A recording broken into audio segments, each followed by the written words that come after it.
What's up, everyone? Welcome to another episode of Through the Snakevine. My name is Sal. Up top, we have Nazar, and everyone knows this guy over here. Oh, what's up, everyone? Welcome to another episode of Through the Snakevine. So that's Billy from Mutation Creation, and yeah, man, thanks for joining us tonight. Yeah, for sure, man. I'm glad to be here. Super pumped. So yeah, we'll just so thank you for. Yeah, go ahead, Nazar. Nazar.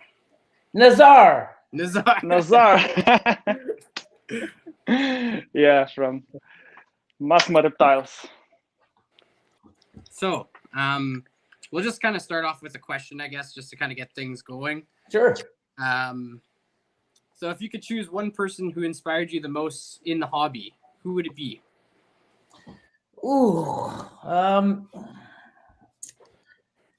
That's actually a really good question. You know, I've been through this for so long, even before social media and stuff like that. I'm gonna have to go with the King, Ralph Davis. Nice. You know, Okay. You know, back in the day, you know, we would, you know, he did a YouTube channel. And when he did put something else, it was like, oh my God, like, you know, I'd watch it 20 times because it wasn't like you could go from one person to the next.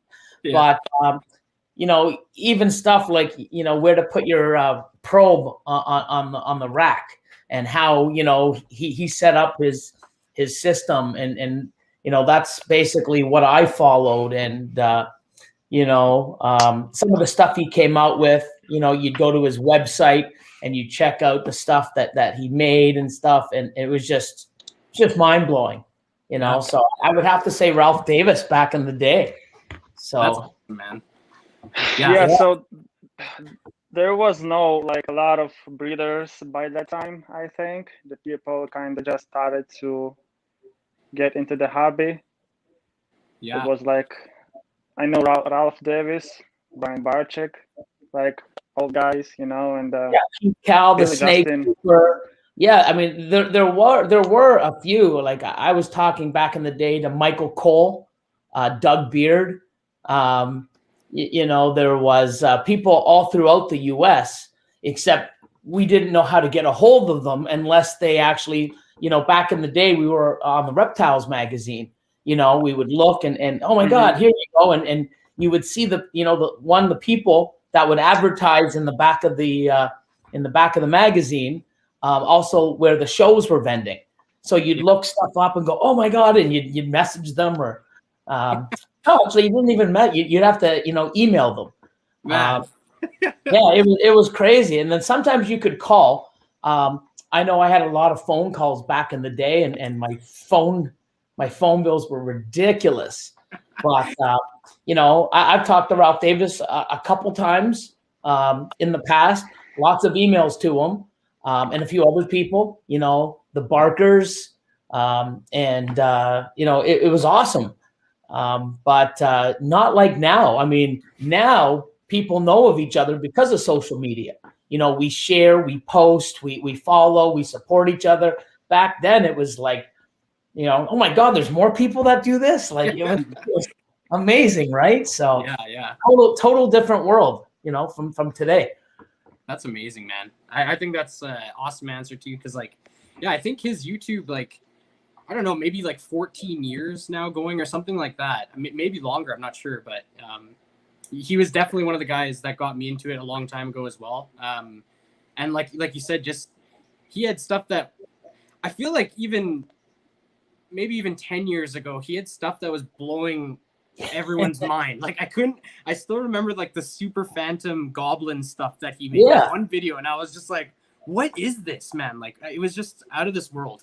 Yeah, all this platy daddy and all this other stuff. I was like, what the fuck? Like, you know, just trying to figure out what the hell, how to make a platy daddy, and you know, like, what the hell, what are the genetics to this thing? And you know, and of course, you know, the Dreamsicle. You know, when he started making those, it was like fucking wow, the Dreamsicle, unreal. And then he hit that one where, what was it called? I think he had a name for it. Is it the Flatline or something? Flatline, yes. Yeah, when he posted that thing, he didn't tell anybody, you know. Nope. And it was just like, holy shit! It was mind blowing. So yeah, that flatline video, that was, it's this, it has to be this. And nope. We were all guessing and we were so far off, but it's pretty amazing. Nice. It's kind of sad that he is not in the business anymore. He kind of get it out. Yeah, I don't know what's going on. I'm not sure if he is or he isn't. I haven't heard from him or, heard about him. I don't know if he totally got out, if he's doing things behind the scene. There's a lot of people, the old school people that just aren't like in your face social media. There's some big players out there that don't do any social media at all. And they're still, doing what they love to do and making amazing stuff and probably a hell of a lot further ahead than a lot of us. They just, we don't know, right? So true. And they are selling and they make the sales like crazy. Without the social media, without the YouTube, they're still selling a lot, Yeah, they're probably sitting back as like, look at all these idiots. World's first. I got fucking 20 bleeders. What are these guys talking about? It's so true. It's crazy. It's you true. never know, right? But yeah, it's hard with I feel like world's first is such a hard one nowadays too, because you don't. That's a great point. Like you don't know who's produced what, especially if they're not super well known on social media platforms. If they're not really releasing a lot of those snakes, we just don't know. Yeah, I mean, even myself, I was caught up in that. Oh my God, world's first! I can create world's first with this, and it's exciting. And don't get me wrong, it's not something that you shouldn't shoot for. Yeah. But I think that era is gone, where, 10 years ago, it's like, holy moly. I think my first world first was 2012, maybe 2011.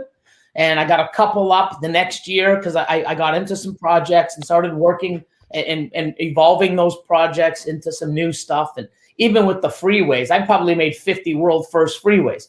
Yeah. I stopped posting to World of Ball Pythons, I think, in 2016. If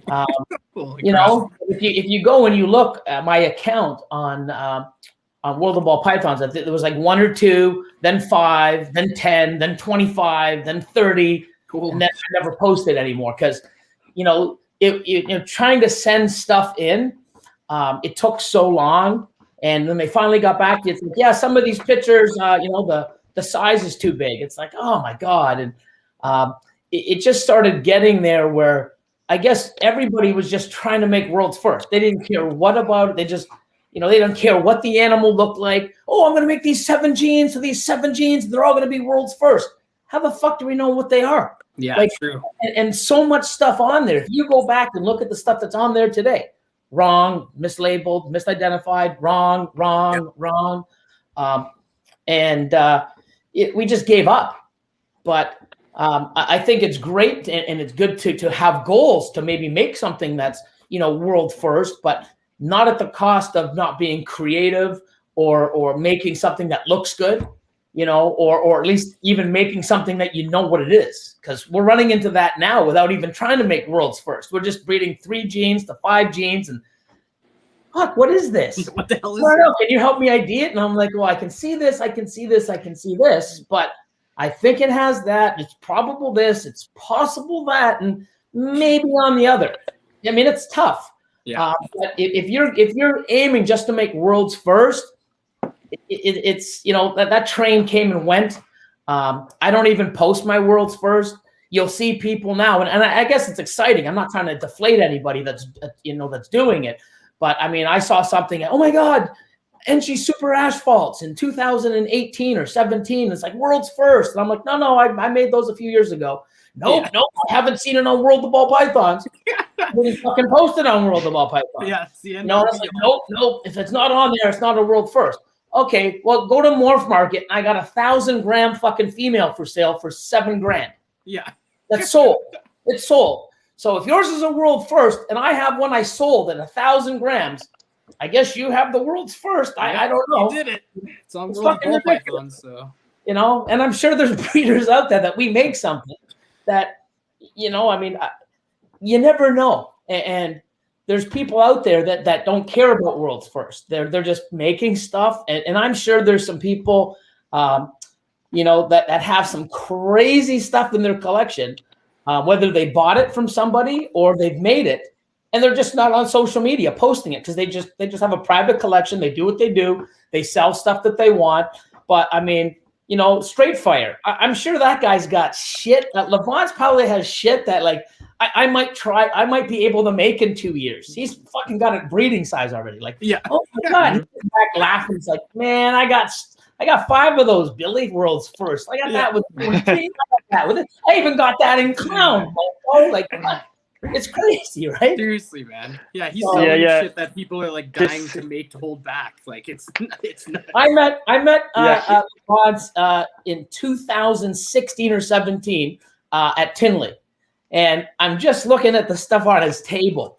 You know, the stuff that he's selling, and I'm just fucking like I can't even make this shit. And you're what the fuck do you have that you're holding back?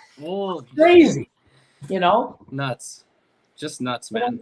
And not everybody's like, you know, I mean, I like social media. I like being here. I like inspiring people. I like telling them the good, the bad. This is what I do. This is my team. This is how we interact. You know, sometimes we're funny. Sometimes we're educational. Sometimes we're just like, why did I even watch this guy? You know, why? You know what? We're just doing what we love to do and film it.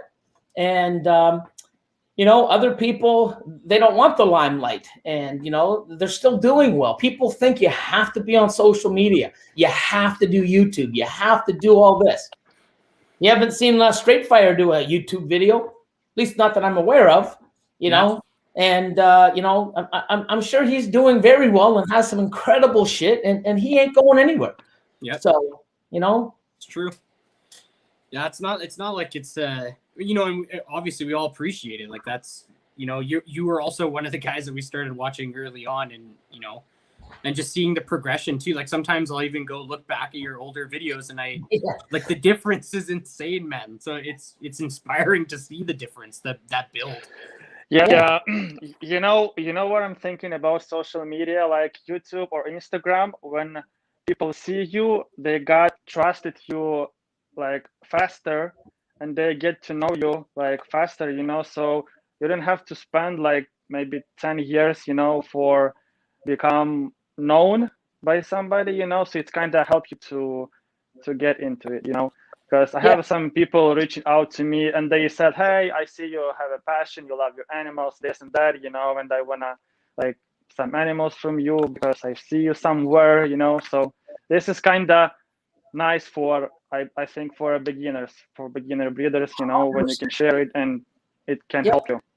Yeah, I think social media. So, you know, I've got to where I am over 20 years. A lot of mistakes, a lot of learning curves, a lot of bad investments, you know, because we didn't care. I bought a bunch of caramel females at a really high. I think I paid $4,000 or $5,000 for them. You know, 3 years later, I'm like, wow, I get to breed them. You know, oh, they slug out. What do you mean they slug out? They don't lay eggs. I'm like, what the fuck? So 3 years in a row, I tried, slugs, got out. You know, with social media, you would have heard about that a lot sooner, you know, and the sharing, the whole mindset with people sharing information. Where back then, like, you know, 15 some odd years ago, you know, in that range, when someone knew something didn't work, they're like, oh, fuck, don't tell anybody because it'll ruin the project.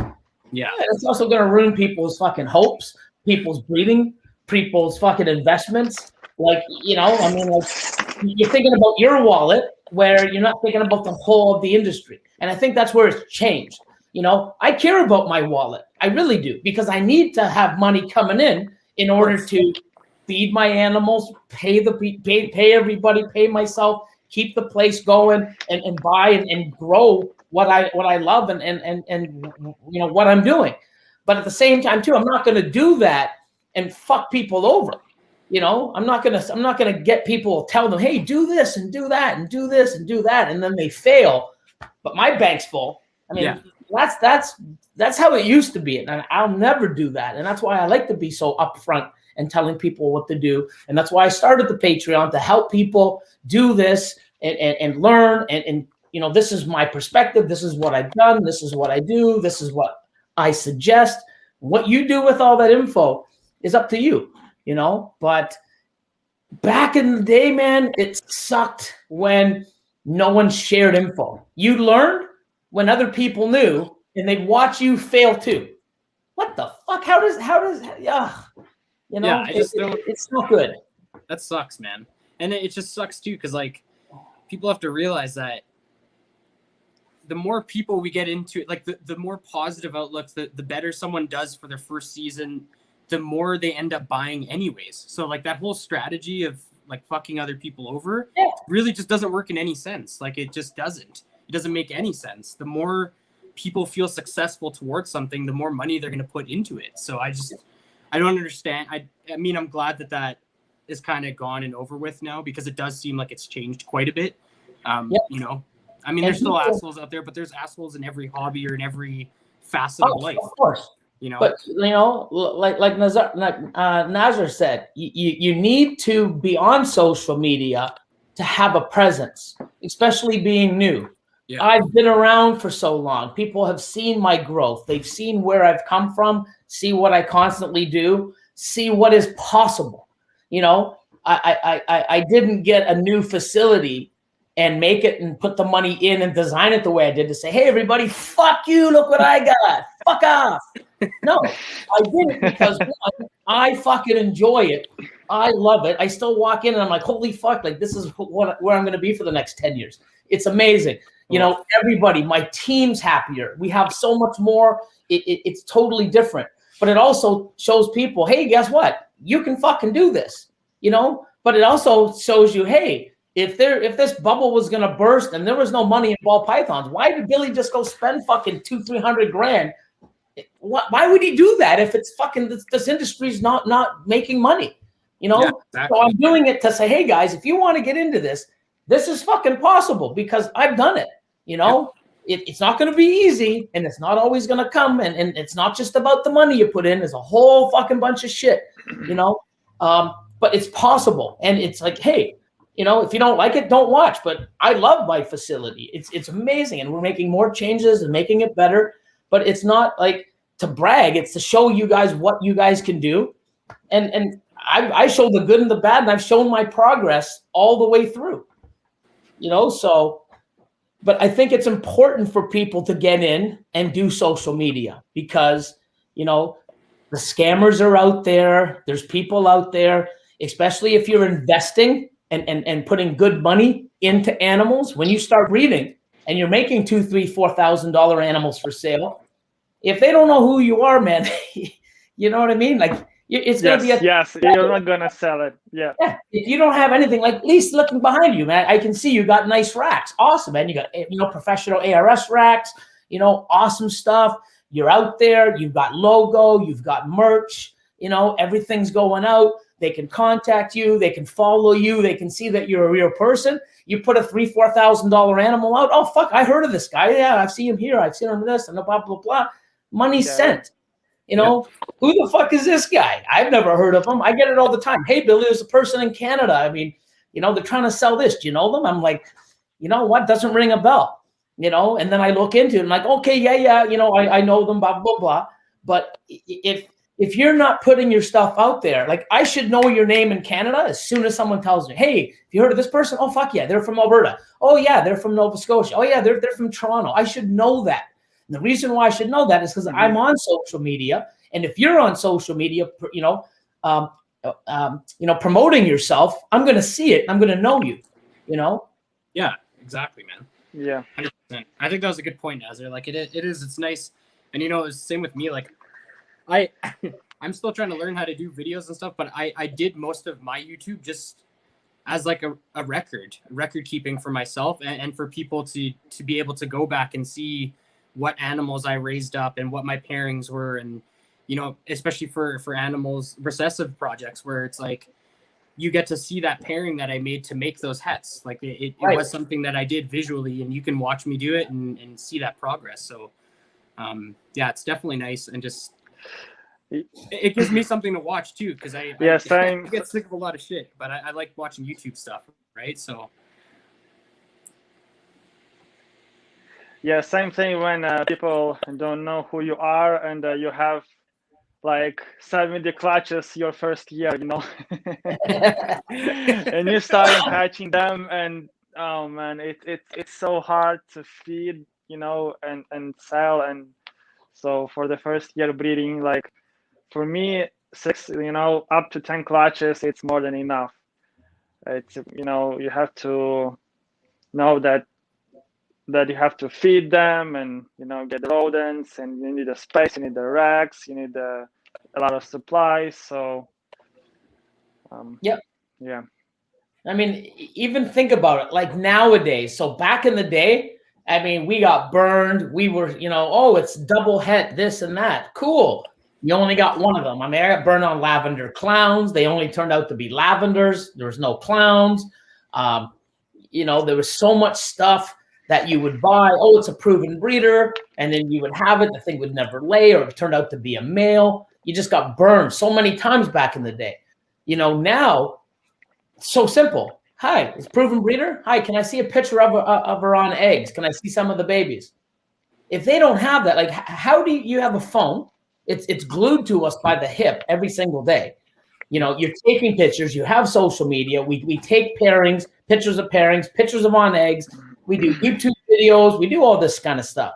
If you're reaching out to buy an animal and they can't provide a simple fucking picture of her on eggs, that animal never was on fucking eggs, in my opinion. Or you don't want to buy from a person like that that's not even going to document something so important to pass it on, not only for his own, building his own company and having some sort of proof or verification that what he says happened, but to give someone else confidence, like, hey, here you go. It's on 6 eggs, 8 eggs. And what's good about my YouTube is, hey, man, you know what? You can go out there and you might have to find it. I'm going to start doing it where it's labeled, where if I sell an animal or hatchlings, hey, these are the hatchlings, go check out video, 65 on YouTube. Oh, that's awesome. Something like that. That's what I want to try to do. And so now, but I'm at that stage where if I say something, everyone's going to, believe me, because I built that reputation. They're not going to question it. But moving forward, I still want to do that. I mean, I take pictures. I have everything documented. So no matter what, if you message me on an animal that I'm selling to you as a proven breeder, I have pictures of her on eggs. I might have to dig a while, but you should have that. I mean, my size, it might be a little hard, but I do have it. It just might take me weeks to find it. But, smaller collections, man, you should be taking pictures of her on eggs, of the pairings. I mean, it's exciting. I mean, that's the first part of this whole fucking thing. Never mind just, oh my God, this male and this female is ready to breed. Cool. That's the first part of the fucking wow. Yeah. Then you put them together and you see the lock. There's the next step. Then her ovulating, then her on eggs, and then in the incubator. It's just the start of that momentum of that amazingness. So you need to document it. Back in the day, fuck no, we didn't take pictures of shit. And if we did, we'd have to take a camera and, the Polaroid and fuck. So now, I mean, it's a lot easier not to get burned and get information and visual information. Yeah. Where, back in the day, it wasn't so easy. But the thing is people are taking the easy route. Oh, okay, I'm just going to say, it's a proven breeder. Cool, send it to me. When did it lay? How many eggs? How many years? Get some fucking info. Yeah. I know, especially when it's that quick. People aren't asking the right questions when they're purchasing a lot of animals. And then when they get burned, well, you didn't ask that? Or that wasn't a red flag to you when they say, oh, I don't have any pictures of the animals. I don't do that. Who the fuck doesn't? Yeah, everyone does. I don't know how you wouldn't do that. Yeah, I mean, it's crazy. I take a picture of like the most mundane shit that probably doesn't even matter because I get so excited, It's just like, it's nuts. I don't know, and especially if you're not. Yeah, like, and go ahead, Nazar. Go ahead, dude. I was just gonna say, especially as like a new breeder, man, like for someone who's bigger, I understand, and even like you said, like even for you, you're still taking notes and shit, you're still taking pictures, but for someone like me with such a small collection, I get excited over the smallest shit. Like every move, like I've been sending Nazar like daily pictures of my clutch that I'm expecting because I'm like, oh, look at her now, look at her now. Like, I don't know. I just feel like as a smaller collection too, you'd be so excited you're taking those pictures, man. Like it, Yeah, And you need to. It's not like it's like, oh shit, I got to go spend another $800 on a fucking camera. I got to go get another light box. I got to learn how to do fucking photography now. Oh my God, now I got to take it. I got to upload it, crop it, do this. Oh, now I got to pay for like Photoshop or some sort of, software to help me. It's not like that. You take a fucking pic with your phone. It's like 10 megapixels, under the right lighting, you're good. Yeah, done. So there's no excuse. It's true. Yeah. Yeah, I was thinking about the old days, old years. I always remember that story when Brian Barczyk bought his first pinstripe from Africa. Yeah. So he bought it for $40,000, and there was no social media, no emails, no nothing, just the phone. What is it like? He Does it said, look cool? like, it's the person sent him the snake, and he was like, I don't know, maybe he sent me the normal snake, and that's it. I mean, it's gone. So it was a blind shipment. So he was waiting like 2 or 3 weeks for that snake, and he couldn't sleep. I mean, I don't know if I could take this risk to buy the animal from Africa, somewhere, and there is even no phones, no pictures, no nothing. The person said that this is a new gene. That's it, and send him this pinstripe. It was crazy, So I'm happy that we have social media right now. We have a YouTube. We have we have this social media power when there is still the scammers, and when the person scams someone, the community will find him, will fuck him up. And everyone will know that this person is he's a scammer, and nobody will buy a snack from him, Yeah, and other people support, like, I mean, hey, here's a scammer. Hey, is this one of your picks? And people will reach out to the person that they know. And that's what's good about social media also, is people that are involved in the community. Hey, that's Miguel's snake. Oh, that's Justin's snake. Hey, that's this snake. Hey, you know what? And then they'll reach out like, hey, Billy, I saw a snake, on this guy posting it. I'm pretty sure it's yours. I'm like, yeah, that is mine. It's like, well, this guy's trying to fucking sell it. And people will reach out. So people were looking out for each other also, which is awesome. And we need to look after ourselves and support each other and be there because, unfortunately, people are going to scam and do things to, suck people in and take their hard-earned money. And it sucks because, a lot of this money that you're investing in, it's not like you can just go and, oh, fuck, I got screwed for $5,000. Let me go get another $5,000. Yeah, like, no problem. It's not like that for many, many people. And it sucks. And these people know that. And, they go in, do what they got to do, and then done. And, we got to, watch and report people like that. And it ain't going to go away. When this business is getting bigger and bigger, more scammers are going to be more creative and do things. And it's going to suck. But, if we police ourselves and look after each other, we got to make them fucking work. That's what we're doing. We're making them be smarter, put more effort in. And, some people are going to be gullible and fall for it, but look for those red flags, Yeah. So. Absolutely, man. Yeah. And it's. Yeah. So next question. Yeah. I'll grab another question here. So this one was from. Okay, Nazar. Billy. So what's one of the hardest things you encountered in breeding? Bad season because of startup.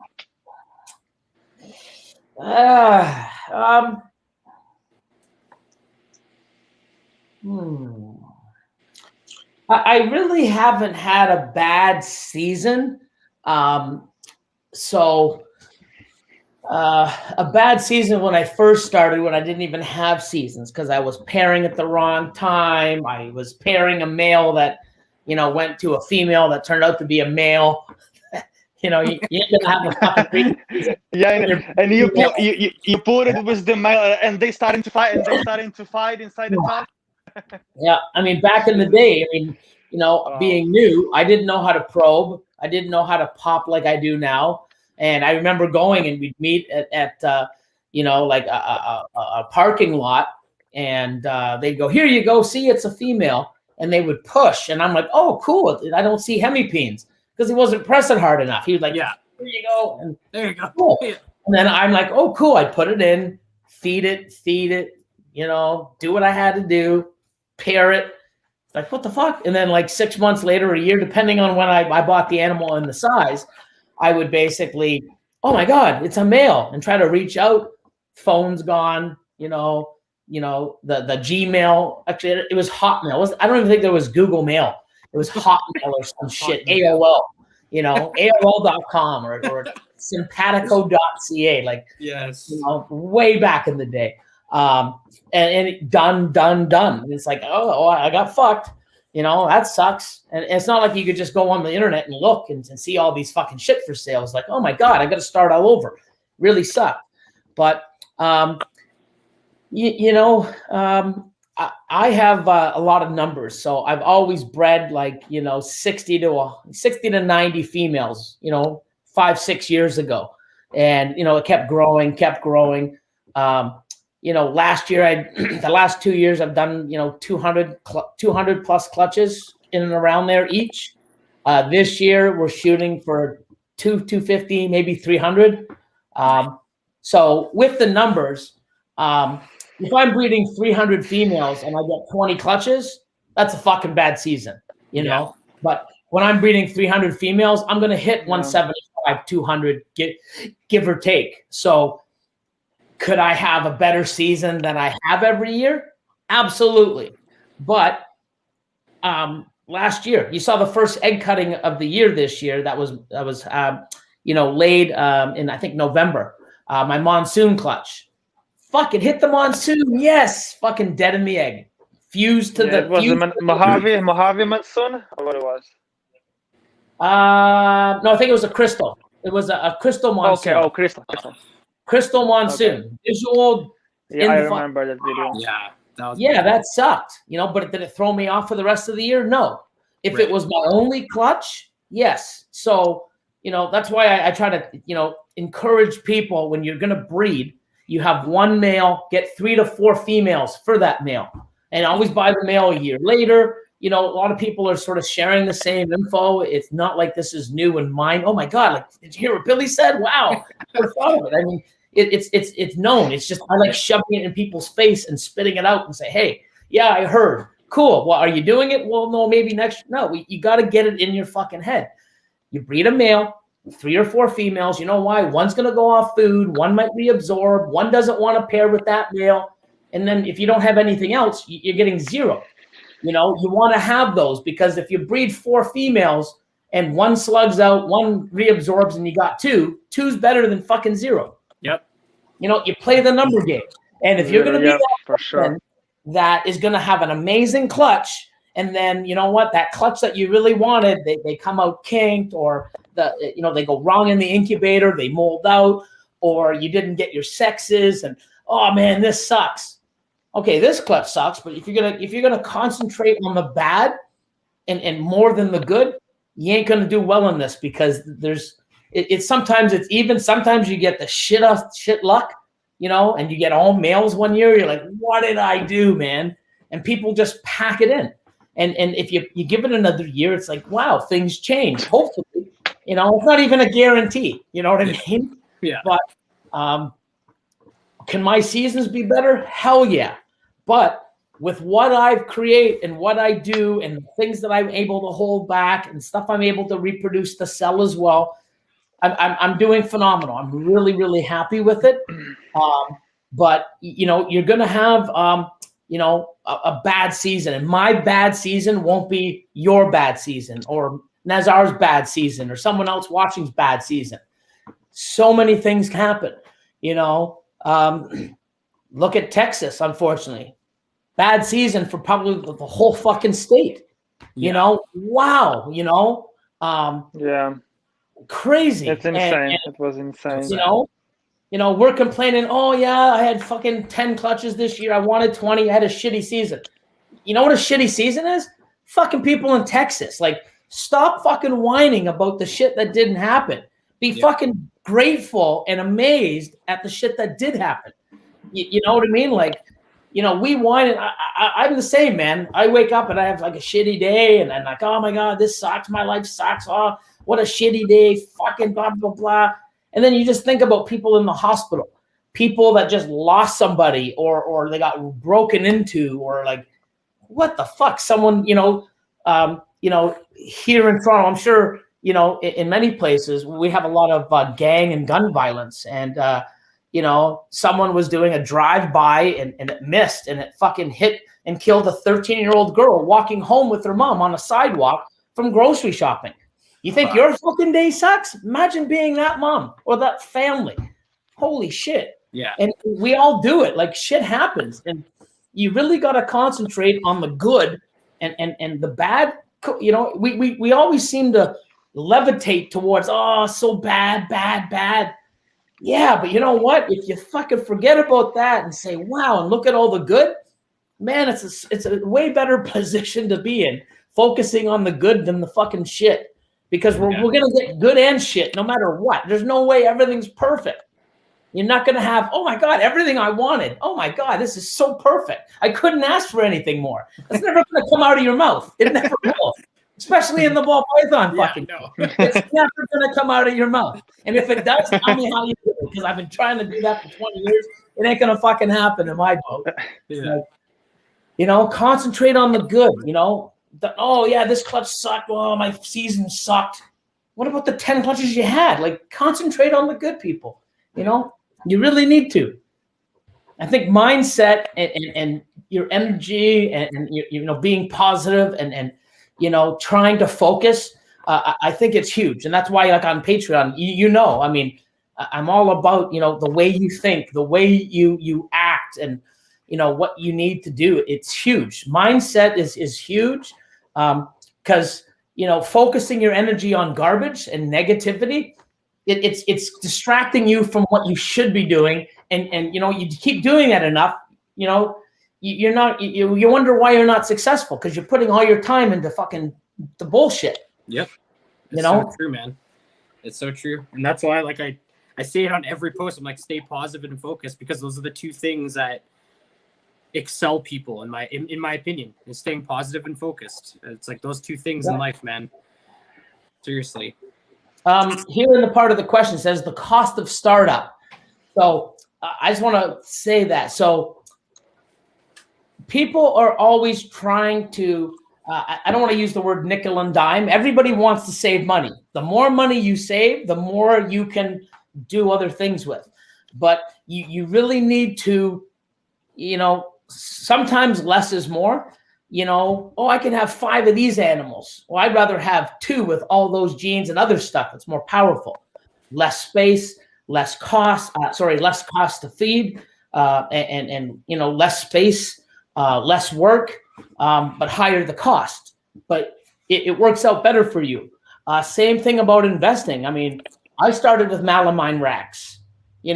If I had the money, and you hear this on many podcasts, if I knew back in the day that how great ARS or Freedom Breeder racks were, I would have invested that money instead of another ball python.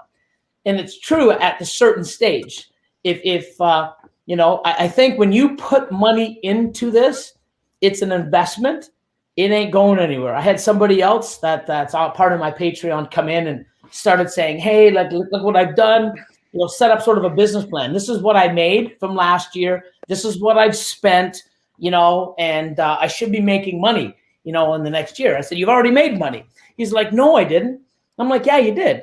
And he's like, how do you see that? I'm like, well, first of all, an expense is not an expense in my mind. The way my mind thinks is an expense is something that you can't get back. You feed a rat to a snake, that's an expense, because you know what? You can't take that rat back and sell it somewhere else. Coconut husk. If you can find a way to sell stained, soiled, and shitty coconut husk, let me know, because I got fucking bags of it weekly. That's garbage. That's an expense. Yeah. Employees, you pay their time. You can't get that back. It's a cost. Rent, hydro, gone. He had his racks, his incubator, everything that he bought. I'm like, dude, that's called an asset. a depreciable asset, but it's not an expense. Yeah, well, I made $6,000 in hatchlings, and this is my cost to feed it, and the stuff like this, and but I bought this rack and I bought this rack. I'm like, yeah, so you didn't make any money, but if you think about it, if you go right now and sell those fucking racks, even used, and you lose 20%, well, fuck yeah, I have money. Well, then you made money, because that rack is something that is there. You need. It's a part of the business. It's a key part of the business, a rack. So if you invest in a rack, you can use it for 5 years. If it's an ARS rack, you can sell it and still get 60, 70, 80% of your money back. So it's an investment. It's just like a snake. You buy a snake for $5,000, 5 years later, you can't sell it for $5,000. It depreciates. Right. If you're not doing that with your snakes, why the fuck aren't you doing that with your racks? So if you think about it, if you're reinvesting money, you're not wasting it, because you can take it back. When I buy an animal, if I buy an animal for $10,000, I don't go, oh, fuck, I just lost $10,000. No, because I got it in my rack. I can fucking sell it for 10, or I feed it, clean it, admire it, fucking love it, think about what I'm going to do with it, get me excited. I breed it. Holy shit, sell the babies, keep stuff. It makes you money. Yep. Yes, especially if the male, if the $10,000 is a male, you can put the females, make those babies, and sell them like 6, 7 babies and make more money in 1 year. People think that the only way you're successful, and they don't look at the business end. They see, oh, I only made this much cash. Yeah, but you got $10,000 worth of hatchlings you held back. You know what I mean? Yeah, but that's not the same. What the fuck you mean it's not the same? If you were to go into your rack and sell them right now, what would you get? $10,000. Okay, so you got $2,000. Shitty season. I only made $2,000. This is shitty. Okay, but you got $2,000 after paying for your rats and shit. You got $2,000. Yeah, okay. You take those $10,000 of those hatchlings out, and now you got $12,000. Wow, that's a pretty good season compared to 2. Now you got 12, 6 fucking times your money. You shouldn't be complaining. Yeah, but I can't do that because I need them for the future. Well, how the fuck can you invest and spend it the same? You can't. Yeah, you got to pick one or the other. But I guarantee you, in 3 years, if he's still around, he has those $10,000 worth of hatchlings. They're going to give him $40,000, $50,000 worth of babies year 1, if he's doing it right. Year 2. Yep. I'd rather have 40,000 or the chance of making 40 grand in 2 to 3 years than having 10,000 now. Yeah, exactly. 100%. So you got to think of it as a business and an investment. Things that you cannot get back or sell, that's an expense. Time, wages, hydro, rent, coconut husk, rats. If you can't take it and resell it to somebody else, that's an expense. Everything else is an asset. Yep. I was talking to someone the other day. They're like, holy fuck, you're getting some more racks? I'm like, yeah. After I'm done, okay, so my Freedom Breeder, I got 2 more racks from Freedom Breeder coming. They'll be 5 months from now. And ARS, I've got a whole shitload of ARS stuff coming. I would hopefully say 3 to 4 months, depending. Yeah. On their situation. I'm not even sure yet. But once that comes in, I have about $200,000 just in racking. Damn. $200,000 in racking. Oh, it's an expense. No, it's not, because I can go and I could probably turn around and sell them within a week for $150,000. I might have lost $50,000, but it's still, I got $150 back. It's not an expense. What's an expense is the $50,000 I lost after I sell it. Yeah. But I don't want to sell it. I bought them. That's why I have them. Yeah. You know why? Because $200,000 worth of racks holds a whole shitload of animals. And those animals, when you feed them, breed them, love them, wow, build your collection. You make other animals and you sell what you don't want, and your racks are still here. Cool. And you do that after a while. After 3, 4, 5 years of making money, you don't even fucking care that you spent $200,000 on fucking on racks, because it's like, wow, the thought's gone, man. Moved on to better things and like just keep building. Yeah. You know. But you just should have a passions. Yeah, your cost of startup. I mean, I think it's key because at least I don't want to say everybody, hey, go out and buy ARS or Freedom Breeder racks, or go get an ultrasound when you only have one female. There's a time and a place to do that, but you should think about what you're buying and have it as an asset that you can resell down the road. If you go and you buy go get $200-300 worth of wood. Actually, it's probably more expensive to fucking buy wood now than yes. $10,000 worth of wood. If you go and buy $200-300 worth of wood, and you go and you spend a couple weekends, making a rack that's flimsy and it works. But you know what? All that time and effort, it works. But then, hey, in a year from now, hey, you know what? I like this. I'm actually doing well. I had a few clutches.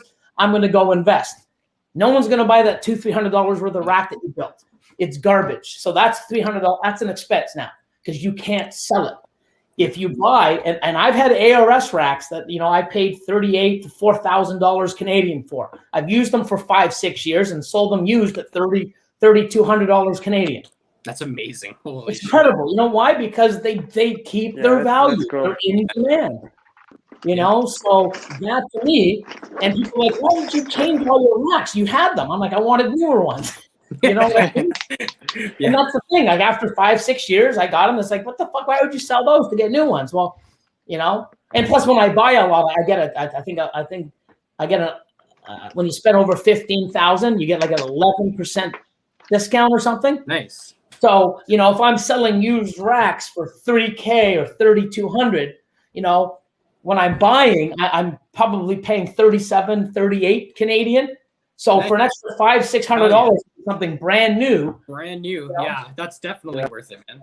And that's even a great way to look at it. Like you got to use those things for 5 or 6 years, and you're pretty much getting almost 100% back. Like essentially with that discount, and that's pretty awesome. And even with Freedom Breeder, I mean, I switched all my adults over to Freedom Breeder, and it probably cost me 30% more. I have fucking all my ARS racks, love them to death. They're amazing. No issues. Perfect.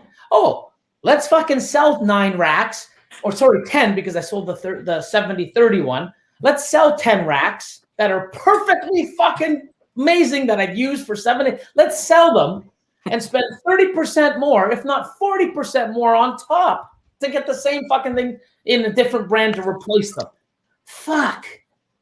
But I think it was timing. I wanted to try Freedom Breeder. I don't really regret it. There's, it's like I love both companies, but I just can't wrap my head around, the price and shipping of Freedom Breeder compared to ARS.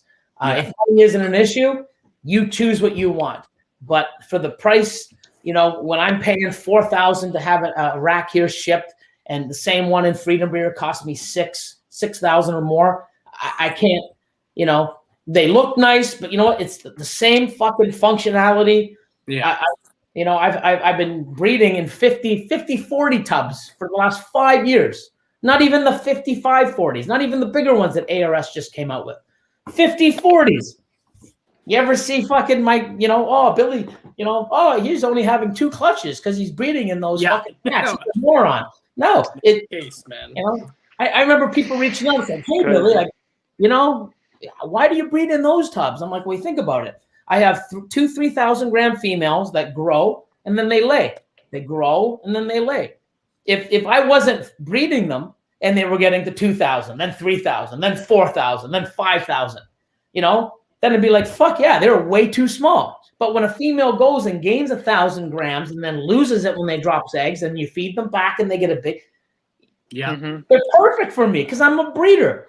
If I was a collector, I would have to feed them and not breed them. And next thing you know, holy fuck, 70-30s, here you go. Yeah. I need the bigger ones. Exactly. People are like, holy shit, and it works. I'm like, you don't watch my YouTube? Yeah, they look happy. I mean, I just don't understand what the thought process on that is anyways. Like, it's just, obviously if they're eating, they're healthy. They keep breeding almost every year consistently. Like, how are they not happy? I just don't understand that thought process once again. With me, it happened 100 times when I'm trying to switch the baby from the small ones to 50-40. No eating for the weeks, for the month, and once I put it back, it's eating right away. So sometimes they almost like a Sabbath goat, like 1 kilograms, and they are sitting like screwing in this tub, but they're eating. They like it though, yeah. Some do, and that's what I said. I've said it many times. I put them in 4 or 5 weeks. They don't eat. I put them back in. And they eat. Oh, poor animal, it's jammed in there. Well, because it's telling me it wants to. But at some point, I have to move it. And it's not like I want them in my hatchling racks, because if they're in my hatchling racks, I'm not breeding them. Yeah. You know what I mean? Exactly. True. Exactly. And the thing is if all us breeders are only about the money, then why the fuck am I not trying to jam food and keep it in my breeding racks? Why am I putting it where it wants to eat in a small rack that's not making me a fucking penny? It actually stresses me out, because it's like, come on, sweetheart, you got to eat. It's time to fucking get over there. Say goodbye. Kiss your friends in your complex. Oh, goodbye. You gotta go to, you're moving on up, man. Yeah, seriously. But it's like, if I was in it for the money and only the money, then why do I have a breeder-sized female, or a female that's big enough to go in an adult rack? Why do I have her there? Because she's telling me that she eats there. I don't give a fuck what people think. I care that my animal is eating, but I do know that it has to go over, and it's just, transition, and, you should have done this. I've tried all the tricks, sometimes they work, sometimes they don't. But you know what? The bottom line is 4 or 5 weeks, an animal's not eating. I'm going to put it where it's eating. It's not like I'm doing anything different. I'm putting it in a smaller tub, same rat I would have fed it, or that I have been feeding it for 5 weeks from the same supplier. It eats there. It doesn't eat in the big racks where it's supposed to be. The snake's telling me it wants to be there. That's where the fucking snake is. Yep. Do I want it there? No. But I'm trying to accommodate the snake. That's it. We're not mean. We're not evil. We're not fucking, neglecting it. No, I'm actually putting it in there because it eats. I feel better going home knowing that it's eating, even though it's jammed into this tub. But when I put it there, oh, fuck, it's not eating. Oh, I get stressed when it doesn't eat. Oh, week 8. Oh, week 9. Oh, I can start seeing the fucking spine now. You know what? I'm not going to see that, because I'm going to put it back and let it eat where it feels comfortable. I don't give a fuck what people say. It's my snakes, my animals, my, what I feel. And that's what I like to do. Yep. People can comment and do whatever. My snake's healthy because it's fucking eating. You want to do it and then have fucking snake that's malnourished and start, the spine, and it looks thin, and then it's going to drop dead. It'll be really beneficial for the snake to have lots of room. Yeah, I think. Not eating. Shut the fuck up, people. Exactly. I think the same they're doing. So bad. I'm saying the same they're doing in the wild. They're just looking for like little small space when they feel secure. They don't need like a 3-4 feet underground. Like, whoa, where's the pool? So I want to swim and this and that. They just look for burrows. They burrow under the ground and they just stay in there. And here's the thing too. Like when I first got into this, I used tanks. Racks weren't a thing until like, mid 90s, I would say, mid or early 2000s. Yeah, probably early 2000s, somewhere around there. It's like everything was tanks. That's what we did. Then we learned, hey, rack system, temperatures are better. You can control humidity. You didn't need that extra, hide, because the tub was a hide, pretty much. Or they'd burrow. I used to use paper. They would go and they'd hide under the paper, but they'd eat every week. They did what they needed to do. It was awesome. So what's crazy is it's not like, oh, I'm pro rack. Racks are the best thing for ball pythons. Tanks are the worst. No. All I know is that works for me. Okay. The problem is I have I sell probably 500-600 snakes or more a year. And out of those, I would say 100 of those are for people that are pets, my low end stuff, stuff I sell at expos. Most people, thank God, are getting into like smaller PVC enclosures where they're all dark on 3 sides. They get a 2x2 by 1 foot high. They put a heat pad. It keeps the temps and the humidity, and it's pretty good, even though they still put in, a hide, and it's great. But a lot of people buy ball pythons, put them in these big enclosures. It's a hatchling. Oh yeah, but it'll grow into that. Not if it's stressed out and you don't get the temps and humidity right, and it fucking dies because it doesn't eat. You should get a small enclosure, and then but then I got to spend money. Like, holy fuck. So just do it right the first time. And then right. But then there are people that have big enclosures and have branches and have all this other stuff, but you need to make modifications. But the thing is I get on the phone with so many people. Like I said, I sell probably 100 animals to people that are, new, or they put them in tanks and they're calling me up. What's wrong? What's this? Oh, you have a screen? Yep. And a light. Well, that light one is drying all the air. All that heat and humidity is rising up through the top. You need to put, seal 80% of it off. Do this, do that, all this stuff. And eventually, oh my God, yeah, actually a couple of weeks, actually started eating. Yeah, because you've given it the requirements it needs.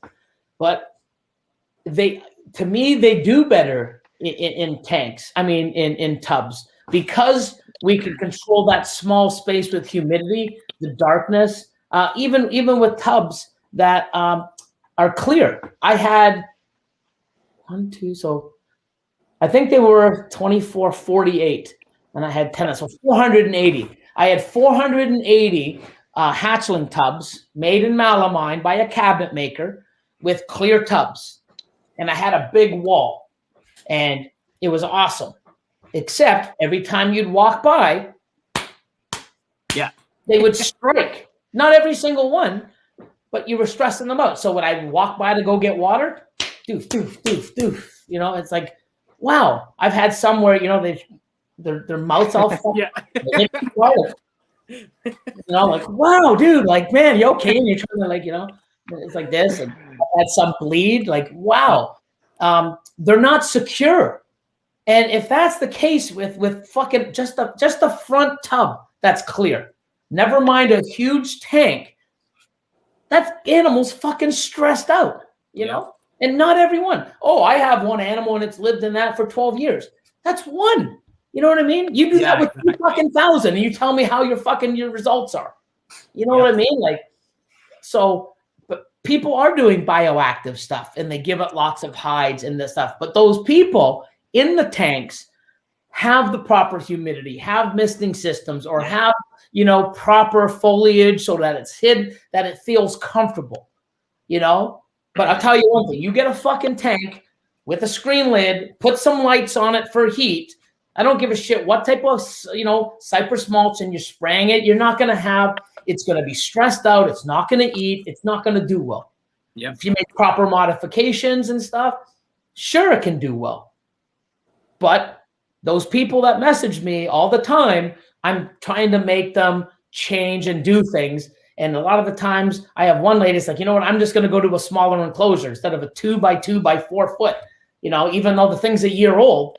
I'm like, I have a hide on the cold side, hide here, lots of cool stuff, can't get the humidity right. That's a lot of fucking space to try to keep humid. Yeah. You know what I mean? So, it's funny because we have temperature controlled facilities, or even our snake rooms. We have it. Most people have their animal in a tank in their living room. It's 73 or 75. It ain't fucking 81 or 83. So right now the cool side's already too cool. I got to do this, and it's tough. So true. That's true, man. And it is. It sucks that I'm hoping that as we progress and as things go further, that these situations can be helped out by this information, like where even at pet stores and shit, they're still telling you to keep a ball python in a 4-foot tank. Like it's nuts, and like, oh, well, instead maybe get a 3-foot tank at first because it's a hatchling. So that extra foot, that'll make it feel a little bit more safe, like it's nuts. But I mean, not every ball python is going to thrive in a tank. Some will, 100%. Yeah. Sure. But I mean, depending on the size, what it eats, there's a lot of factors. Yeah. But I just think that moving forward, people are learning a little bit about it and doing more research before they just go out and buy an animal. Because I don't know how many times people would message me and say, hey, I can't get it. It's always on the cool side. It's always in its water dish. What's the hot spot at? I don't know. I got the heat pad on it. What's the temperature of the heat pad? I don't know. How do I tell? Well, it'll say on the thermostat. What's the thermostat? What's the thermostat? Holy fuck. Crazy. Yeah. And it still happens to this day a lot of times, and the husbandry skills of people, Hi, here's my son's ball python. What's wrong with it? Fucking scale rot. You know why they have scale rot? Because it's in a tank. You know why? Scale rot comes from bacteria and stuff from being wet. Why is it wet? Because they're spraying the fucking substrate in a tank to try to keep the humidity up, which can't because it flies through the fucking top of the screen. Yep. What's suffering? The animals. Oh, but I want a tank. I don't want to. I feel bad for it to put it in a fucking tub.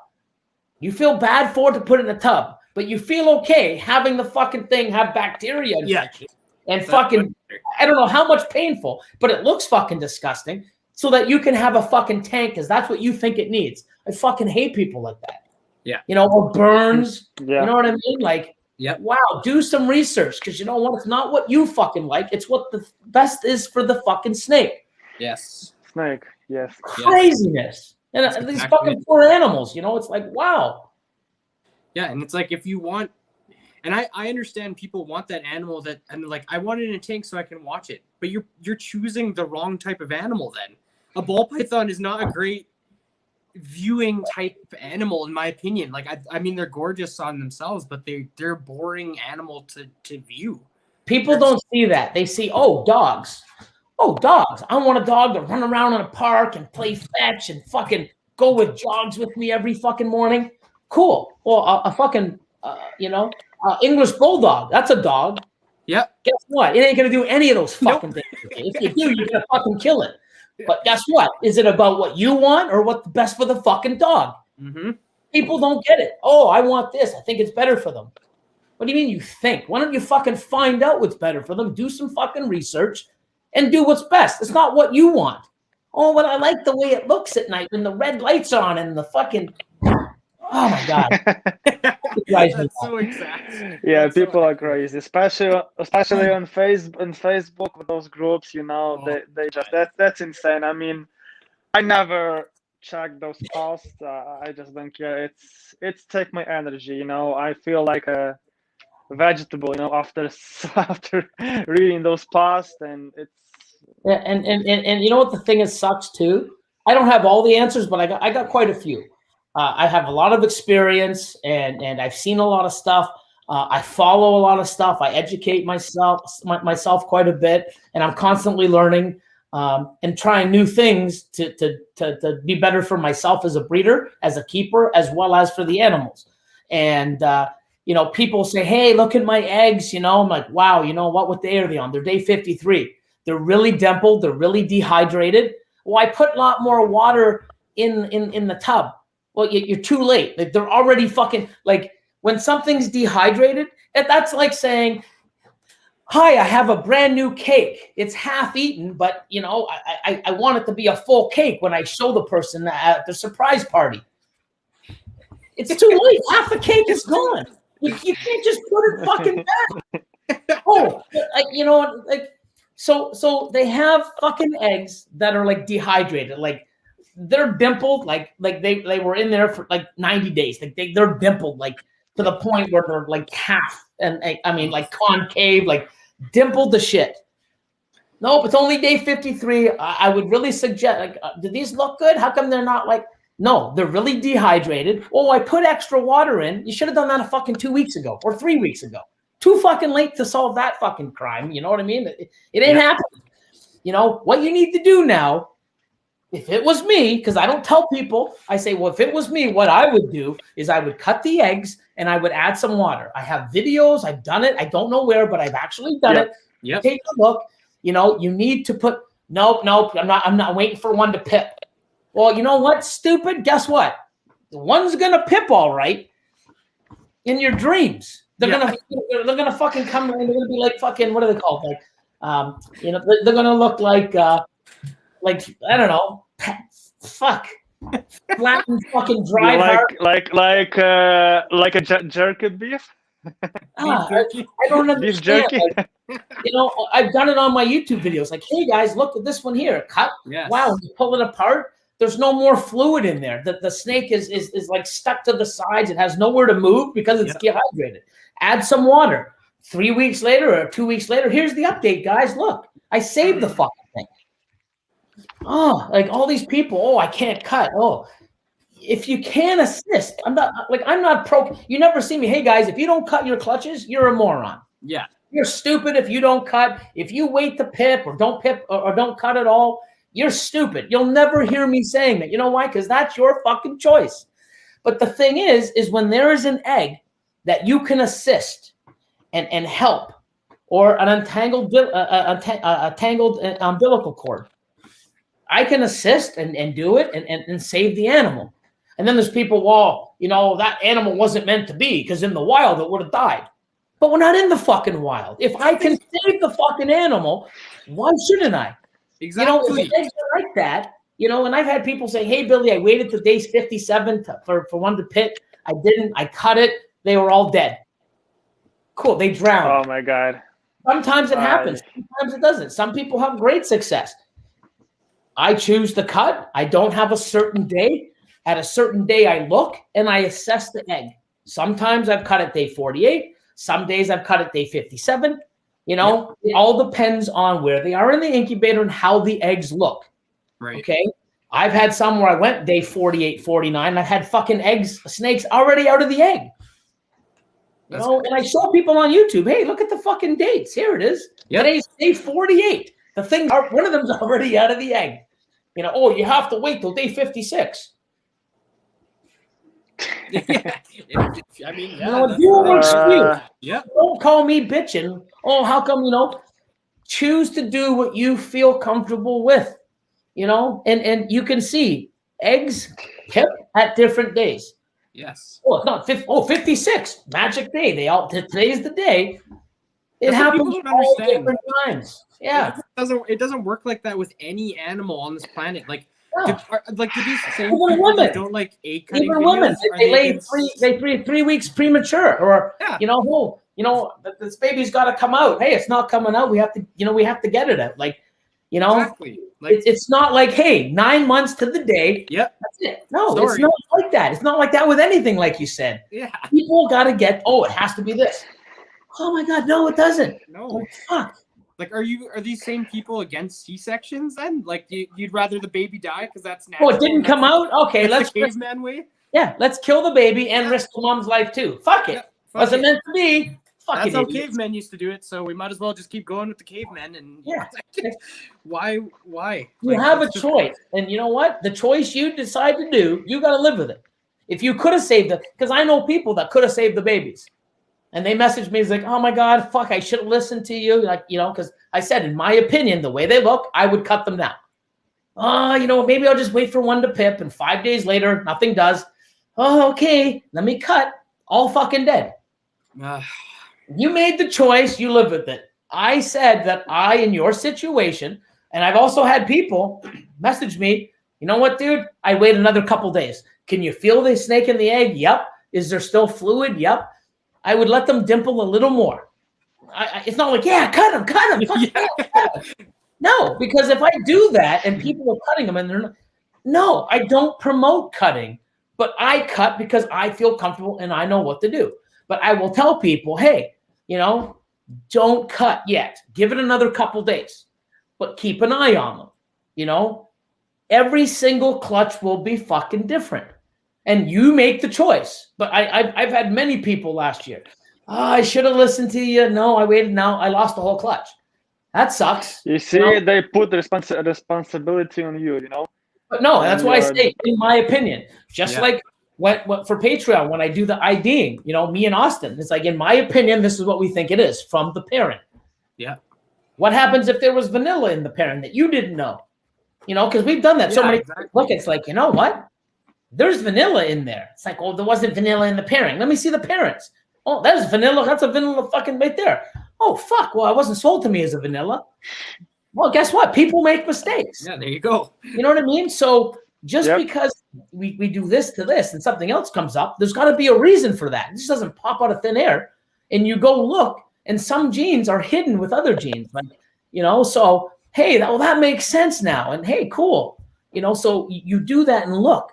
But when we do, we always say, in my opinion, this is what we think it is, based on from us looking at the pictures as well as the information given. Because I don't want, Mutation Creation says it was this, and it's not. No, in my opinion, from the pictures and the information, we give our best professional judgment or you know, guess on that animal. And that's what it is. You have to be like that, you know? Absolutely. Yeah, it's and that's the best way to go about anything. And I try to say, in my opinion, so much, especially because I'm new to everything. So like, even when I'm doing YouTube videos, I say, in my opinion, probably 50 times during the video, because I'm going based off my limited knowledge and what I think. But that doesn't mean I'm right. Like, I know what sucks? Right. This is what sucks. You could be right 50 fucking times, but as soon as you make one mistake, everyone jumps on that mistake, and you're a fucking asshole. What the fuck? That's social media. You know what? It's fucking bullshit, and it's people looking, and that's the thing. All this over here, this one little thing over here, everyone wants to fucking gravitate to the bullshit. Oh, he fucked up. Did you see that? Mutation Creation fucked up. There was no orange dream in that animal. What a bunch of morons. What about the other fucking hundreds that we've done that we were right? People fucking gravitate to the bullshit. It's got to stop. And if it doesn't stop, you watch why other people are fucking moving by, and you go, oh, well, the reason why. Too many people make fucking excuses. You know what? If you want something, you go fucking get it. It takes work. It takes dedication. It fucking sacrifice. You know why I'm here? Because I fucking deserve to be. I work fucking 7 days a week, 16 to 18 hours a day. And you know what? I fucking love it. And I put more fucking time in than I probably think anybody else on this fucking planet in what I do. And I don't stop. And you know what? I fucking love it. I want more sometimes. I'm a fucking crazy man. But the thing is I deserve where I be. I worked my ass off for it, and I'm still, I'm here now. I'm fucking working harder now than I did last fucking year. I've made it, guys. Why the fuck am I still working? Because I love it. Patreon is more work than anything else. It's a holy fuck. It's crazy. The staff. You know, all of us, what we do, we all have our certain things. There's so much stuff that we have to do on a daily basis. Oh, we're Mutation Creation. Everyone knows us. We don't have to fucking work anymore. Let's just sit back. Yep. You don't fucking stop, and you don't make excuses. You be positive. Find out why you're where you are. Why am I still here? What am I doing wrong? Because there's something that's going to take you from A to B. You know, if you're doing something that goes from A to Z, starting back, you're doing something wrong. You got to change it. Because if you're not moving forward, you know, people think, oh, you know what? I've been doing this every year for the last 6 years. If you're comfortable, cool. I mean, you can be that way. No problem. But it's the people that are doing the same thing and they're not moving. They're staying flatline. And then they're bitching. Oh, it's because, it's because Billy and Justin and Ozzy, everyone, they just buy snakes from them because, because they made it. No, it's because you're probably a fucking asshole. You treat your customers like shit, or you're not putting in. This sounds so. This sounds so jealous. Sorry, Bill, I stopped your. It sounds so jealous from those people who is saying that. It's jealous. This is the only one reason. No, you know what it is? Only one reason. It's jealousy, but it's excuses. You know what the thing is if people aren't looking at your snakes, you're doing something wrong or not doing something good enough, or you're not working hard enough at it. everyone has an excuse. Oh, well, I didn't sell this snake because everybody, buys from Justin. Everyone have excuse. Oh, fuck. If that was the fucking case, I mean, my sales are fucking great. I sell fucking so many. I just sold 100 fucking animals in the last 2 months. You know why? Because I worked my fucking ass off. And you know what? I could have sold more. I still have more. I have about 200 animals that I haven't even posted. You know whose fault that is? Not fucking, everyone's going to Justin. It's mine because I haven't posted them for sale. Yep. How the fuck, if you don't take good pictures and put them out there, how is someone going to fucking know? And if you think, and if you want people to call you, hey, Billy, how you doing? Do you have this? Oh, I'm free right now. Let me go check. The last thing I want is people calling me to see if I have shit. Because that's way more fucking work. Yes. Take a goddamn picture, put it up, give all the information, and wait for people to email you. That's what you got to do. Don't make fucking excuses. Everyone wants to make an excuse. Oh, it's because of this. It's because of that. It's not. You know what? It's something you're not fucking. Everyone. Yeah. It is. You really, and I know this because I've been there. My sales are weak. Why? Because I haven't posted anything. Holy fuck. That makes fucking sense. Like, most of the shit's so common fucking sense. It's right in front of you. But you're just too fucking stupid and naive. Oh, no, it's because of this. Oh, well, you know what? If I do put the time in, I'm going to get all these tire fucking kickers. Negative, negative, negative, negative. Like, you know what? Cool. I get tire kickers, but I also get $50,000 a month in sales. Yeah. Tire kickers and $50,000, or don't do nothing because tire kickers. Yeah. What the fuck? People always make excuses. It's ridiculous. And you keep doing that. I'll trust you. Trust me. You keep making excuses and not doing shit, you're going to wonder why everyone else who's putting in the work and wondering why or changing what they're doing to become better, why we're all being more successful. And why, he went out and bought a fucking $40,000 snake. Yeah, because I sold $40,000 worth of fucking animals. Oh, yeah, but that takes work. Don't be bitching at me and fucking jealous of me because I bought a fucking expensive animal because I had to work to do that. Same thing with guys like Miguel. Blows my mind. Oh, the fucking guy come in and fucking spend all this money. Oh, no wonder he's successful. Well, how the fuck do you think he got the money in the first place? Being successful. Exactly. He worked. And guess what? Now, and this is what's funny. Oh, Miguel, we'll say $500,000. Let me go spend $500,000. You think those snakes feed themselves? Breed themselves? Take pictures of themselves? Grow their social media? Like, it's fucking work. If he went and spent that money and did shit, guess what? No one know who the fuck he is except, remember that fucking guy, Miguel? Remember he came in? What a moron. No, because he put the fucking work in. Yep. People think it's all about the money. It's not. If you have money and you put the work in, fuck, it's like a win-win. Yeah, exactly. Yeah. Man, he could have invested in something completely different and made even more money.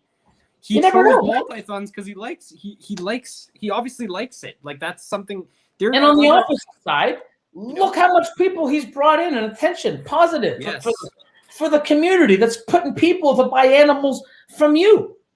Like, you know what I mean? It's fucking nuts. Like, even Brian Barczyk, same shit. Like, you know what I mean? Like, half the people. Brian got a lot of hate. Brian is crazy. But at the same time, too, half the people in this industry, or have bought a ball python or any other fucking animal is because of guys like that. Yep. And you know what? Who knows where the hate's from? Everyone does things that not everyone's gonna like. I got hate for 10 fucking years. Oh, he cuts with scissors. Oh, he's fucking poor fucking animals. Oh, he's killing them. Those scissors story. 10 fucking years. You know what? I'm like, fuck all you people. I'm doing it. Like it. Here you go. Here's videos now. You fucking hated the post. Here's videos every fucking day. There's some bigger scissors. Yeah, here you go. And guess what? More people are trying my method and going, wow, you know what, Billy? I feel more comfortable using them. Yep. Awesome. And if you don't, I don't fucking hate you. You're still making amazing animals. You're still happy and contributing positively, hopefully, to the community. Use a razor. I don't give a shit. You'll never see me going on someone's, I can't believe you use a razor. Oh, you're so stupid. You should use this. But the fucking other people can take time out of their fucking day to message me and tell me I'm doing it wrong. Morons. Yeah. Do what works for you. Do what you like. What makes you feel comfortable, do it. And stand behind it.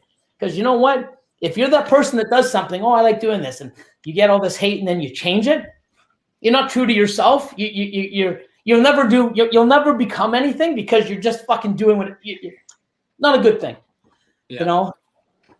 And I'm telling you, I'm talking like 10 fucking years of people shitting on me. Not fucking, oh, I got a bad post, I got a bad comment. 10 fucking years of people shitting on me. Oh, that fucking guy who cuts with the scissors. Oh, poor fucking animals. Oh, I'm making and producing more healthier animals than fucking all you guys fucking hating me. Got to be doing something right. Like, yeah, you know? like seriously. Wow. So I know where the hate comes from. And you know what? Where are those fucking people hating on me? Where the fuck are they? No one knows them. Yeah. Cool. No one knows them, man. No one knows them. People use that mindset and go, hey, you know what? Billy cuts them and fuck, man, it looks a lot easier and let me try it. And then they basically say, hey, you know what? Let me try it. Some people say, holy fuck, Billy, I like it so much better. And some people are like, you know what? Yeah, it is easier a little, but I feel more comfortable using a razor. Fucking awesome. But at least trying it and trying it. And then you make the decision. I'm not sitting here going, you know, fucking walking up, you know, at shows going, cut with scissors, cut with. I'm not fucking trying to promote it. Hey, here's another option, people. Exactly. Try it. You don't like it? Do whatever the fuck you want. Exactly. It's crazy. You're just trying to show off, like, and until people try these things, we don't know if we're using the best method because we're still experiencing things. So, like, I'm not even saying scissors are the best. Exactly. For me, I feel more comfortable. Yeah, you know. Exactly. But scissors are the best. I mean, for me, yeah. Yeah. You know, and I'm glad so many people now are like, you know, instead of jumping on me, also going, hey, you know what? Let me fucking try it. Maybe this fucking, you know, crazy guy in Canada might have something here. You know, and like they're like, wow, Billy, I've tried it, man, and it's great. You know, but I'm not an advocate. I'm not saying, hey, cut your eggs. Don't wait for them to pip. I do. I feel comfortable. I know what I'm looking for. You know. I don't want to be that guy. Hey, cut your eggs at day 48, and you do, and they're not ready, and they die. I don't want to be that guy because I don't cut. People message me, what day do you cut? I don't cut on a day, and I keep saying that, but everybody has it in their head, and I've been saying it on my post. Hey guys, hey, you know what? We don't cut. We're cutting on day 52 or days 48. I don't cut on a day. I keep saying it over and over and over, and guess what? I still got to answer 100 people a fucking month. I don't cut on a day. Yeah. So. You know, people just hear one thing and they're so blindfolded. I mean, you know, blindsided just for that one thing. You got to fucking take it off, be open to so many things, try shit, see what works, and be positive. Stop fucking gravitating to the bullshit. Stop making fucking excuses. You know, and believe me, I've made excuses. It's not like I'm sitting here, oh, I've never made an excuse, and I've always been positive. That's why I'm here. I had to learn that shit to get fucking here. And I'll tell you one thing. Once you start learning not to make fucking excuses and do something and be positive and try to concentrate more on yourself to be better and do things, you're going to see a big fucking change a hell of a lot faster than swimming in the shit with all the other fucking assholes. I'm telling you. You know, it's true. 100%. Like, for sure. Yeah, and that's like I was saying, like, it's just we have to try new things in order to progress, and not just with breeding, like with everything. You have to try new stuff, and that's how technology is even built. Until we try new things, we don't know. Otherwise, we'd all still be riding horses right now instead of cars, because some asshole would have been like, car, that sounds stupid, that's impossible, we can't do that, we're gonna use we have horses already, why the hell would we use cars? But like, we need to progress. Things need to be tried. Unfortunately, like, we need to try things. You know, see, back in the day, there's probably two types of people. The person that thought of a fucking motor vehicle or some sort of an engine that, you know, instead of a horse. Yes. And there's another guy saying, oh, that won't work. What's the shittiest thing about having a horse besides feeding it and having to care for it as well and house it? It dumps on the side of the road. So instead of him, you know, someone's going to sit there and make a new vehicle that's revolutionary, but he's going to try to sit there and make something to clean out, some sort of contraption that picks the bump up after the horse takes a shit. Seriously. You know, hey, guess what I did? Like, you know what? Awesome job, man. You wasted all that time on something like, and then someone else, like, fuck. Yeah, innovated a new way of living, like, and that's the thing, right? Change something. You know what I mean? and the thing is like, so many people say it, like, we've had recessives. Recessives were the first fucking genes out there before all these codoms started popping in, and Justin was the very first one to, hey, let's start doing more things and start making these long-term double, triple recessives. And, he was one of the ones that actually has changed the way most of us, and I hope many of us are thinking about long-term projects and how to, not just back in the day, it's like, oh, I got a banana. I'm going to breed that banana to every fucking animal on the planet to make more bananas, and then just sell them, and get in and try to make as much as you can. Fuck, it was like, yep. There was no longevity, no creations. Everybody wanted to buy an animal, reproduce it, and make as much money as you fucking could. Well, guess what? Those guys, they're hardly even around anymore. Yeah. And some people are still doing it. And guess what? They wonder why everyone else is, oh my God, why do they got all the best shit? Why is everybody following them? Why are they getting fucking all this $20,000 for snakes? That's ridiculous. Well, yes, no. And those people trying to bash you, to teach you, they're getting jealous. They have those hate on you. They're creating those groups, the fans groups, and they're starting to, kill your hobby, kill your business, and make all this stupid shit. It's true. Yeah, I mean, you know what? Not everybody has goals. Everybody, and that's what's great. Like, everybody, you got to do this in order to do that. Well, I don't want to do that. Well, you got to. Why would you not want to do that? Because people have choices. They have different expectations, different goals, and that's what people don't understand. What I want is different from what you guys want, or you guys can have the same fucking want. No idea. But we can't shit on someone that just wants to have 20 awesome fucking animals and just, I don't want to breed. Cool. If you do, it's there. If you don't, no one's forcing you. But it's like everybody wants to make everyone else follow their dream. Like, I'm not trying to teach people on Patreon or other people, hey, you got to get into freeway. You got to do this. You know why? I love it. I think it's going to be great. You need to do this. You need to get a facility. You need to do this. I don't want people chasing my dream. I want people to chase their fucking own. I'm here to help you. You know what I mean? And if someone's trying to make you do something that they're doing, you know what? No. I mean, you want to get as much knowledge as you can, learn, see why people are doing things and what the outcome of that is. Watch successful people. Look what they're doing. Look at how they're doing it. And then all the other people that aren't doing it or giving a shit about how they do it, they're the one bitching, fuck. Oh, it's just because it's Justin. Well, no. I mean, you know why Justin is Justin? Because of what the fuck, the hard work, the dedication, the investment, the learning, the failing. When he failed, he changed it and learned from it. That's why Justin. That's why I'm my way. I didn't just fucking come into this like, oh my God, this was so fucking easy, guys. Yeah. All you do is spend money, guys. Go fight. You don't have to do shit. This is such a great industry. Let's go spend money. Fucking sell your house. Live on the street in your car for 6 months because you're going to be a millionaire 6 months later when you get the eggs.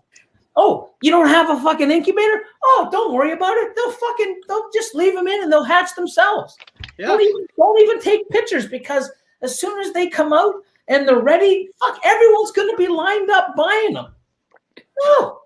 You need to fucking work. Do you know why Justin is where he's at? It's because he worked. And why is Miguel where he's at? Oh, it's because he got all the money. That was one fucking part of it. Because I've seen guys who spent money and did shit, and guess where they are? Who fucking cares? Exactly. Lots of people came in with money, but we don't know who the hell they are because they're gone already, man. And that's the thing. And all these people that bitch are the same people. You'll see them 5 years from now if they're still around. The same fucking shit, the same collection, the same animals, the same fucking stupid negative mentality, shitty mindset than they are, the last 10 years. And they wonder why, Bob, they're making excuses, and excuses get you nothing. It really don't. Yeah. You know why you're not doing something and fix it. It's like these big companies. Oh, we're not selling as much as last year. Oh, who gives a fuck? Don't matter. No. Why? Where are the sales low? Like they have analysis, cost analysis. Where what isn't working right? Okay, what do we have to do to make it function again? Do we have to put more invest money in? Put a new person? That's what it's about. It's a fucking business. Oh, next year will be better. Not if you don't do anything about it. Like, there's a reason why you're not doing well now. Don't wait till next year, because next year's going to be even worse. Yep. You know, it's fucking people. 100%. They just don't get it. Too many fucking excuses in this industry. Too many fucking haters. Yeah, there still is a lot of haters, man. Seriously. Yeah. A lot of haters. Like things have changed for sure from like, and I mean, I haven't been in it as long as you, obviously, but even from when I did start, like back in 2010, it was different. Even back then, compared to now, it was much different. First of all, social media wasn't quite there yet. It was getting there, but it was mostly Facebook shit. But there are still lots of haters, and there are still people who, and like Nazar was saying, like the jealousy factor is huge in certain circumstances, especially on Facebook and shit. But it is important just to keep pushing forward and staying positive and focused and looking at it as it is still a business. We get to enjoy our hobby, but it is a business at the same time. Yeah. And there's not one answer. Let me just shut this down. Hold on. No worries. Shift quit. There's not one answer. Also, people are always messaging, "Hi, my snake didn't eat. How do I get it to eat?" Wow. What's it kept in? What are the temperatures? What are you feeding? Where's it located? Like, there's so many answers or questions that I need before I answer it. And guess what? I could give you 50 answers. Well, what's the fight? Well, I just want it to eat. What do I do? I don't know. You could be all 50 at once, one at a time, maybe 10 or 6. There's no fucking answer. Everybody wants one fucking answer. Just like success. Oh, how to become successful. It's not just one thing. There's many things. And guess what? You're going to excel at some and fucking, be shitty at others. And it's so much work, and I can't wait to be like you one day. Careful what you wish for, because I mean, it's a lot of fucking work and time, and it's not fucking easy. And the bigger you get, the easier it is. No, that's so fucking full of shit. Like, think about it. What you do now with 20 or 30 or 40 snakes, times that by 10. Okay, so if you have 40 snakes, all the time, all the amount of money, the space, times that by 10. That's 400. Yeah. I'm 5 times that. I'm 2,000. Oh, wow.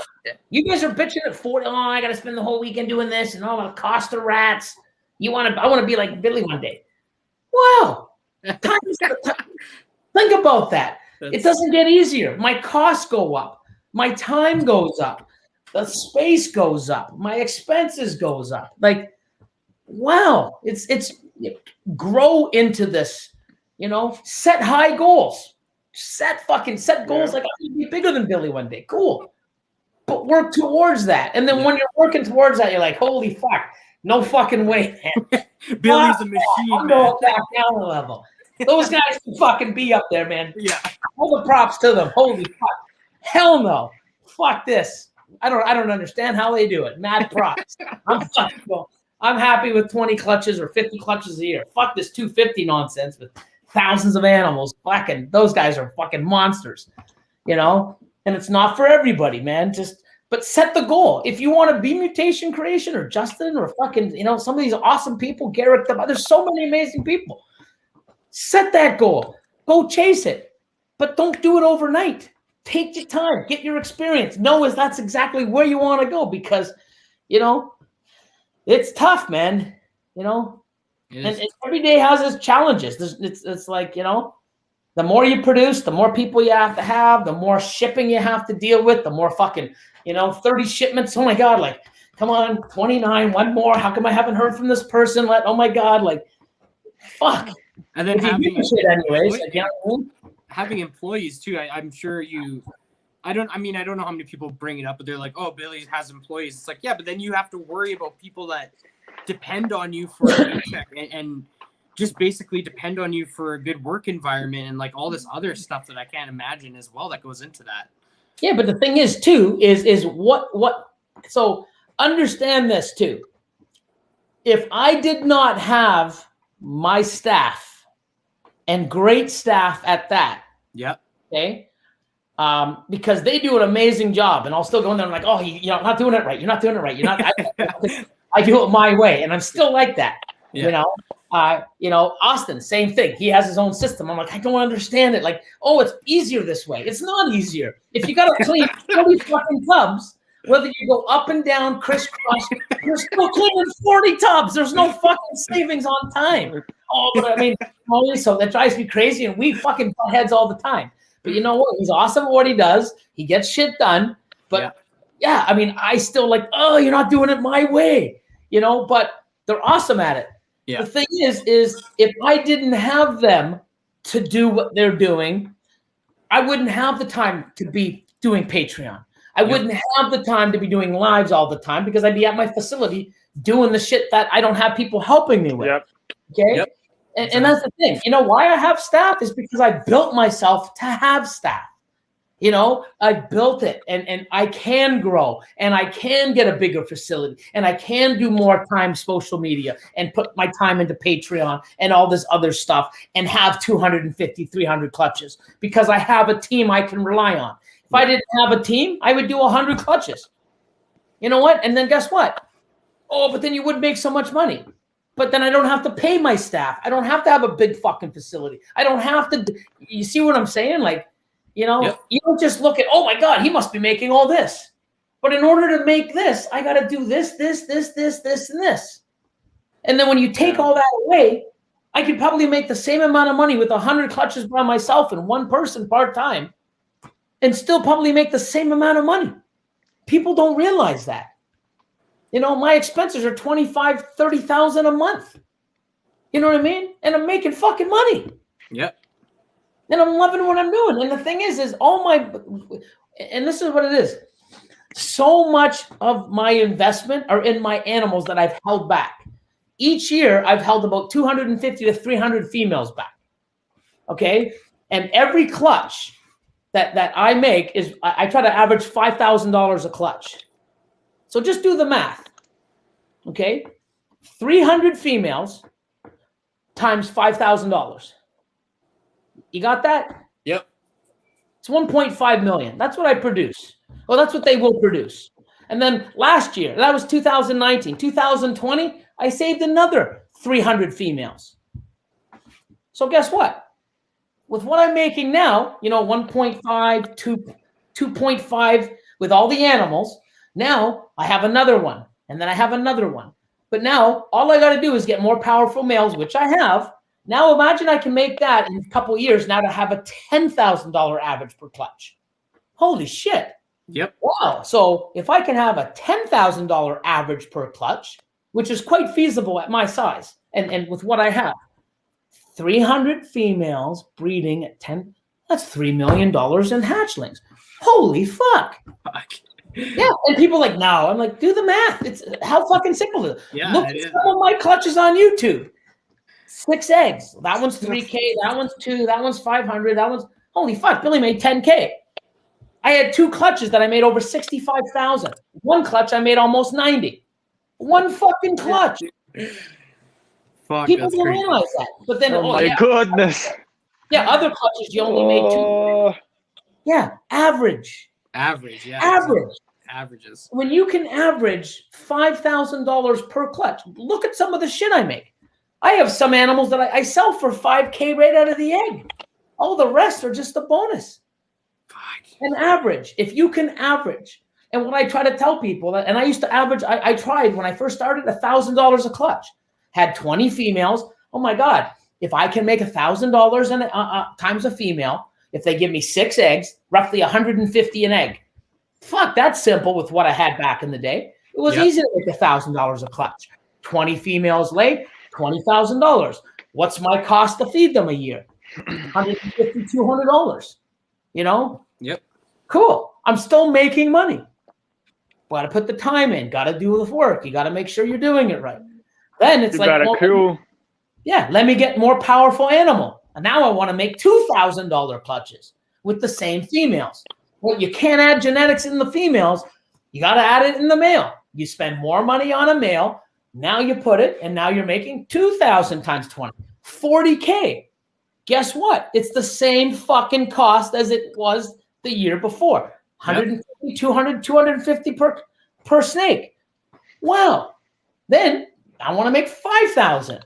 Now 20 animals, a $5,000 clutch, there's $100,000. Same cost. That's how this business works.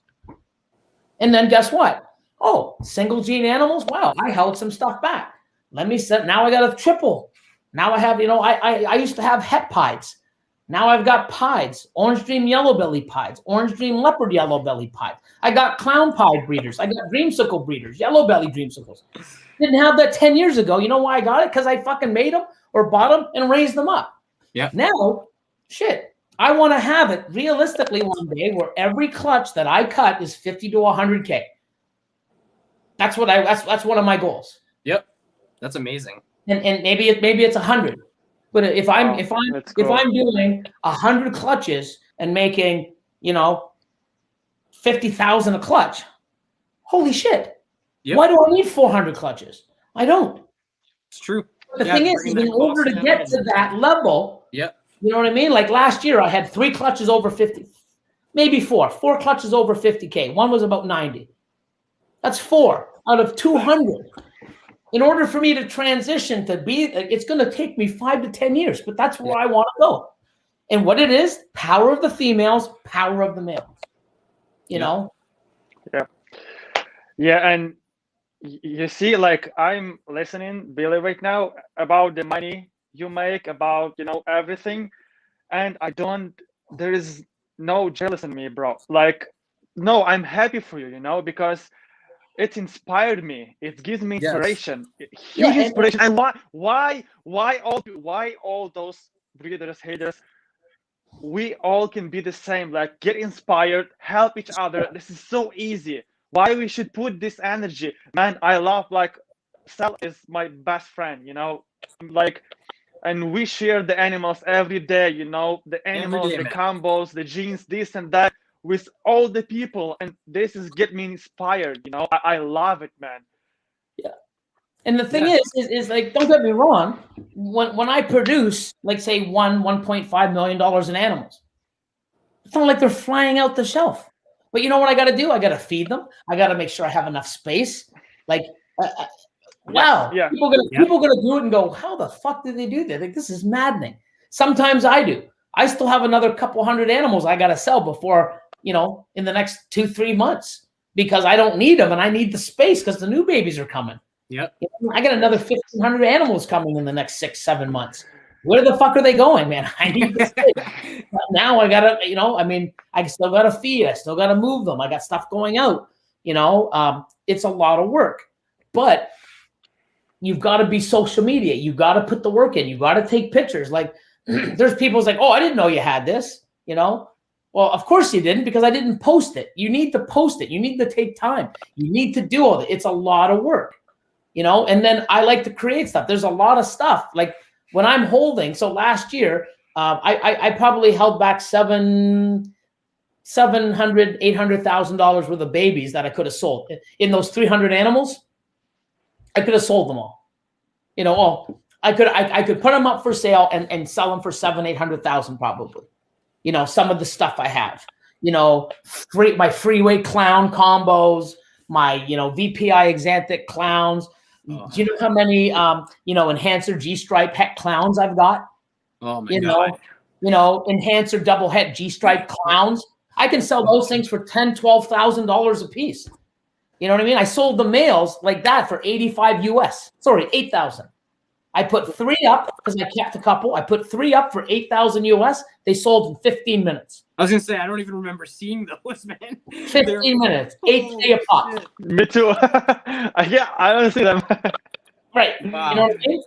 I have, like, females. I've got triple hets. I got combo triple het. Like, I could put those up and make $100K tomorrow. They would go like as fast as I fucking hit end.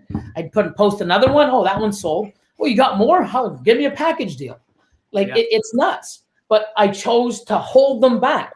So when I'm producing, say I do 1.5 this year of production, okay? Out of that, there's going to be probably, I don't know, 10,000 to wholesale, 20,000 to wholesale, just out the door, stuff that I don't want, especially if there's no shows anymore. I'm not selling $100, $200 animals at shows. I'm not keeping them and feeding them and trying to move them online. Wholesale. you know, or have a store get them at a reasonable price and then resell them so that everybody's making money and everyone's happy. Cool. Then there's out of that, you know, there's probably going to be 500, 600, 700,000 of those animals that I'm holding back. You know, I'm keeping for the future. And then, you know, whatever's left, which should be a good, you know, 600, 700, 800. That's what I got to come in, pay the bills, do what I got to do. And it's fucking awesome. Yeah. You know, but I can say, hey, fuck it. I don't want to invest, you know, everything I'm making this year is for sale. Then I could probably punch out a 1.5 or more, you know, or at least last year I could have. Yeah. I want those animals. I need those, like Orange Dream, Yellow Belly, Ghost Pied. What the fuck? Like, you know what I mean? Like, I'm not selling that fucking thing. No way, man. Wow. You know? My Enchi Orange, my Enchi Dreamsicle that has the new gene in it. I ain't fucking selling that thing. You crazy? Someone offered me 10 the other day. I'm like, nah, it's not even going anywhere. All the monsoons. I'm not fucking selling them. Like, you know, I could in a heartbeat. I have stuff that no one has. I could put it up and I could ask whatever and it would sell. I don't want to sell it. But then we're only in it for the money. Like all those fucking people. You guys are fucking morons. Yeah. You know, that's why I saved about 700,000 to 800,000 worth of hatchlings I didn't sell. And I spent another $250,000 buying animals that I didn't have. Yeah. I'm all about the money, but I just dropped $1 million fucking dollars on animals. Yeah. I'm all about the money. That's why you bought a whole bunch of freedom breeders when you didn't need to. You could have just kept your ARS, but you gotta, you know, I mean, if it was about the money, what does money do? What if you're trying to do that? You gouge on everything. Yep. Look what I've done in the last 6 years at the old facility. Guess what? I could do that for another 6 years. Keep the cost down. I wouldn't be as excited. I love what I'm doing. I love the extra expense. I love what I have. Now I get to do something in 10 years with that and enjoy it and inspire other people. You know why did I spend it? Because I wanted to. You know why? Because I can. You know why? Because I can inspire people. And you know what? Look what I've got. Look what you can do. And to do it, watch the videos. Watch what I do. Watch how hard it is. Look at the good. Look at the bad. You know, hey, I'm doing a monsoon dance. Fucking whoa, doing the Billy dance. And then I got one like, oh my God, it's fucking dead. Like it's you get good and bad. If I This is my best video, Billy. This is my best at cutting. He loves the Billy dance, man. Yeah. But you know what I mean? Like it's not easy. You get good and you get bad. You miss odds some year, you know, or you fucking prove shit out and it doesn't prove out and you got fucked. It's like, God damn it. But you just want to see, like, have a plan, you know, start off with something like, hey, what do I have in my racks? Okay. How do I make $1,000 clutch? If I'm averaging 6 eggs, I got to have a male to this female, which gives me an average of 150 per egg. Some could be 500, some could be 100. You know, do the math. And then you do that. Or let's get a better male and let's make 2,000 a clutch. You know, and then eventually, instead of using a single gene female where the power has to be in the male, now I have like lightning pied females and yellow belly dreamsicle. I have orange dreamsicle females growing up. So guess what? That animal is going to give me a better clutch with another animal than just a regular lavender het pied or a pied het lavender. Or even a fucking regular dreamsicle, because now it's an orange dreamsicle and a yellow belly dreamsicle, Enchi dreamsicle, you know? So when you keep growing, it's a lot easier. There's no way I can make $10,000 a clutch. Not with a fucking regular normal, unless you have a $50,000 male or $20,000 male. But if you have a $20,000 male and you're breeding it to a normal, you should smack yourself right now. You know what I mean? Like, you know, you got to build it, right? Yeah. The best way to start, get some single gene normals. Yes. You know, some codoms, you know, single gene, double gene, pinstripes, lemon blast, whatever you like. And then you get a male, you breed. Then you change the male, you keep going. You hold stuff back, you buy other stuff with some of the money you sell off, and then you grow. And then now you replace that lemon blast with a pastel pied, with a pinstripe, lemon blast, orange dream, Enchi, you know, something. And then, you know, you keep swapping. And it happens every 2 to 3 years when your stock grows and you're feeding it, and you change that animal. So, you know, when you have a normal or a pastel, in order to make a $1,000 clutch, you got to have, you know, $1,000 animal set. Okay. Then you spend $5,000 on an animal, you can get that up to 2,000, 22, depending on the odds. But if you're spending money, 20,000 on an animal to breed to that same female, you want to go in little steps. Now I have a better female. Now I have, instead of a 2-gene animal, I have a 2-gene visual recessive or something like that. And now you keep stacking. So it's a lot easier. I mean, look at the Pompeii. Justin has 1 Pompeii. He's made a few. If he had 50 Pompeis, he could breed a fucking normal to the Pompeii. If he had 50 Pompeii females, if he bred a normal, he'd still make $10,000 a clutch. You know what I mean? But he doesn't have 50 fucking Pompeis. He's got a few. But then he's got to make other stuff in order to get that, you know, and it's, you know, you got to build your inventory and your collection correct with the projects to keep moving it always further ahead and not having to keep buying a new animal, you know, because if you're doing it, all I got to do is buy a male. But if your females always stay the same, the only way you're going to grow is by buying another animal, and it'll work and you'll make money. But you're wondering why you're not elevating at some crazy pace. Is because females are stagnant. You got to keep stacking on both sides. The easiest way, females, lower end, strong male. Because it's, you know, then you put it, you make some money, reinvest it, but you got to hold stuff back. So eventually those single and double gene females are gone with triples, quads, visual recessive, you know, combos. And then, you know, now you can still use a shitty male or a better male, and it keeps growing and growing. And it's amazing how you're like, holy fuck, I can't believe I got this. Oh my God, I can't believe I made this. Wow. And then 2 years later, it's like, I can't believe I'm breeding this. It's crazy. 5 years later, you do it right. You're like, holy fuck, look what I've done. This is like, wow. It's like smacking in the face. Like, wow. You're like, holy fuck, look what I've done. Look where I'm at. You know, you don't want to be 5 years later going, why the fuck is everyone else and why am I still here? Yeah. You don't want to stay stagnant. You know, you need to hold stuff back and buy animals with that gene that you didn't have so you can keep your projects and everything stepping up. If you're just flatlining, you know, unless that's what you want to do. If you just want to do this and make $3,000 or, $10,000 a year to pay for your hobby and just enjoy it, fucking awesome. Just don't be that guy that bitches. If you're doing that and you bitch, yep, you're doing exactly.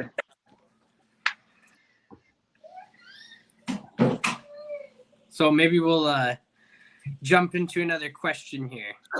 Give it to me. Let's do it. Okay. So what's one of your favorite things about the new facility? I know you probably... I'll be right back, guys. Yep. Yeah, no worries, man. One of my favorite things.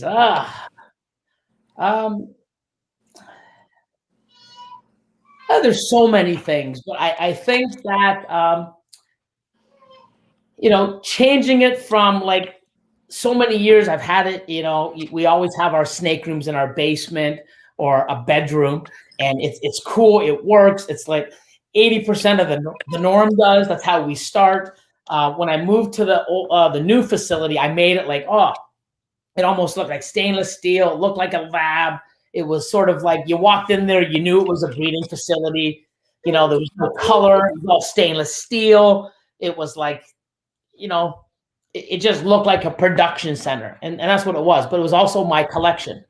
This place here, you have a lounge. We have like a new, at the front, we have new animals coming in and new different species that we can enjoy, use for YouTube, learn. And when you walk into the back, it's totally different. And it still looks like a breeding facility, but it's got glass walls. It's got some color. It's got separation. The floor is different than the front, total different feel. So it was just, it makes me feel better when I'm there. And it gives me, satisfaction of all the hard work and thought and everything I've believed in and stood behind and struggled through and put up with, and late nights and sacrifices. I look around and go, fuck, like, wow, like it worth all of it. And that's the thing. When you're struggling to put all this time and effort in, and you're investing money and time, and it's rough. You don't have anything to say, hey, wow, this is all worth it, but you won't unless you keep grinding, man. Like, you know, and you can see, look at the people that grind. Look at the people that put the time in and you know, we're showing, like, look at people that are bitching and complaining and see where they've been over the last 5 years. They're probably in the same fucking spot. Why? Why are other people excelling and they're not? Look what they're doing and do the exact fucking opposite. Yep. You know? I'm that's just how it is, you know. But when you fucking put, like, I walk in now, I've had, like, even my last facility, people walk in and go, oh my God, this is incredible. And it was. Okay, this is a different facility, which is, it's perfect timing for what we need as a team, and you know, it was just perfect timing. But when I go in there, I come in and I turn the lights on. I'm like, fuck, man, this is like I sort of jump up and down and do a Billy dance by myself because it's so amazing. And I did it because, you know what I mean, because of my hard work and the sacrifice, and everyone can do this. And it's not fucking easy. And it's not like, oh, all you have to do is, like, I'm not that guy, like, oh, all you got to do is invest money and do this and follow these 5 easy steps. It's not. It's fucking hard work, you know, and not everybody will be successful. You know, I'm not trying to sell you a fucking dream that's never going to come. It can fucking come, but there's a cost to it. You know, money, time, dedication, sacrifice, work. You got to keep learning. You got to fuck up, and you got to, depending on how you fuck up, you got to learn from that and bounce back, not to fuck up again. It's you know, there's so much knowledge out there now, and people sharing stuff.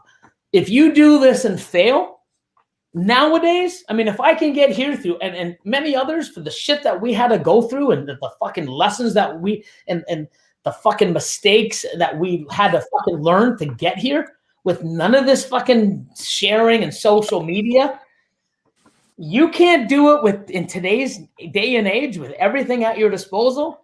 You're just not fucking giving a shit, or putting in any time, or listening to what people are telling you to do, or you just don't give a fuck, and you're making excuses and not putting in the work. There's no way that you cannot do this. Except I have people that fucking bought a snake a year ago and they got 10 fucking clutches. They're making money. They're like, you know, yeah, it's so easy to do it. You just got to do it. And it's not going to be easy. And, you know, you see, like, look at me. Hey, man, look at this. Oh, fuck. I could say, oh, my fucking monsoon died in the egg. Fuck it. I'm not doing any more videos this year. I give up. You know, and the funny thing is, I'm going to do 10 more clutches and something else is going to go wrong. Oh, well, but if I concentrate on the 9 that went, fuck that 10th one. Yep. Yeah, exactly. Yeah. Just keep pushing, man. Dude, I just, that new facility, like, I can't imagine that facility. Like, I can't wait to come and visit it one day, because it looks amazing, man. Like, you know, and it's, like I said, watching some of your first videos and then watching videos now, it's just so cool to see that build. Yeah, and it's not like you see me slacking off. I mean, I'm working hard, and that's the thing, man. I'm working harder now, when so many people, oh, man, look at that, he's got it easy now. No, man, don't get it. Like, careful what you wish for, and the bigger you get, the harder you work. It doesn't get any easier. And yes, I have a staff, but you know what? I have the right staff. You know how long it took me to get the right staff? You know? And not only that, I mean, we work as a team. You know, they make me better. They make me as big as I am, because if I didn't have them, like I said, I would scale back, because I couldn't do it on my own. And the reason why I'm doing more stuff is because I know I can fall back and rely on these guys. You know, you try doing everything that I do, you know, even with 50 fucking snakes, you're going to say, how the fuck does he do it? Like, what the fuck? Like, it's nuts. You know? It's true. Man. It is. It's so true. I know. And that's why I laugh, because I'm just like, it's just funny, because I don't know how anyone would think. I'm sure people do, but it's just crazy that anyone would think it's easier, because it's just like, yeah, you're a machine. Most people know you're a machine. The more we got to assist feed, the more we got to worry about this, and more space, and the more time, and it's nuts. It doesn't get easier. Yeah. But you know what? I love it. More expanses, and yeah. It's crazy, but definitely worth it, man. I love where I'm at, and I love, you know, knowing that I can be where I'm at because of my team. You know, Mutation Creation would still be there. It would still be here. It's just I might not be at the level I'm at because of my team. Yeah, that's awesome, man. And you can I remember Billy, the first video.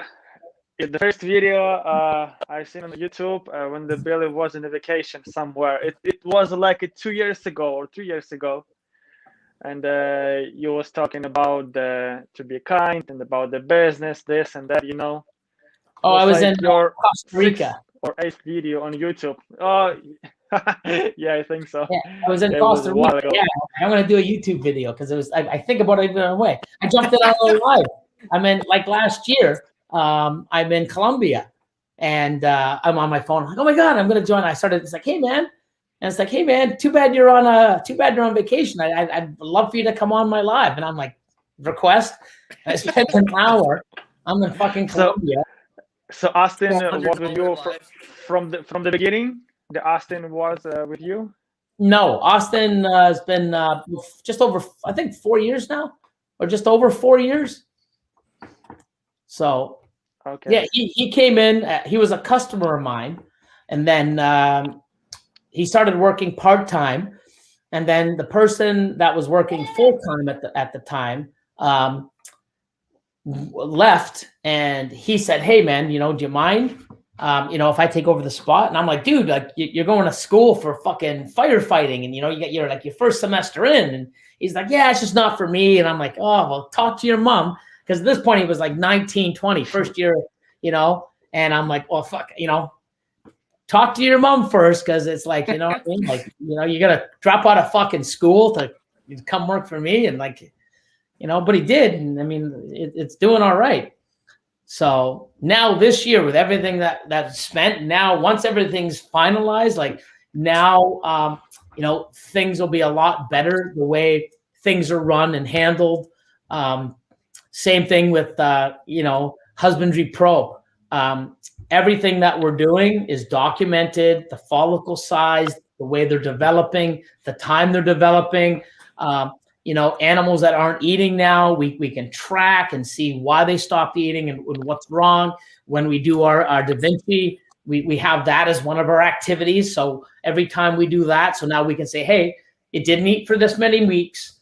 We started doing it 3 weeks and then it ate, or 1 week and it ate. Hey, we've been doing this for 6 weeks and it still hasn't fucking eaten.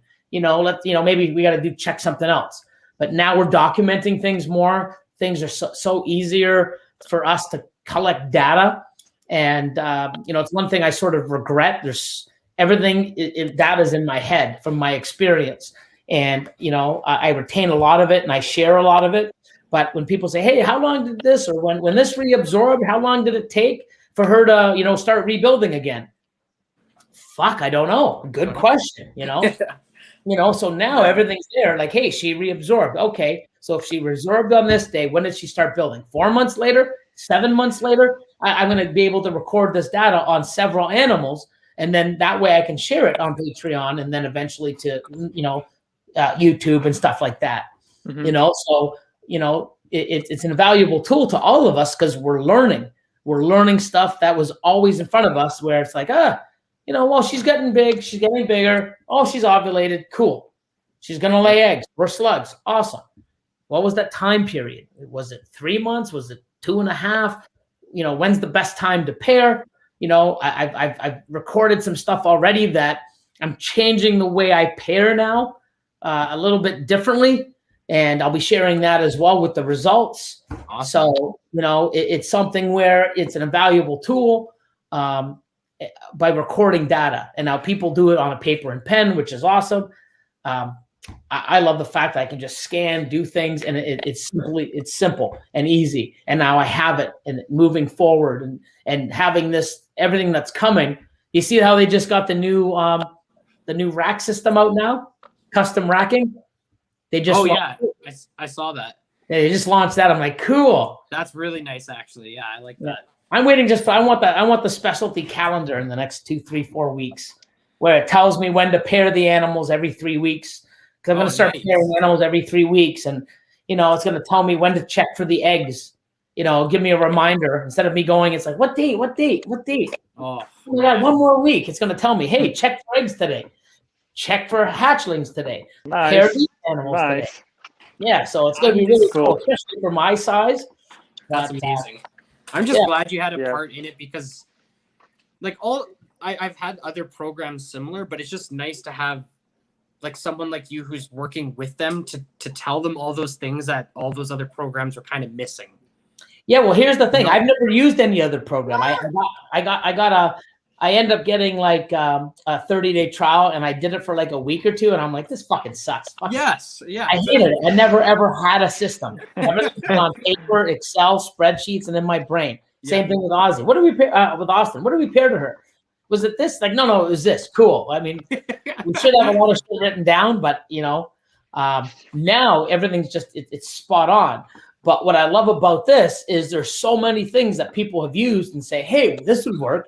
This would be better. Hey, can we do this? And it's like, I probably would have maybe come across that 6 months down the road. It would be cool, but we get it now because somebody else has thought of it before I came across it. Yeah.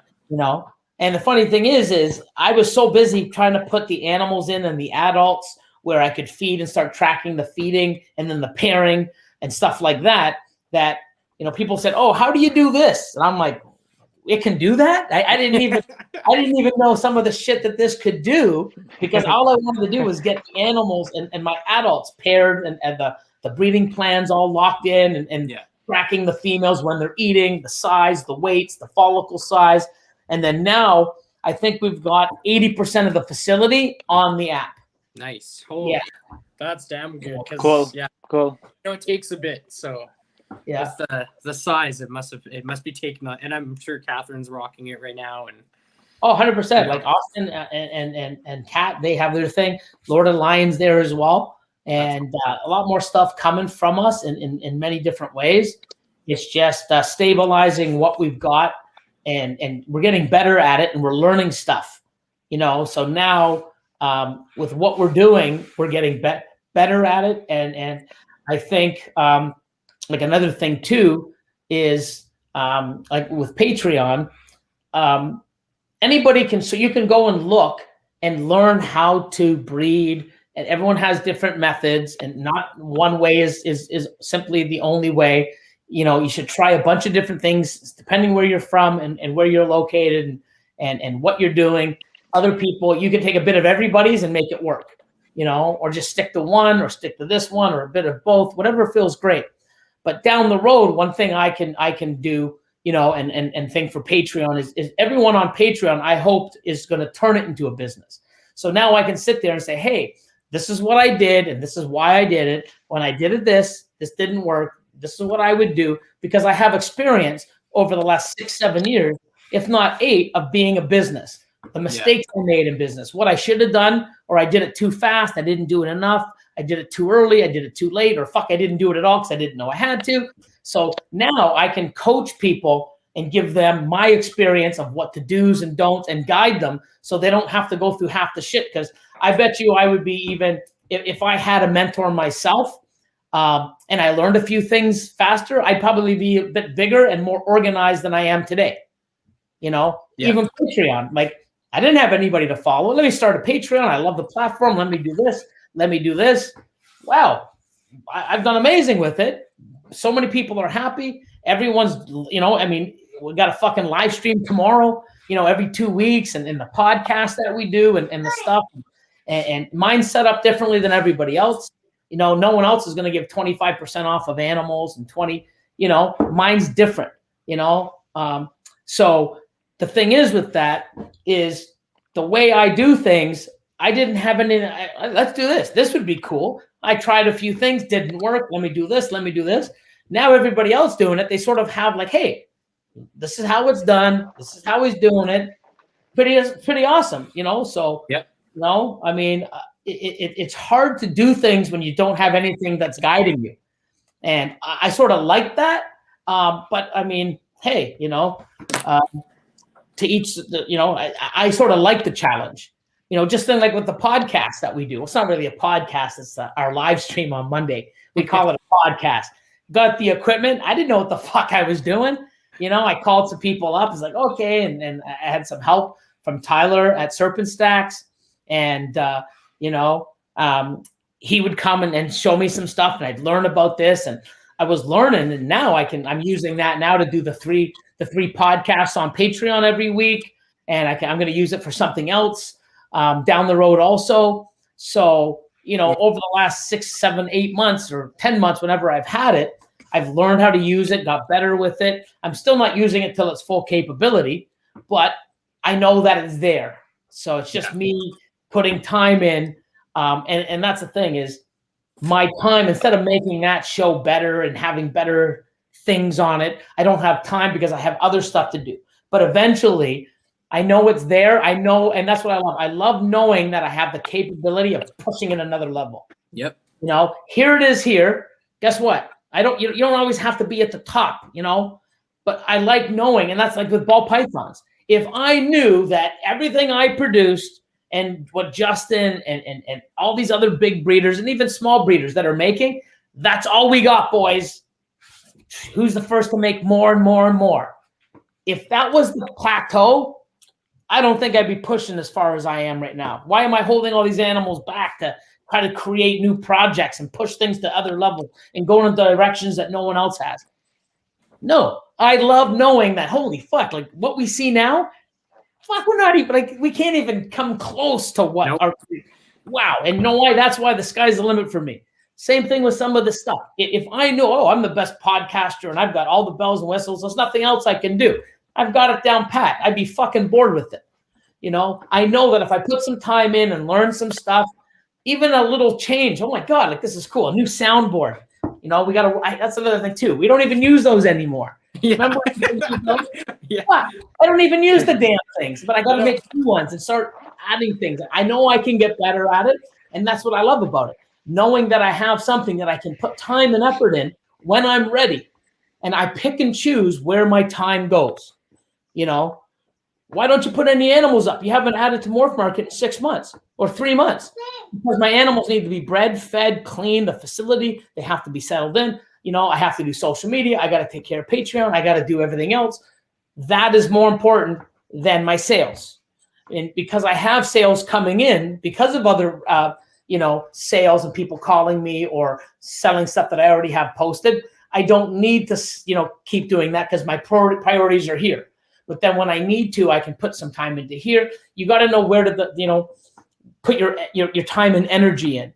And, hey, Billy, Billy hasn't done anything on YouTube or on Patreon or hasn't put any animals up, but he's got a hell of a podcast Monday night live stream. You got to see it. Like, not the right time, man. Like, it will come, and knowing that I can bring it up and raise the bar on it all the time, it's going to happen. It's just when I'm ready.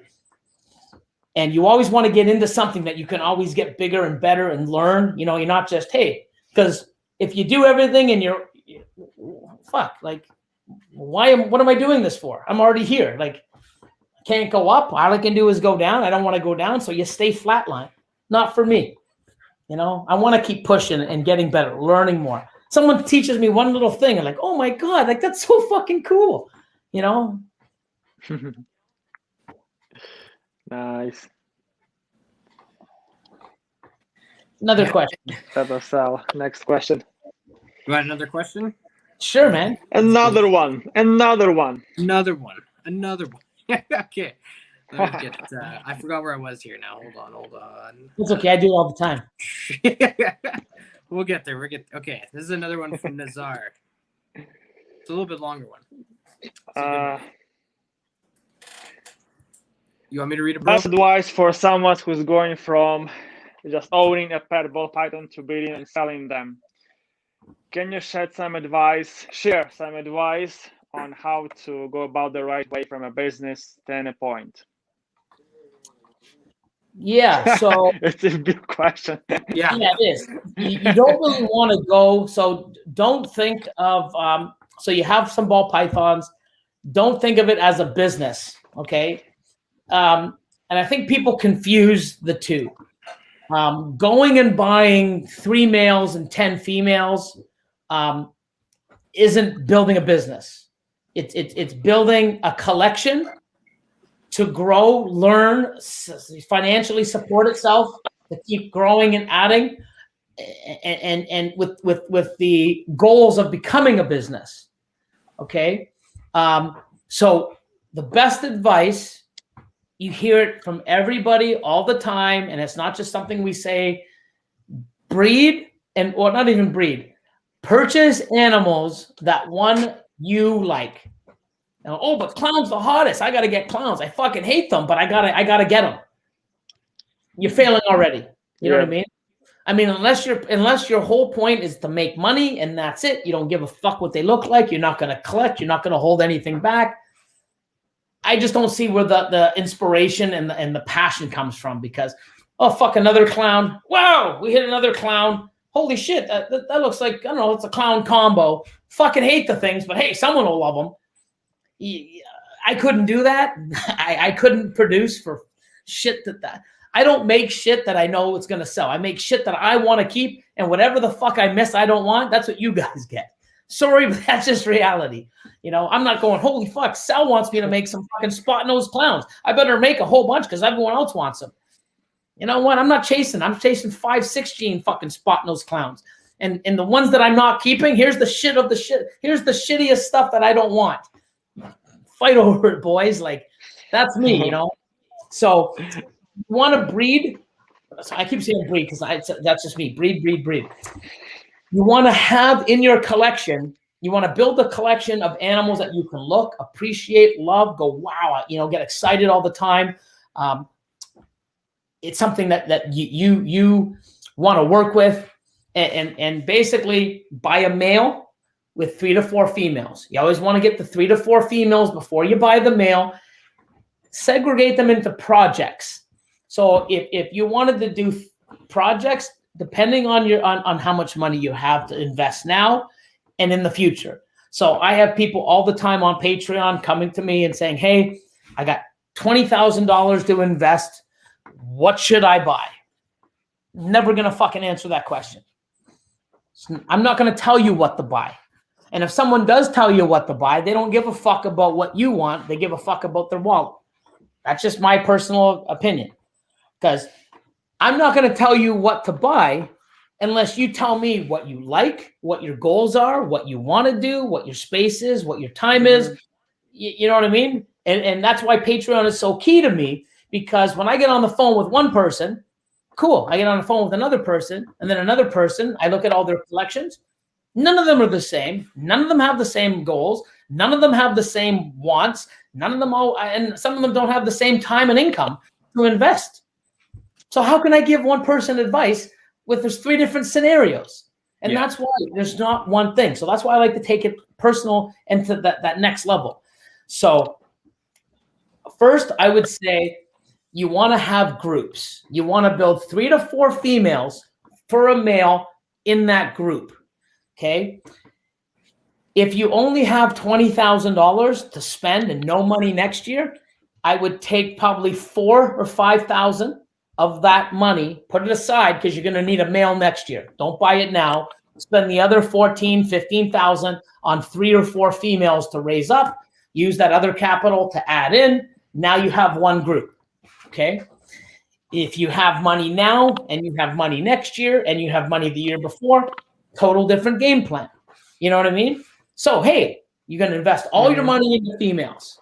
Then next year, you're going to take the same amount of money because you got, say, $20,000 a year to come in. You're going to take 5,000, 6,000 of that, and you're going to put towards a male for these 3 or 4 females. And then you're going to take the rest to get 3 females for the next year.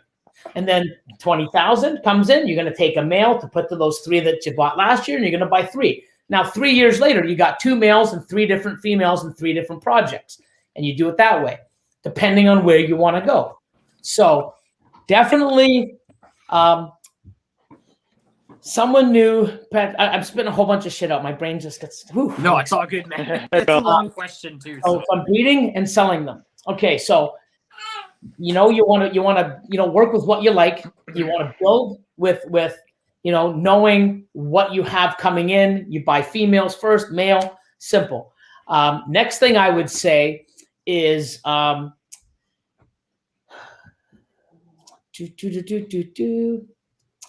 think of it as a business. While you're doing that also, you probably want to pick up something small like as far as financially, to get some experience in seeing a female breed. You know, seeing her bull wrap, seeing, you know, the position she's in, pairing the male, getting that excitement, seeing your first lock, seeing her bull wrap, seeing her lay inverted, seeing her ovulate, watching her burrow or nest, and see all the signs while your females are growing up. 2 years later, you get something that gives you some, you know, a little bit of excitement, because I know everyone's like, no, I'll take my time, and they buy animals and they're doing it the way that I really suggest. And then 6 months down the road, all the new hatchlings come out. Holy fuck, see what Buddy made? Oh my God. Oh, like fuck. You know what? They're not waiting 2 more years to get that. They want to do it now. So you want to have some, you know, I don't give a shit if it's a normal to a normal. You know what? You just want that breed. Now, if you have extra money, then yeah, try to buy some really cool stuff too. You know, but the cool stuff costs you money. The bigger it is, the more it's going to cost you. You know, the better it is and the bigger it is, no one's pulling it out of the rack, because it's you know, so, you know, you want experience, you want to see it, you want to be able to know and test that you know you've done it right. You want to get that, holy shit, I actually did it. Like, it's such a great feeling, because so many people, when they're doing this, am I doing this? I'm doing, you know, they overthink themselves. They're wondering if they're doing it right. I'm not sure if I'm doing this right. I did this, or I'm pairing between this. It's like, no. Don't only pair between October, November, and January, February, March, like all year round. But I read, no, you know, there's so many things that you can learn by actually doing it and getting that experience. Also, when you get the clutch out, you put it in an incubator. I would rather know that I fucked up with the wrong incubator if you built it and you have the wrong fan, or you're using the wrong tubs, or, you know, I'd rather you fuck up on a normal to a normal than all your investment 3 years later. Because nothing's worse than investing money, raise them up. Oh my God, it's breeding season, and you got 3 or 4 clutches in, and it fucking all goes to shit. Oh, pretty shitty.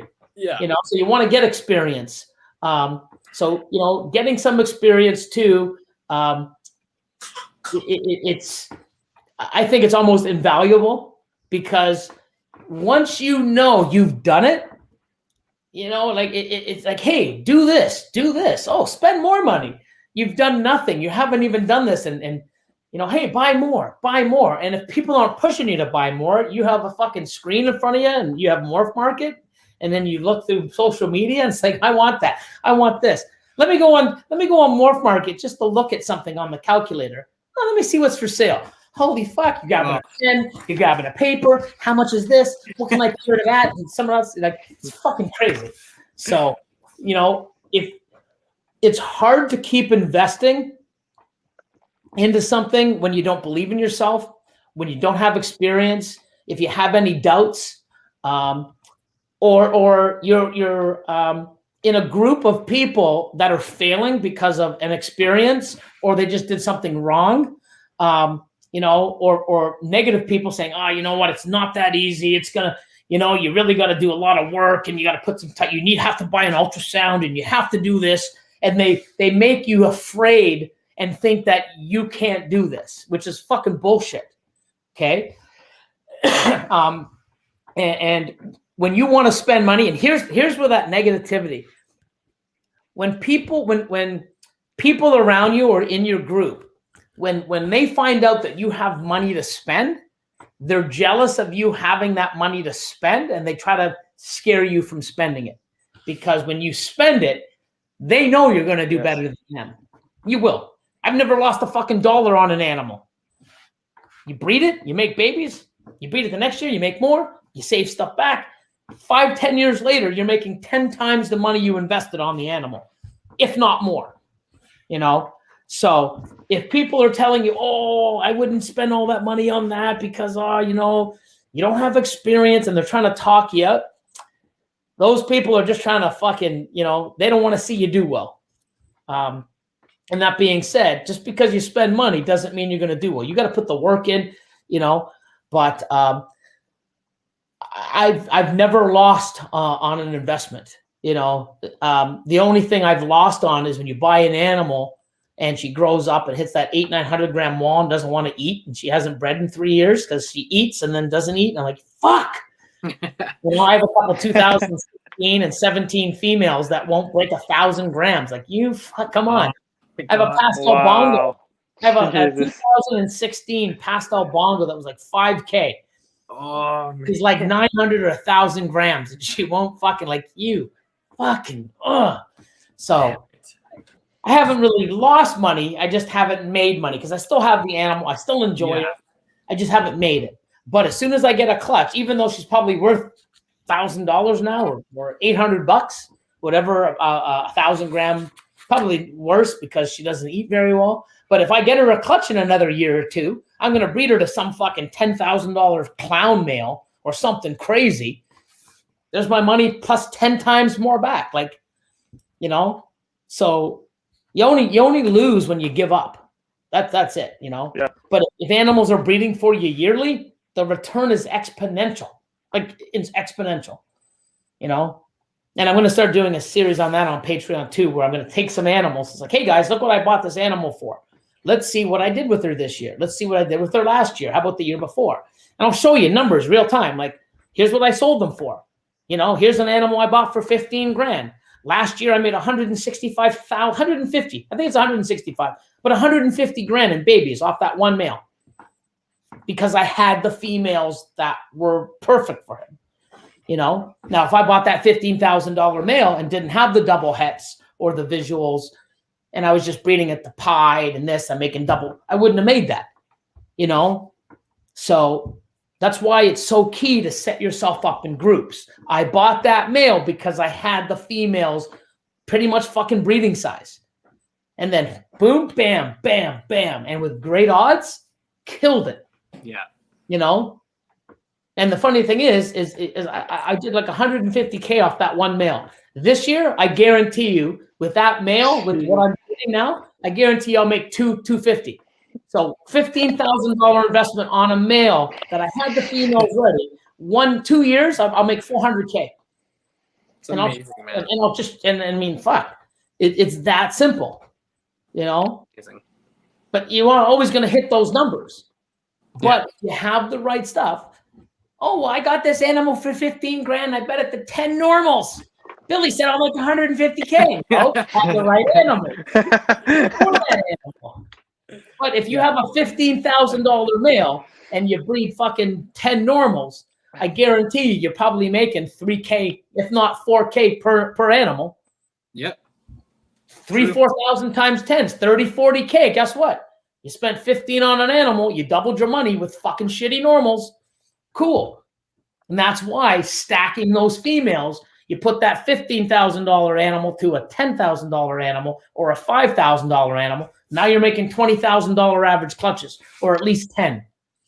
That's how it works, you know. But there's so much advice I could give you. Like I said, the ones I've already said. Make projects. Also want projects that sort of interlink. You know, if you like pied, you like clown. You know, what's the best thing that you can put in both? I like Enchi, I like yellow belly, I like OB. You know, you try to get that somewhere. And then, you know what, eventually you can do clown to pieds and pied to clowns. You just got to have a game plan and have a game plan. Set your goals high, have a game plan. And if you can't get into 3 projects one year, you get into 1 or 2. And then, you know, next year you get into another one, start stacking those other ones. There's so many different things. It's not a simple question. But I'll tell you one thing. If you're going to turn it into a business, treat it like a business. Yeah. If you have a collection and you build, what's a business always doing? Reinvesting, getting more, getting bigger. Yeah. You have a delivery service. I got 1 truck. It's doing well. What are you going to do? Get a second truck. Get a 3rd truck. Yeah. Start making money. Then what do? Buy a 5th truck. Buy a 6th truck. Then what? Guess what? Now I need a bigger facility. I want a facility now where I can house all the trucks and have this. And maybe I'm going to, you know, I have a delivery service. Now I'm going to have a fucking, you know, a freezer where now I can hold, instead of me going and picking the stuff up, now I can hold the stuff. And now I'm going to be the supplier and the delivery. Like, you got to keep growing and think of it like that.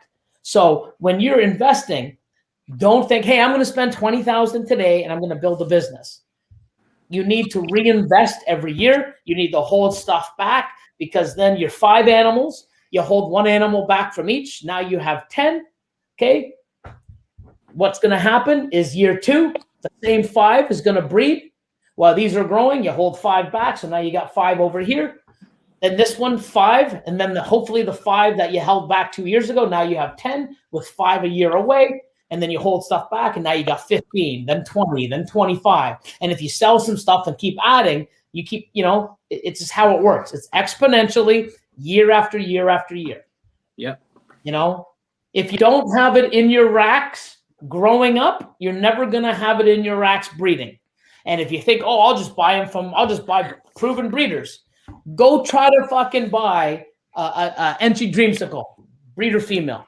Yeah. Go try to find one. Yep. Good luck with that. Go try to find a Cypress spot nose clown breeder female. Good luck with that. Yep. Good luck with that. That animal's going to sit in someone's collection for the next 5 years minimum, breeding every year for 5 years. So you need to invest now for the future. I guarantee it's coming. Okay. If it's not in your rack growing up, you're never going to have it on eggs. And the stuff that you do have breeding size, it's run of the mill stuff that no one else wants because they've got better stuff. You're always going to be behind, Yeah, no, I think that's, and it was kind of a difficult question because I know there's so many angles and so many answers. There is. And there. Yeah. But don't think of it as, oh, I'm going to get 20 animals and now I'm in business. You want to enjoy it. You want to collect. You want to visually be pleased about it. And think about it. A business is more than just buying animals, raising them and breeding them. You need to build your brand. Okay. So while you get these animals, and it takes you 2 years to breed them, because even if you do get those 2 breeder normals and breed them, you're not going to be celebrating. Holy fuck. You're going to celebrate that you did it. You did it at that. You're going to get that big pat on the shoulder going, holy fuck, I can do this, which is great because now these awesome animals are a year away. I'm fucking confident. Now you're like, holy shit. Now you get that glow and that confidence. And now, hey, I want to buy more. I've done it. So motivation from yourself. I mean, I can motivate the shit out of you by talking to you. But when you do it yourself, holy fuck, man. All that doubt is gone. I did it. It's incredible. Oh my God. I want more of this. I got so fucking nuts. I'm jumping up and down hatching normals. Wait till I hatch fucking clown pies. Holy shit. Like your brain won't stop. It's almost like, here, breed. Once you do, you're hooked for life. Try it once. I'm telling you, you breed normals for your first time, whether they're normals or something even better. When you do it, damn, man, you'll never want it not. And that's why I have so much, because I always want to hatch eggs. I want to see them and cut them and breed, and it's just never ending, and it doesn't get old. But you want to basically, while you're waiting, and learning, educate yourself, reach out, learn more, see what people are doing, get a brand, get a name, put some thought in it, brand yourself, market yourself. Take pictures, learn to take better pictures, learn how fucking the algorithm works, or, because postings fucking work. You got to post every day, if you can. But if you start posting every day, you got to post every day. Oh, I'm going to take this week. No, then you just fucked it all up. You got to keep working. If you can only post once or twice a week, post once or twice a week, but make sure you post once or twice a week. Learn the hashtags, see what other people are doing. Start following people, commenting on their stuff. Give them a like. Give them a shout out for your story. Hey, look, congratulations to this person. Communicate, get involved, build that brand. Show people what you got. Let them know what type of person you are. Like I think I saw him. Yeah, Elliot Perez doesn't even he doesn't even own a Yeah. I mean, but you know what? He's here. He's, you know what I mean? Like, I don't even need to meet the fucking guy and know he's fucking class and awesome. The guy I want to meet. And I'm glad he's in our community just by he doesn't even own a fucking snake. Nope. But I know I want people like that in our community because he's promoting people, he's supporting people, he's there commenting. I mean, like, fuck, he's got to be a robot or something. I saw pictures of him, so I know he's real. But it's like, everyone posts. It's fucking Elliot. Post. Great job. Awesome. You're the man. Who the fuck is this guy? Yeah. He puts more work than fucking I do. It'd be scary if he owned a snake. He'd be taking over Mutation Creation by fucking next year. Hey Justin, what are you doing? Trying to catch this Elliot guy. He's everywhere. He's fucking everywhere.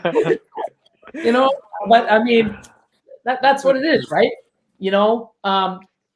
This isn't spend money and watch it come in. It's fucking work. Work on on learning. Work on your experience. When you have mistakes, fix them quick. Find out why you made the mistakes. If you're making mistakes and have no fucking idea why you're making them, you're lost already. You need to learn why you made them and why they're happening and fucking change it so they don't keep happening. You want to promote yourself, get out there, grind, learn, find and feel where you're comfortable at. Holy shit, this is really a lot of work. You know what? I don't have the time for this, so I'm just going to stay this small. Perfect. Don't let other people tell you where you should be, and then you just fucking do it and ruin your life and fucking, oh my God, this is crazy, and go nuts trying to fulfill someone else's fucking dream. I guarantee you there's not many people watching me or seeing me that can do what I do on a daily basis. I give someone fucking 6 months tops and they'd be like, done. So, it's not for everybody at my level and what I do, I mean, look at Justin and Garrick the Meyer, man. They got fucking huge facilities also, but look how much time I put into social media as well. Yes.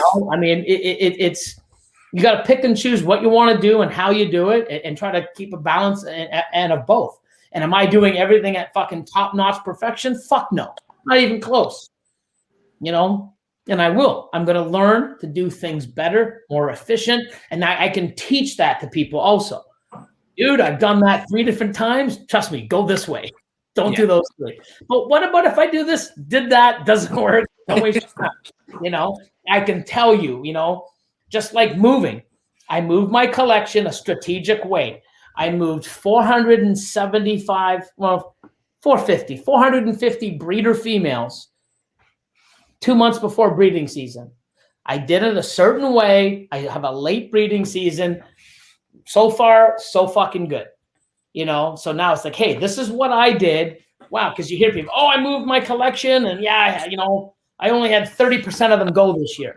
Fuck, or I got so many slugs, or hey, this and that. Yeah, what a shitty year, but I had to move. I did it a certain way. Now I can share that info with people, and hey, this is what I did. I did this. I made a big mistake. I concentrated on this when I should have concentrated on that. It should have been like this, but it was like that, and this is what happened. And then next year I did it the opposite way, and fuck, look where I'm at. So I can share that with you. There's so many things that, people don't realize, how you answer emails. I have people I message 2 days later because I haven't had time to get to them. And, oh man, sorry, dude, I wanted to buy a snake. I bought it from somewhere else. And you look at how many times that happens. I lost 20 grand last month in sales that I could have had, but I didn't get to them. Fuck, 20 grand in April.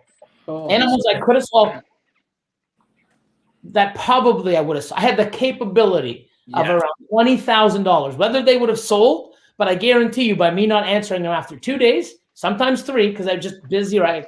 I'll get back to them, and I never did. I had the potential of an extra $20,000 in animals, and people are like, oh, fuck, that's a lot of animals. No, it was 5. Some were 2, some were 1,000, one was 5, if not 6,000, So, when people say, oh, 20 grand, well, fuck, sometimes that's one snake. Yeah. You know what I mean? You miss that one person. If you're producing $20,000, I have some, or people that want to pay like, $5,000 snakes. I missed 2 or 3 of those. There's $10,000 to $15,000 I've lost because I didn't get to an email fast enough. Am I productive as I could be? Fuck no. Is all the animals that I have for sale up? No. Why aren't they? Because I don't have the time yet. I have other priorities. Should they be? Yes. So I'm working to be a better breeder, a better businessman, and show people. And I can see the mistakes they're making because I've probably made it already. you know, and I can say to you, hey man, you know, if you're doing this, like that question, if that question that person asked me, or whoever asked that last question, hey Billy, I've been doing this for 3 years. I have 40 females, 10 males. This is what I've got. I've got $50,000 to invest. I want to buy a facility. I want to move during this time. What rack should I do? Should I buy professional racks right now for the move? Should I do what? I have all the fucking answers for you. And you're going to fucking thank me and go, wow, you know, you want to, you know, you want to, there's certain times to do certain things, but yeah, have a pet to make a business, you're a long fucking way. Have that business as the goal and work away towards it slowly at your own pace where you're happy, you're enjoying it. And you'll know where, hey, I'm fucking stopping, or hey, I'm fucking going for more, you know? Yeah, no, for sure. Good answer, man. Yeah, good answer. I know it's a long question. I feel bad because I was like, oh, that's actually a really long question, but yeah, it's a hard one to answer. But yeah, because there's just so many different things to do. But I think that's. But you see how having one pet to business compared to someone that's got 3 years experience. Here's what I've got. Yeah, you know, exactly. Total different answers. Absolutely. Total different mindset. I'm going to put in your head. You know, wow. You know. Yeah, and I think, you know, some people they go through that rabbit hole where they have that one ball python and they just enjoy it so much, and which is awesome. I mean, that's great that people enjoy their snakes, and there's so much content now available that I think sometimes it can be easy to jump that quickly into something like that, where they go from loving that snake and then seeing your facility and being like, holy shit, man, this is amazing. Like, I want to get into this. This is what I want to do. And it's like, there's still so much to do prior to even getting 100% close to that point, you know? Yeah.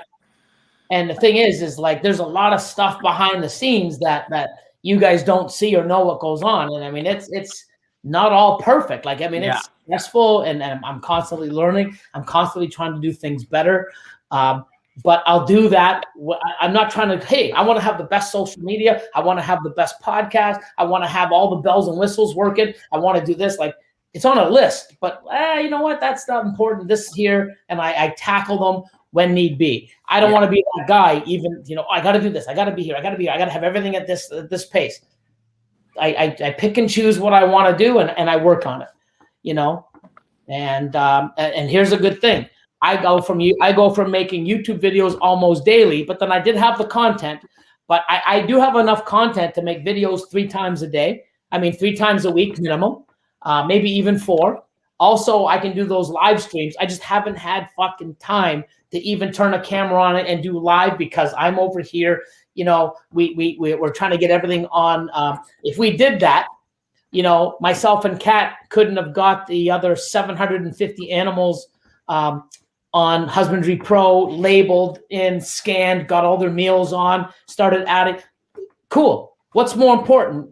Utilizing an amazing fucking system to make my life easier, tracking animals, knowing what position I'm at with them, or putting YouTube videos up. No. You see what I'm saying? You pick and choose. Am I losing money off not making Patreon videos? I mean, YouTube videos? Fucking right I am. You know what I mean? Yeah. And guess what? What's more important? Making money from YouTube videos or my fucking collection and getting it to where I want to be. If you think you fucking YouTube videos, you can see I'm not making them. You know why? They're not fucking important to me right now. Do I miss doing them? Do I think I need them? Yeah, my fans and people that follow me fucking hate that I'm not putting them out, but I promise you they're coming, you know?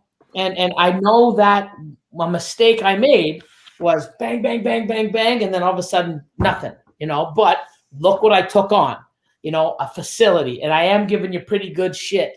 And when it comes in, it's like, wow, it's not like, hey, fuck you guys. Thanks for supporting me. Fuck you. I'm taking 3 months off. Fuck you. You know why I'm not, and which is awesome. And, you know, but when I do come back, I'm going to learn, hey, this is what I'm doing, and I'm going to do it this way, and here's the way to attack it. And when I do come back on a daily vlog, almost, it's going to pretty much be a daily vlog, you know, or 4 times, you know, not like, fuck, let's put 1 video out each week for 4 weeks. Let's give them another one here. It's, you know, I saw where I've lacked, and the reason why I've lacked is other things are more important. And you can see with everything that I've done in the last time with the move. Now it's breeding, putting everything on the new system. And everyone out there using Husbandry Pro, holy fuck, Billy, 50 animals, my hands are sore. 3,000, man. Like, come on, man. Come on, man. Don't tell me. I've got more fucking breeding plan. I had to type more into my breeding plan than you have for your whole fucking collection. So I know how you're feeling. Just a lot worse. So you know that I ain't fucking, pulling shit out of my ass, telling you like, oh no, I have so much work to do. Putting stuff in, it's a lot of work. Yeah, man, for sure. And I think putting off the labels, putting them on, but videos people who are dedicated to you too, and like the channel, like most people I think would understand. Like if you get busy, man, it's way more important to take care of the collection. Otherwise, we can't enjoy the videos. So yeah, well, don't forget Monday I have Mail Mondays. Yep. And then, Monday night I got the podcast. We usually put another video out during the week. But yeah, I do want to have 4 or 5, if not daily videos. But once the stuff comes now, I should be able to do daily videos. Once we start, I'm going to start doing like 3 a week, and then 4 a week, then 5 a week. Once the clutches start rolling out, we'll be doing daily and then keeping more content. I got more animals coming, so we're going to do like, maybe every 2 weeks, an update or feeding up some of the other animals. I got a few ideas, but, there's something that I go from the top and then fucking crashed. Yep. Now I know where I made the mistake. Now I got to get back on and not make the same mistake. I can come out and do a daily video half-assed just to put them out, and then guess what? Crash. I did that once. Why do it again? Yeah. And I have a reason for crashing. What's my reason for next time? Oh, because I was just wanted to do it. Like, when I come back, I'm doing it properly, and I don't make the same mistake and crash. So, I've learned from it, and I'm not making the same mistake twice. Like, I'm not going to put content out just because I have to. I want to put content out because I want to, because it's good content, and I'm giving you guys what you want to see and what you deserve to see. Now, hey, here's another video of Billy. Hey, Billy, look how nice the floor is. Let's wash the floor. Cool. See you guys next video. What the fuck, Billy? Fuck, unsubscribe. Fuck this guy. You know what I mean?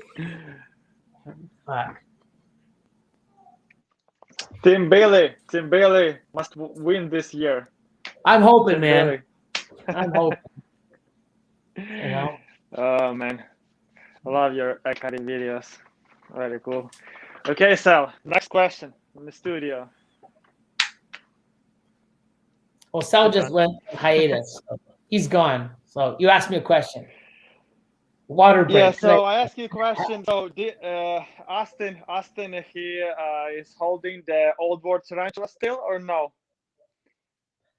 He is, yes.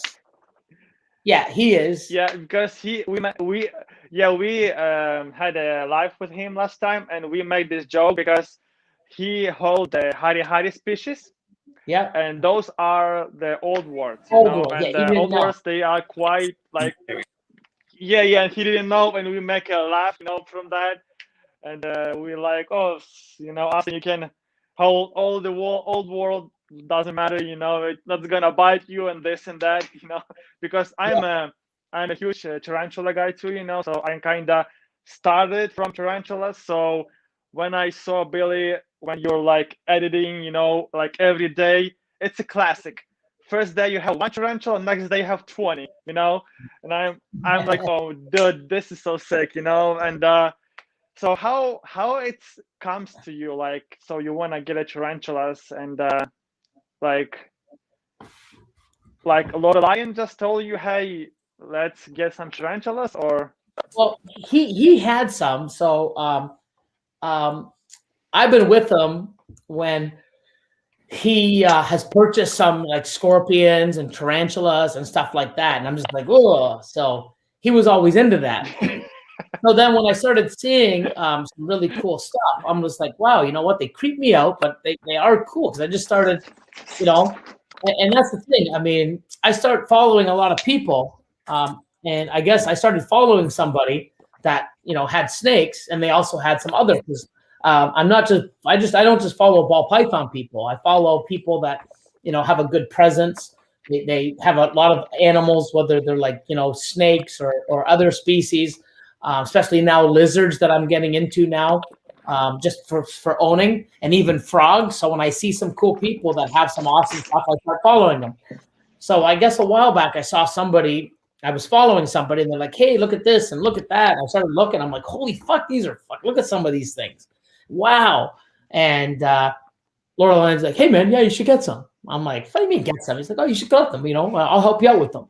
And I'm like, what? And then I'm going through and it's, the seed was planted.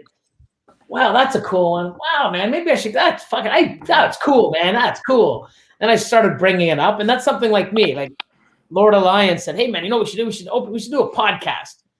I'm like, it's like, yeah. So I reached out to Brian Barczyk and asked him, he's like, yeah, you know what? Here's the equipment you need. Bob, it doesn't have to be like, as professional as mine, but here's some stuff. So I started looking into it and then I fucking went and bought it. And then the next day I go into, it's like, yeah, man, we're going to do the podcast. It's like, yeah, well, when are we going to do this? Like, when do you want to get this? I already got all this stuff. And it's like, what? Yeah, I've got the studio already almost built. It's like, what the fuck? We just talked about it. That's just me, man. Like, you go and you do it. I have these, these feelings. And it was a good one because, we do it every Monday. We've been, we haven't missed one except for, I think there was a holiday or Christmas or something that we didn't do it. I like doing them. And, we're getting better at them. And we got some really awesome guests. And it's pretty cool. So with that, once I saw it, and I know he was there, and don't forget, Austin was like, "Fuck no, why you get those?" I'm like, because I think they're cool. I want to have stuff around here and learn about them and appreciate them. And then Lord, we got them over, hooked up with KT Tarantula. They came over. I learned a lot, and sure enough, Austin's he gets the bug. Oh my God, these are really cool because. It's like anything else. If you don't really learn about them or take the time and really listen and before I'm like, oh my God, they're all this is scary. Oh, they're not, then you learn about old world and new world and, what to do and what not to do. And, I have probably 40, but I'm not out there touching them. There's only one or two that I've touched. And I've touched them in the last few months, maybe once or twice each. So I'm not even at that stage. I'm not in a rush to be cool. It's like, hey guys, look, I'm holding a tarantula. Look how cool I am. To me, I got them all they're pretty much all bioactive. I got real plants. I got lights coming in. Nice. Focus cubed habitats, made me all custom enclosures. Custom lids for the Exoterras.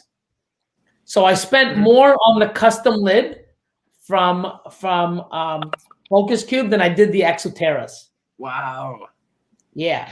So are they set up with the lights like in? No. So the lid or what's? I'll show you. Yeah. So this is what it looks like.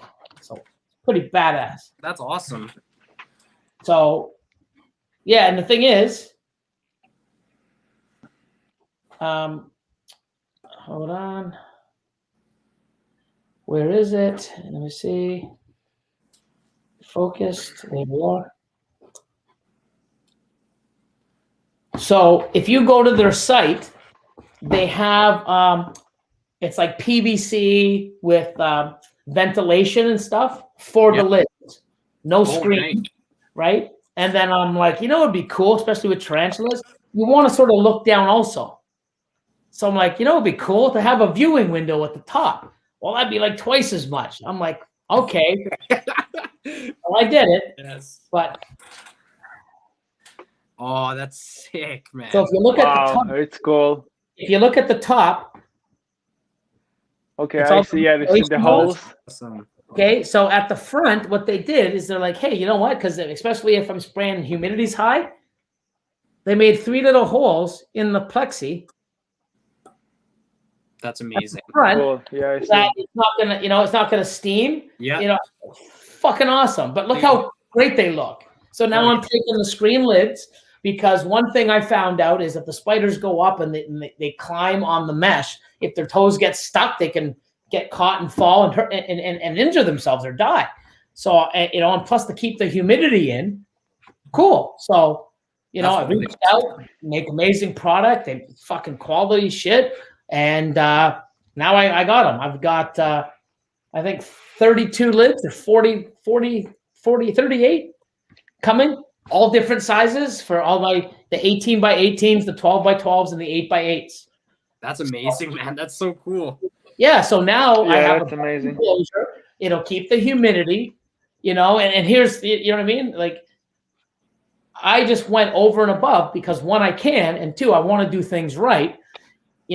I see so many people using Exoterras, and nothing's wrong, but if I can replace the screen, have better humidity, so I don't have to keep watering it as much for some of the wet species or the ones that need a little bit of moisture, and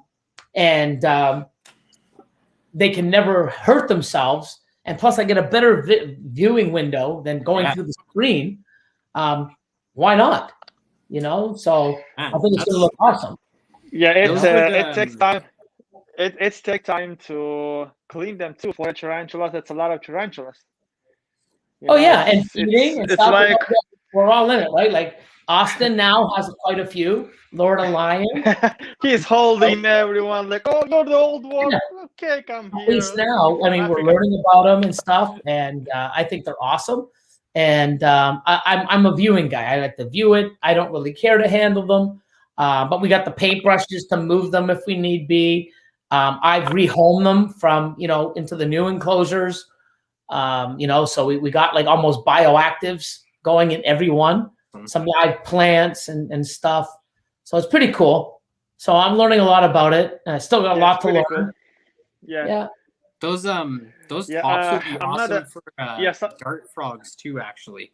Yeah. Because I know they'd like, I've heard quite a few people have to make plexiglass tops for dart frog enclosures because they like the really high humidity.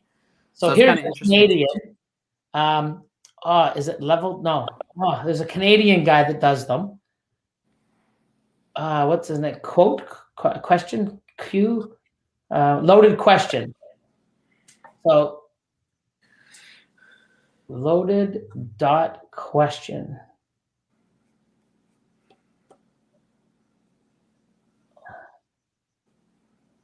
Hold on. Is this it? Yeah, it is. So it's loaded question. His name's Fahad Khan. He's in Canada, and he does all types of sick frogs. Oh man, those are sweet. So this is what I saw. Okay, so check this out. So here's another shout out to Focus Cube. So those are his 18 by 36. Whoa! Okay? But like, look at the detail. Yeah, see, that's plexiglass screen at the back. Yeah. Place for the Miss King. Oh my God, that's amazing. Okay. Wow, cool, man. This is made for a pro. So clean. Look how awesome that screen is. That is amazing. And then the plexiglass and all custom done and expensive, but you buy it once. It's a piece of equipment that's guess what? Better for your animals. Like, wow. So customized, like Focus Cube's awesome. I got a lot of stuff. So for my Fiji iguanas and stuff like that, I got custom cages coming and I'm going to get made. And I love their stuff. So, it's pretty neat, but like that stuff there is just like quality, and I love it. I mean, I just love the design. I love that it's going to keep the humidity in. The spiders can't go up and get their fingers or their get caught in the screen. So, I think it's just going to look so much awesome. Like so, and it's I go above and beyond when I can, And that's another thing. Did I have to do that? No. Did I have to put them in fucking exoterras? No. Did I have to do them bioactive? No. But I did. I mean, I got fucking 3,000. You did because it's cool. Well, I think it's because if I have the money, I want to invest in the best for the animals. I mean, I got $3,000-$4,000 worth of fucking lids for exoterras that come with lids. I gotta say that $3,000-$4,000, but you know what? It looks fucking awesome. Giving business to someone that's great, and it has a great product. And I'm giving a better enclosure to keep the humidity in better, and not get caught and be harmful or even fatal to these creatures that I'm learning about, right? Absolutely. So, and I'm hopefully trying to show people too. It's like, why did you do that, Billy? Because this can happen. Like people are telling me, oh yeah, this can happen and that could happen. I'm like, well, I'm gonna make it so it doesn't. I'm not gonna, oh fuck, that's too bad. Shit, that sucked. Well, if I can change it so it doesn't suck, I'm doing it, right? Yeah, absolutely. So, and that's just what I mean. That's just my preference, right? So, and I'm in the place to do it. So, I'm financially, I can do that, right? Like, I've spent $10,000 on fucking tarantulas and equipment and to house them, and on plants and shit. Like, holy fuck. And I just got into it just to have as a collection. I'm not breeding them, even though Austin's already like, hey man, I got a male. We can breed it to your female. The what? Tarantula? Tarantula?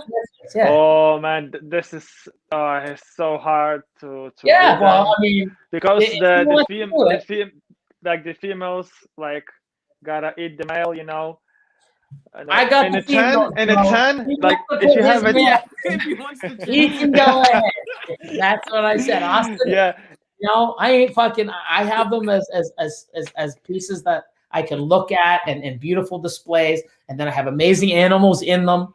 Because people come in and they go, "Oh my god!" Like to see all these, displays or these pieces, and when they walk up, wow, view, and everyone's done different. I got some cool pieces inside, different plants, different pieces of wood and logs and stone, and wow, it's cool. really they're all like artistically done, like and it's just really cool, and that's so sick. But it's pretty neat. But if he wants to breed and his male gets fucking killed, but when you have when so go ahead. My headphones is done. Breeding them, you have like 1 second to separate them. Yep. There's some people, they have like a stick, and you're like 20 inches tarantulas, and you're waiting, like you have like 1 second, and the female, like, bam, 0 points. You got feedback. Yeah, you're getting feedback. Yeah, so it's funny because when males get to sexual maturity, they only can live for about 6 months after that. Yes.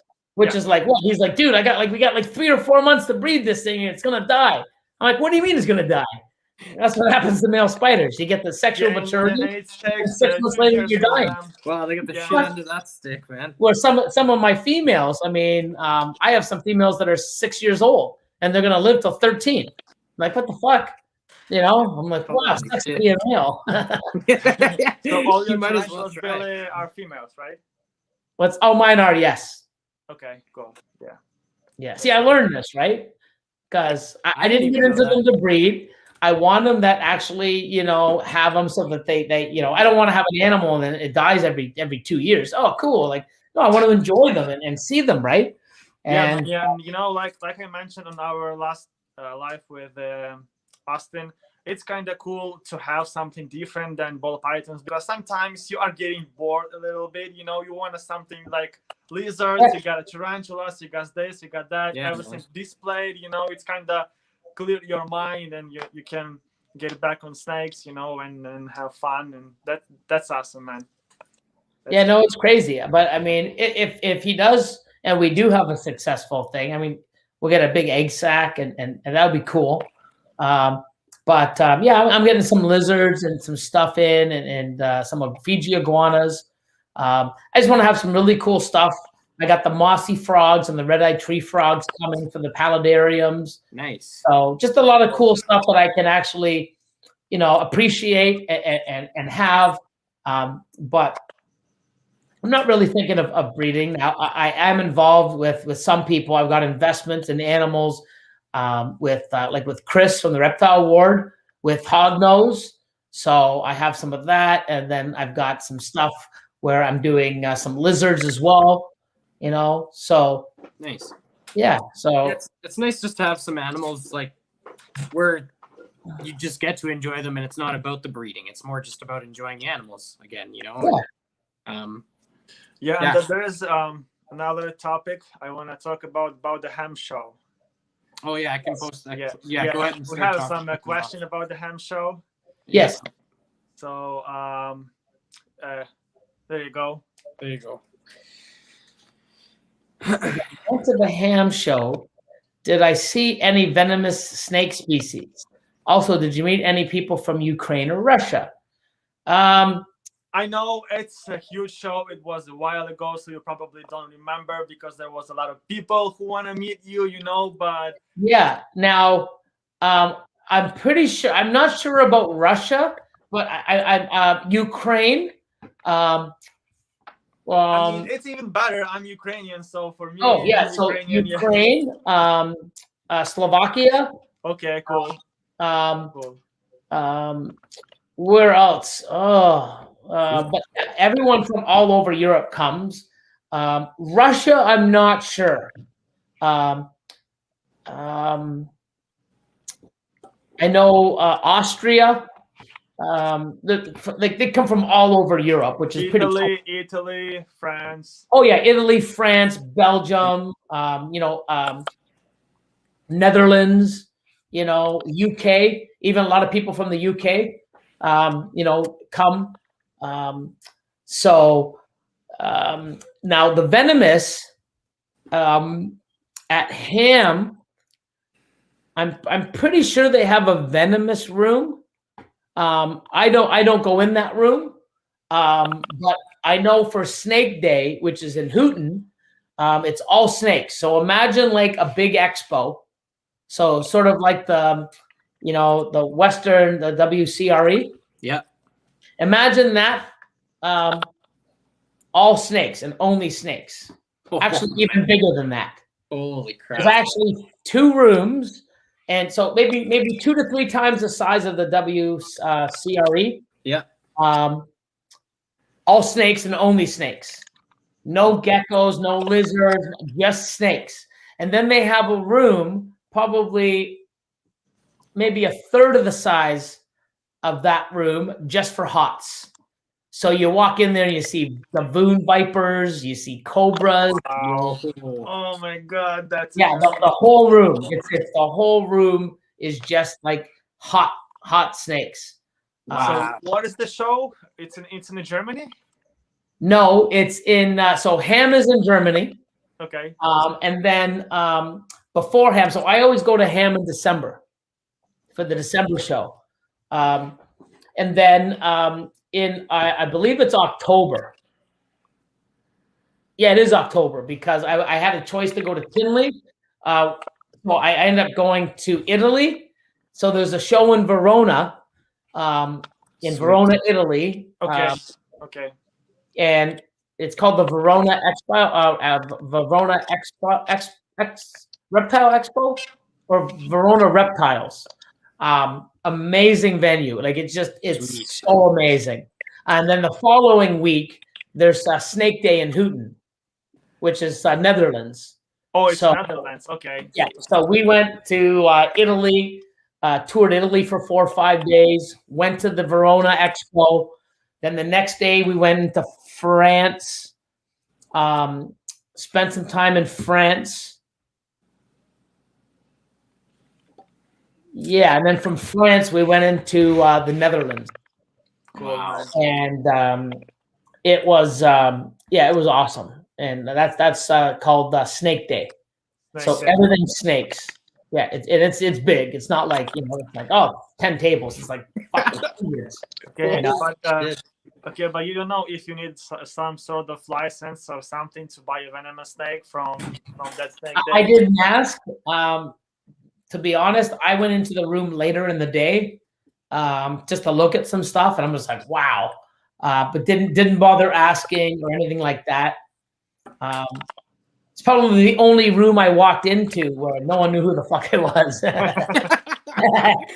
Never on. Oh, can I get a photograph? Hey Billy, hey, big fan. Hey Billy, can I get a pic?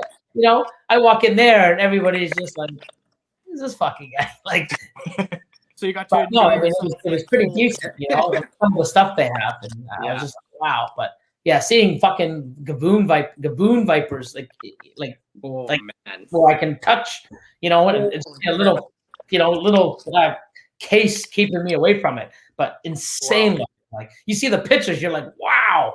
I mean, in real life, it's like, fuck it, it's so super cool. And they got like, they had some vipers and stuff there too. Cobras, probably. Just some really fun, like, wow, look at the thing and the fucking heads on them, and just fucking, the scary looking, man. So cool. Wow. But yeah, it's pretty cool. I can't believe that I lived so many years on that area and I never been on those shows, you know, but in the future, I have a goal. Ham show. So ham show is not like any other show in the world. It's you can't really go and walk around. It's not like you can go and you can't film, you can't vlog, you can't take a picture, you can't touch an animal, you can't even inspect the animal. Wow. You look at it, you buy it, they put it in a box, they give it to you, and you can't even open it until you get the fuck out of the place. Wow. And you're in there and you cannot move. You literally, it's like being in New York City on a subway at fucking rush hour. Holy shit. Yeah, I mean, there's people waiting 5, 6, 7, 8 hours to get inside. Wow, really? Holy crap. It's nuts. Yeah, it's nuts. Like when I say it's nuts, it's not like, you know, imagine everyone imagine, it'd be bigger than Canada, but imagine everyone in Canada. I don't know the population over in Europe, but imagine all of Canada only having one show, and the only way that we can pick up or sell our animals is going to this show. So there's people that drive 15, 16, 18 hours just to get to the show to sell animals or to pick up animals, because they don't have FedEx trucks shit flying, because they can't, because of different rights and stuff and different places where, you know, sometimes they got to drive around a certain country in order to get to theirs and take an extra 6 hours because they can't bring those animals to a certain country. It's crazy. You know? Yeah, it's nuts. So imagine right now, hey, we're going to have an expo in Winnipeg, and everyone from Nova Scotia, British Columbia, everyone tries to be in that fucking place for one day. And I'm telling you, you're in there, and it's like if you go to the bathroom, you're waiting like 2 fucking hours in line. Oh my god, it's fucking nuts. Like, what about Verona? Same thing? No, Verona is like our show. You can vlog. That's why you've never seen me do pictures or a video of ham. And same in the Netherlands. Verona and Snake Day, you can. I've vlogged. I've got videos. The thing is a lot of people don't like being filmed. Okay. You can show their animals. They'll talk. Some of them will talk. It's not like here where everybody wants to jump in front of the camera. Yeah. Hey, I'm over here. Fucking I'll talk. I'll be on your vlog. Over there, it's like, no, fuck no. But they still good to show, like they good to show the snake for your video. Oh, right? yeah. So you can vlog. Filming, right? It's just ham. You can't fucking take pictures or vlog. But that's crazy, man. But why you can't? I mean, it's crazy. I'm not sure. It could be maybe some of the laws in their country. Okay. That, activists. I have no idea. But I'm interested about the Snake Day. Yeah, it's definitely not something you'd want to go to. So what that is, it's like a hub. So everybody goes there and they go to pick up their animal, drop stuff off. So it's easier to drive to Germany to meet people. So if you're from Italy, it's easier to you to drive to Germany to go to ham to exchange or pick up your animal than it is to ship in Italy. Wow. Yeah, because they don't have like couriers, or there's no ship snake. So you know, That's it's like, crazy, man. depending where you are in Europe, you know, it's basically, you know, because it's not like, oh, let me put it on a fucking FedEx and it'll be there, you know, tomorrow. No, it doesn't work that way. You want your animal, you're waiting until a ham show to go pick it up or another show. You know, so I mean, you can see like every breeder from Europe, like Iris.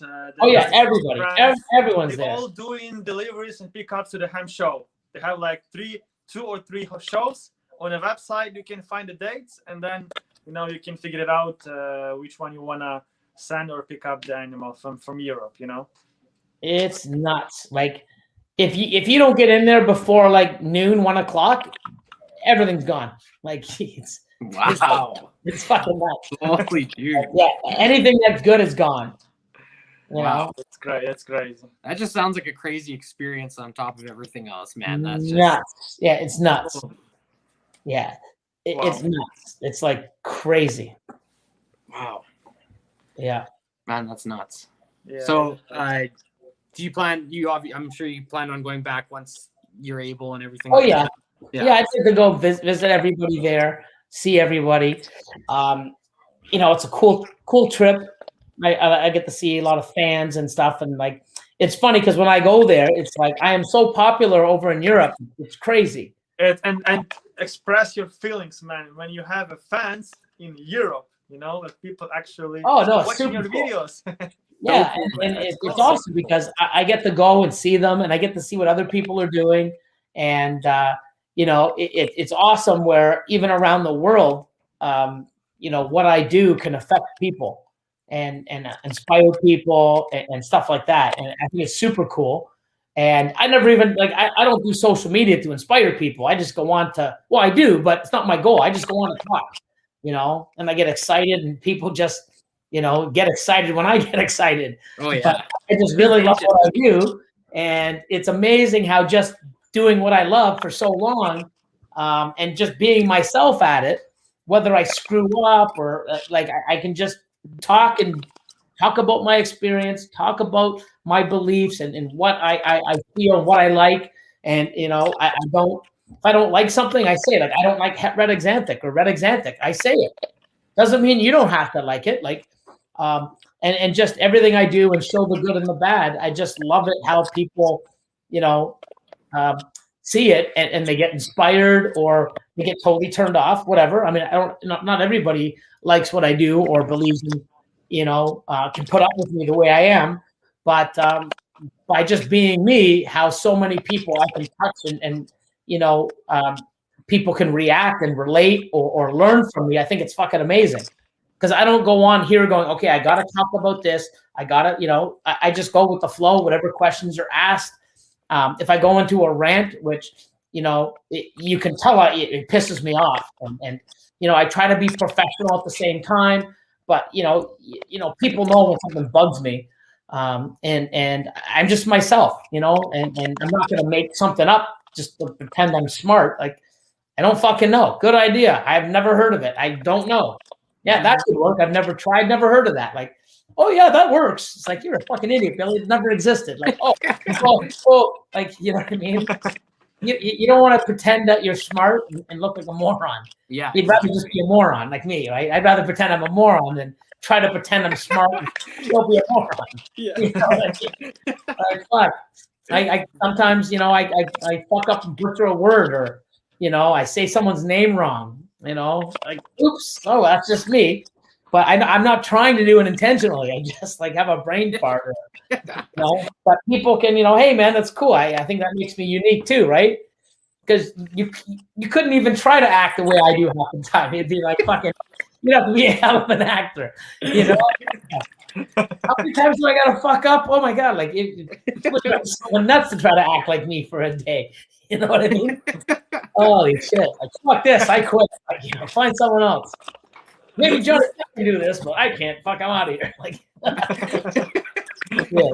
But I think that's what people like. It's relatable, and it's just like you being you. So people, there's so much like fake shit all the time. It's just nice to have someone who's like just being themselves, basically. You just never seem fake. Like that's. Yeah, and we really try to teach people. We want people to do. I really want people to do well. You know what I mean? Like I want them to succeed. I want this hobby to be better, and people spreading their knowledge and mentoring other people at all different stages and having a proper mindset to promote people and to become a community and see what you like. If you guys knew, like you guys don't know anything different than what you guys see now. If you saw what we had, you'd be like, holy fuck, like you'd be like so grateful for what the fuck you got. Like you'd be like, it was nuts. Like fuck. Like wow, it was nuts back in the day. Yeah. Yeah, I can't imagine, man. Yeah, I can't. And that's why I am thankful for the ability to actually go and just look, even like we were saying at the very beginning, like going back and looking at Ralph Davis's videos, man, the difference between the content now compared to back then, it's just like, it's not. And I know he was a very straightforward guy, man. That guy he would tell you like it is. And, he wasn't a bullshitter in any way from what I, saw in his videos and what I heard through, the old school forums and stuff. That guy was very straight up, and I don't know. It's just we should be thankful for all the stuff that a lot of the old school people have put in and, the true ones that actually meant well. And I don't know. It's pretty awesome, man. There's a lot of content available. Yeah. Yeah, I'm gonna start digging through some of the stuff. Like I have some of the first snakes I bought where I had to wait in the mail to get the actual photo of the snake and the price or a price list. And then I'd have to actually call them back and then send a payment to them, or I remember even faxing shit, faxing fucking an order through. Holy shit. But yeah, it's like, hey, I really like that. Can you send a pic? Yeah, sure. What's your address? And they'd mail you pics that they take and print off on their dot matrix printer, all pixelated. And then you get it. Oh, wow, that's beautiful. I want She's gorgeous. It's not like now where it's like, yeah, here, let me take a picture. What do you think? Like, none of it pixelated. Oh my god, shit, man. And we couldn't do videos like this. We couldn't talk like this. Fucking, it was like on a chat. Like, here you go, private message. Come on. Okay. How? Okay. And it was like, fuck. No pictures. It was nuts. So. Oh man, dude, I appreciate everyone coming in tonight. By the way, I know it's just been awesome talking to you, Billy, and I've kind of ignored the chat a little bit, but I appreciate everyone who's coming in. That's okay. I do it all the time. This guy is our fan, me and Sal's fan, so he asked him to join us. Fuck, I begged him and took him. Maybe I'm fucking available in May. I'm like, fuck, okay. Fucking guys. Gotta book him, man. Holy shit. Billy, do you like scaleless? What do you think about scaleless stuff?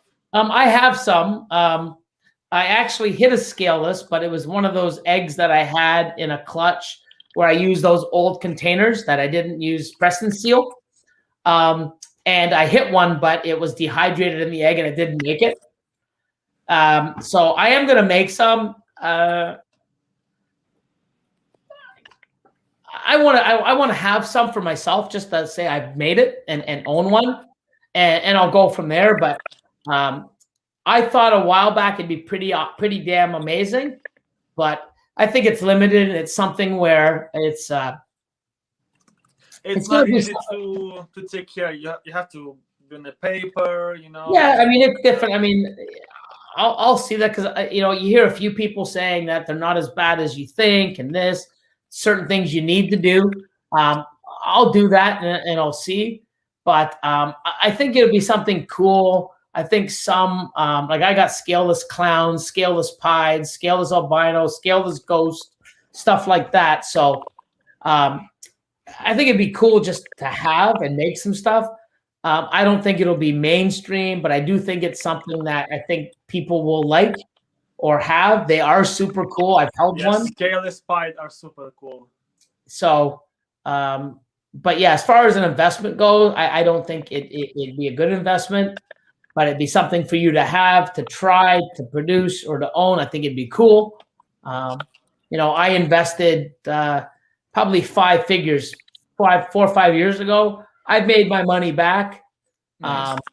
So it's not like I've lost, but wasn't a great investment. But 5-6 years ago, it was hot, So, but did I lose money? No. Like everything I produce right now is free. So, if I produce $15,000-$20,000 worth of animals this year, it's profit. So, and that's something that basically, it took me 5 years to actually produce a visual, but I've sold a lot of the combo hets, scaleless heads. So I've made my money back, but I've never even produced an animal. So I've still made money. I've never produced an animal, and this is my 5th year. So 2 years. First year I tried, got crap odds. Last year I hit it, but it died in the egg. It was dehydrated right from the egg. It was one of those clutches that I didn't even notice. I'm like, oh my God, why are these all deflated? And then this year I should have 2 or 3 shots at it. Okay. But even with something so bad odds, 5 years later, I've still made money off of that investment. So that's what people are like, oh no, it's such a risky investment. No, 5 years later, I'm making money. If it was something that was the hottest thing on the planet, I'd be making great money. So, it was a time when the scaleless head was really hot, and probably in 1 or 2 years, it's like goes down so quick, Well, one thing is still, the people not talking about it. Like, how come we've never seen a scaleless on eggs? No one's come out and says it doesn't happen. I'm sure people know. They just don't share it. Yeah. So that's another thing too. Oh, it's going to hurt the project. You not talking about it hurts it even more, I think. Yeah, it's. How can I tell you, hey guys, invest in this project? I can't tell you if the rumors are true or not, but buy this shit. I'd rather say, hey guys, you know what? It's a good investment, but you have to do hets. Visual females don't breed, but they do sell. I wouldn't go nuts. I wouldn't be breeding 40 fucking females, but have 3 or 4. Make some shit for you. You're gonna have customers that want to buy them. Like you're telling me you produce 3 or 4 visual scaleless a year, and out of hundreds of thousands of people in this hobby, no one wants one? Come on. If you produce 400 of them, you're gonna have a hard time selling them all. Yeah. But you produce 3 or 4, hold some stuff back, and then it's just where you want to be and what you feel like doing. I'm still doing it. I've heard the hets even have some really cool influence. Oh, the hets are amazing. Yeah, I heard the hets. I was more interested in the hets, to be honest. After I saw some of the hets, I was like, holy shit, man, the hets actually. Correct. I like the influence of the hets a little bit, even maybe more so. Like the scale is awesome, obviously, but some of the het stuff, man, it just brings a different look to it almost. Oh, for sure. And they have that kind of like beaded feel. I've heard some of them too. I don't know if it's the. That's the not the scaleless. The the other microscale. Microscale. Yes. Yeah. Yes. And then the Cool Kevin project. from Nerd, they are working with the microscale. I know. Yeah. Yeah. Right. I'm not familiar with microscale, scaleless. I don't know the difference, so it was kind of interesting question for. Yeah. I have another question here, actually. I think I remember the answer, but it's good for everyone else to know. I think Billy answered to a lot of our questions today. Yeah. So already. I know, right? That's the thing. When did you get the freeway? Okay, so I bought my first freeway in 2009. It was a male. I paid $15,000. Wow. Yeah. Dude, that's crazy, man. Best investment ever. I was gonna say that was probably the bet. Like, holy. Yeah. Best investment. No, it wasn't the best investment ever, but it was one of my best investments. Yeah. You got in early on that then. Oh yeah. I was one of the first in Canada and in the world, actually. And who first produced the Freeway or Asphalt, I guess? Todd Constable. Todd Constable. And in 2012-13, I bought his entire collection and all breeding stock. Wow, that's amazing. Holy shit. Yeah. And Zach, who you got it from in 2009 initially then? Yeah. Okay. Wow. Yeah. That's crazy, man. Yeah, so, you know, and here going back, I take a lot of risks and gambles, but it's in what I like. So when I saw that, I was like, fuck, I had to have that. And we're talking 2009. Dude. So 15K, bought it. Wow. I think I forget. So when Peter Williams from PWR Reptiles made the first Tofino, I bought the second or third male in the world for sale. Wow. And I think I paid $7,500 for that, you know, but I made like, you know, 2 years later, I made like 20 of the fucking 20 Tofinos.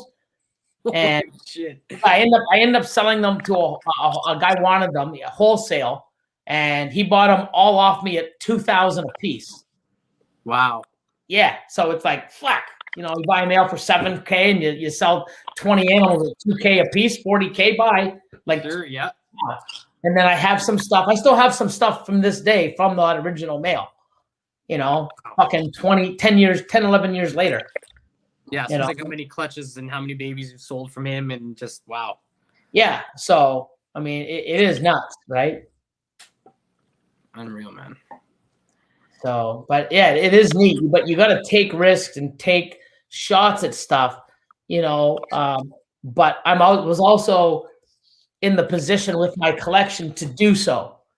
So if you were going to get into ball pythons right now and build a collection and get into scaleless Tofino, you're going to fail, right? Yeah. Same thing is, and I'm going to say this to people. There's so many people that are just getting into this, and I don't know if they're being, I wouldn't say coached, but you know, hey Billy, I mean, I've heard of this gene, you know, blah blah blah blah. You know, I know it's new, but I can get in on the ground floor. That's been around for 7 years, and no one's done shit with it. You know what I mean? If you're gonna get into this and build your collection to be stable, clown, Hyde, lavender, ultramel, hypo, desert ghost enhancer, super OD, Enchi yellow belly, 3-4 gene suit, like, you know, don't go getting like, you know, hey, I'm gonna do the, you know, the fucking you know, the I don't know, like these weird names, you know. If it proves out, amazing, but if it doesn't, you're wasting time. Like, you want to invest in solid stuff that you know, that you like, that you've seen, that people are working with, because if you know, this whole market is done from influencing as well. If I don't buy a gene because, oh my God, I don't got that gene, the Trojan, I gotta go get it, or the fucking, you know, the Night Sky, oh my God, I don't have that gene, I gotta go get it. I'm not getting a gene just to fucking buy it. I'm buying a gene because it works with what I like, and it's because what it can fucking do. If you're buying genes that, oh, it's a single form, but if it takes off, well, I'm not invested into something that hopefully it takes off. I'm investing in shit that's already taken off, and I can fucking make better, you know, that have other people, you know what I mean? Like, if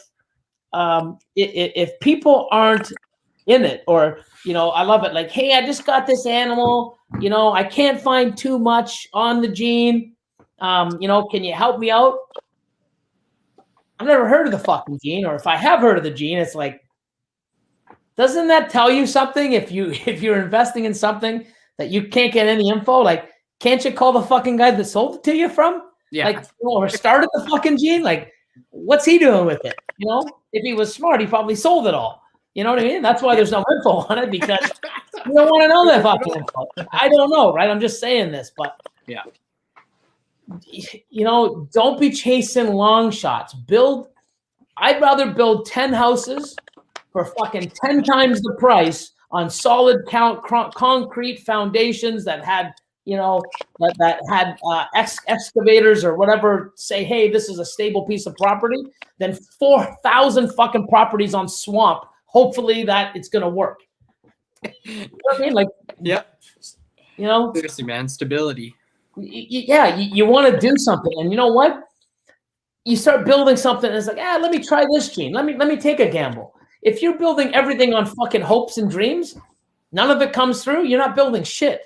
Yeah. You know, I'd rather work with 70, 80% solid foundation. Let me fucking gamble with 20%. Oh, that doesn't pay off. Well, hey, if you do it the other way around, and 20% comes out and 80% doesn't work out, you're fucking failing, and you're failing huge. So that's a good point. Don't chase the new stuff. Like, you know what? I mean, if it was not fucking great, we'd all have it. You'd hear about it.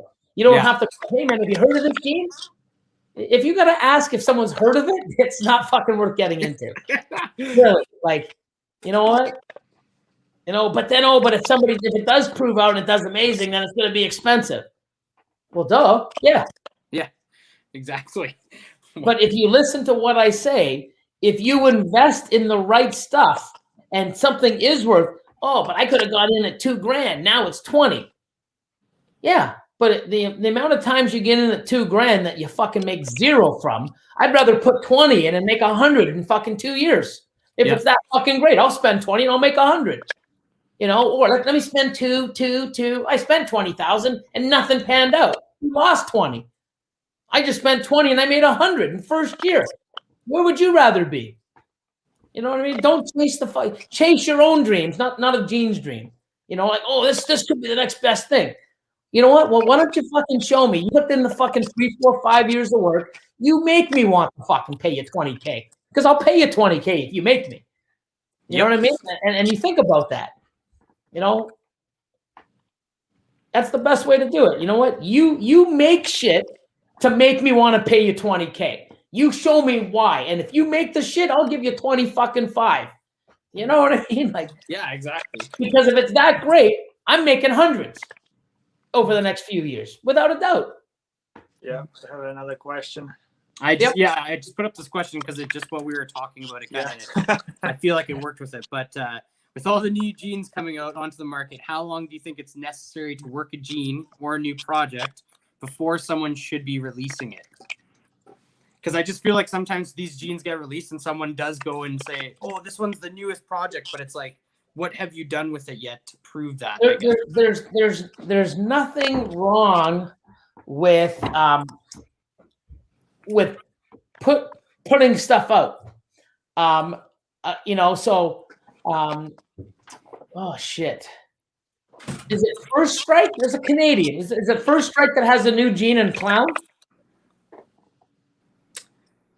Oh, I think it is actually. I know exactly. Yeah, it is. It's First Strike. What's it called? I just saw it the other day. But I think he's asking like 20 or 30,000 for this single gene clown. Yes. I just saw that the other day. It was on Morph Market, right? Yeah. Yeah. Somebody else reached out. Have you heard of this? He's a Canadian guy. I saw it. I think he did a YouTube video on it. Yeah. Yeah, and I did watch it. It's different. How it's called? What's that? What is it? Clown? How? It's like a new gene clown. We're trying to remember the name. Warlock. Oh, there we go. Yes. Okay. There we go. Okay. Cool looking. Yes. Now, for that kind of money, see, it's tough. For that kind of money, I'd rather buy a Pompeii. Yeah. For that kind of money, I'd rather buy a Monsoon. For that kind of money, so that's preference. You got to see what it does. I'm pretty sure Warlock. I have a buddy that has a lot of stuff that looks like Warlock, and he's trying to prove it out. But he's made them, but he doesn't know if there's a super or what have you. But they look sort of the same. Doesn't like the Trident clown or Motley clown look the same? I don't know. As the warlock? Yeah. I think maybe so, yes. I have to look. So when there's animals out there that look the same, so here's the thing. Desert Ghost clown, right? Enhancer clown. They're $10,000, right? Yep. Double recessive. If I had a gene that wasn't recessive, that looks exactly the fucking same, and I would sell it for $3K. Okay? Would you still pay $10K for an animal that's harder to make, that I can make like, so you got to see. Here's a good example, and don't get me wrong, I'm not shitting on Warlock because I don't know. I did see the video, but with what goes on in my brain, and I can't focus exactly on the pattern and stuff. But I'm sure there's stuff out there that's pretty similar. For 6 or 7K. Yeah. Stranger clown, 20 fucking grand. Mahogany clown, 5K. Yeah. They're so fucking similar. Are they the exact same? We don't know yet, but they're so close. Are you gonna go spend 20,000 or 25K on something that I can buy for $5 that's pretty fucking close and could be the same? No. So there's nothing wrong with marketing your stuff. And this Warlock, I'm gonna, it's funny because I'm gonna put that on my list of shit to do. Or somebody message me, Richie, Chad's in here, Richie's recessive. Message me and say, hey, Billy, fucking look up that Warlock, motherfucker, so that you remind me, if you don't mind. Yes. Because, I'll look into it again and take a peek.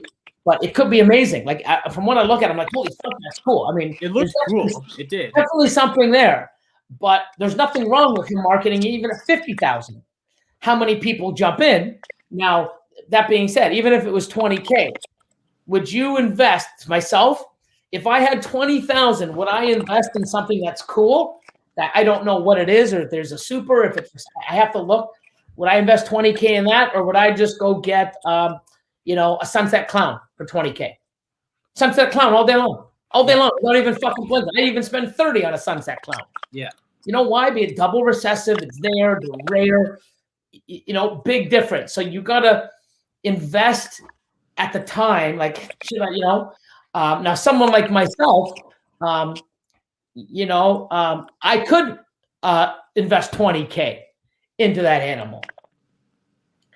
And it turns out that the Warlock is worth $4 after. It doesn't work. No one wants it. It's garbage. Just say that animal I would be breeding into my other stuff. I'm going to be making, $10,000 clowns, or I could put something crazy into it. Like I've got like 3, 4, 5 gene ghost clowns. I'm never losing on that animal. Yeah. Even if it drops down to $1,000 next week, I'm not losing because of what I have in my collection. I can roll the dice.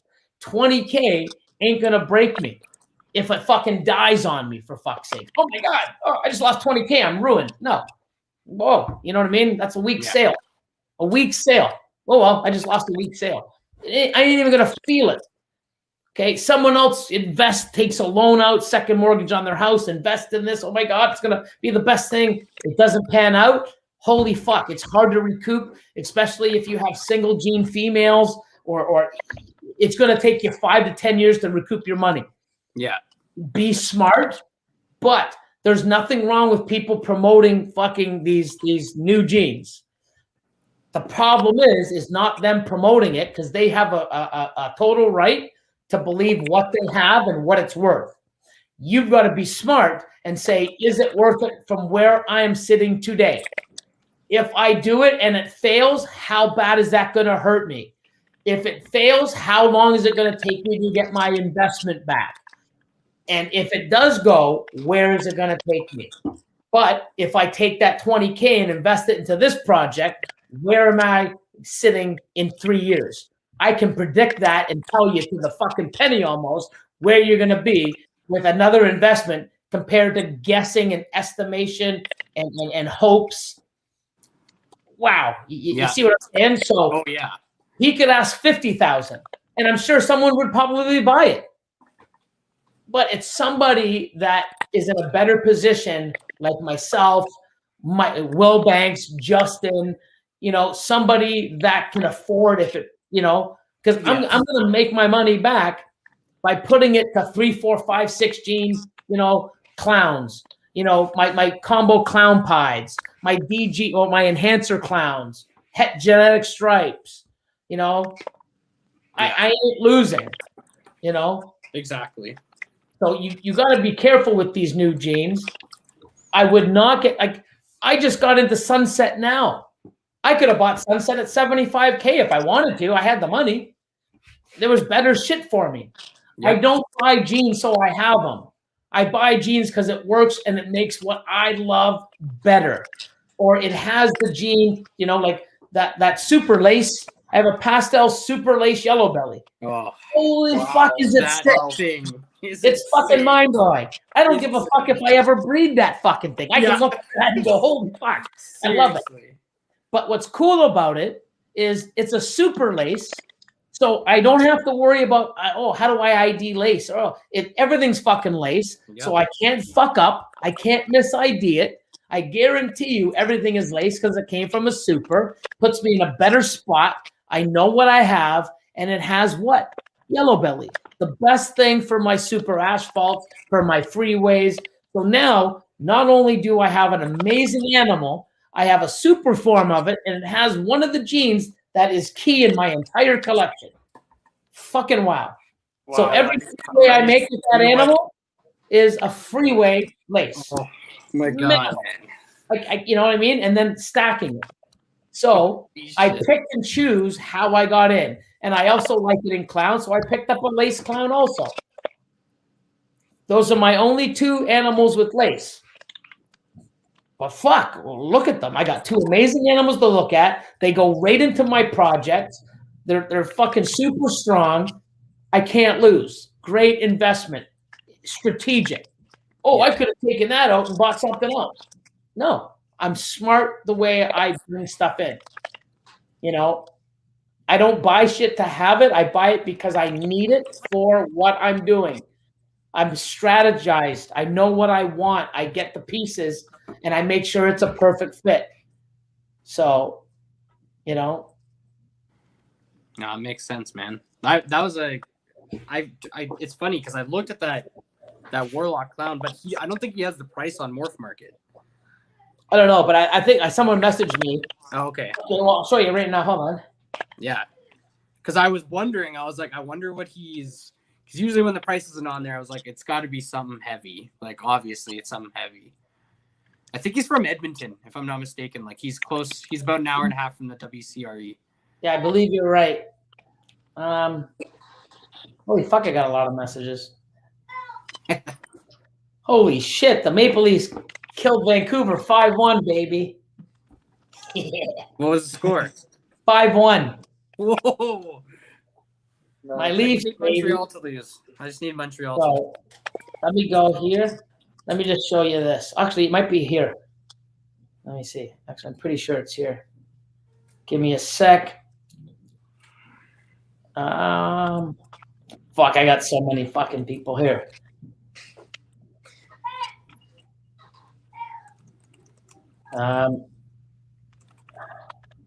Sorry, 35,000 for a Warlock. Oh wow. Yeah. Wow, 35. Yeah. So for 35,000, I would go out and buy, if I could, 2 visual monsoons and a females and a visual male. That's my 35. Yeah, that's crazy, man. Holy. It's proven. It's there. It's recessive. It's rare. That's how I would do it. Or there's many ways I would invest in other things, right? But okay, so here's Warlock Clown. So here's a good picture of it right here. Yeah, Nazar, check this out. Wow. Okay, Not bad. Not so bad. it looks like a clown. It looks like it like has a blade influence, Yeah. and it, like you know what I mean. But it does have some really cool colors. Mm-hmm. Right? Some 35, funkiness. and Looks then like a blade, Russo. Russo, I think, is a good example. yeah. So here's my buddy that he's breeding them. His are way nicer in my opinion. Oh yeah, dude, that's way. Look at how funky the pattern is. Yeah. Holy. Okay. So that's the There's one. Russo? Huh? That's No, no idea yet. Oh, okay. So I mean, look at the fucking head stab. There's another one. Wow. Jeez. Look at that head stab. Holy crap, that's Okay, look at insane. that thing. Okay. But I mean, sort of similar to the Warlock, right?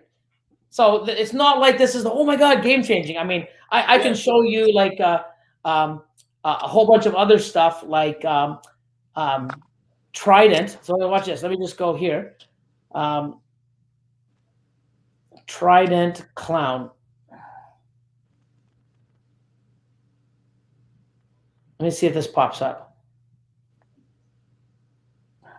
So this Warlock, it's not like a unique, gene. I can't really say I don't know much about it, so I don't want to shit on it. But I want to say for the reason why I'm harping on it is, are you going to invest $35,000 on something that you hope is going to turn into something, or would you rather invest? Because I'm here to help people invest into for you to if that turns out to be the next best thing, $35,000 well spent. But are you in a position to roll the dice and fucking hope? For 35 grand, I can, yeah, it's similar to carbon. It might be. So here, look at this. Here's a Trident pastel motley clown. Almost looks the same, right, with pastel? Yeah. Mm-hmm. Okay, I can get this one right now on Morph Market for 55. Okay, 55. Why am I spending an extra $30,000?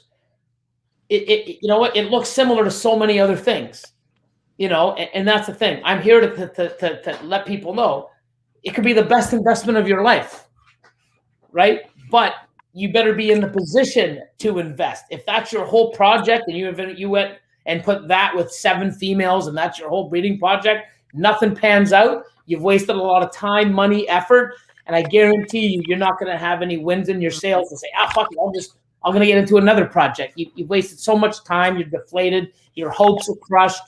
It fucking sucks. And you know what? It happens to me too with some things.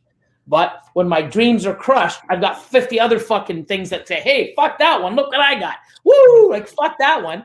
Fuck you. And I can laugh because, you know what I mean? Like, you see me. Monsoons are dying. Fuck, why? That one egg fucking died. Everything else, motherfucker. Cool, because it's not like it's my only thing, Mm-hmm. Don't go and sell your house and everything you got, all your savings, 401k or whatever, and invest it in fucking like a cryptocurrency, and then you lost everything overnight. Oh my god, but it was supposed to. Of course it was. Don't gamble. You gamble when you can afford to. And this could, like I said, be the next best fucking gene, but there's so many other stuff that I've seen, and I know a lot of stuff that's out there that's similar. Don't know pricing. A lot of stuff isn't being released, but you don't want to get into something and all of a sudden it's like, hey, dude, look what I got. Boom, boom, boom. And it's 5K. You're like, what the fuck? I just got fucked with 30K. You didn't get fucked because the guy out there selling it, he's Canadian. He has something, obviously, it's awesome. I just don't know what it looks too similar. If it was something like, what the fuck? Why do you think I went nuts when I saw the color of a Tofino? I wanted one. When I saw the fucking highway, 15 or freeway, 15,000, give it to me. Wow. It wasn't like, oh, it's the same as this. And don't forget, freeways, when I bought it as a freeway because they were originally called highway. They were originally called highways when he made them. And then a few years later, they're like, wow, ours are looking way darker. Ours are different. And then when the supers came out, it's like, okay, these aren't the fucking same. And then they changed it from highway to freeway. So the original animal I bought in 2009 here in Canada was called a highway. So I bought a $15,000 highway, which changed the name in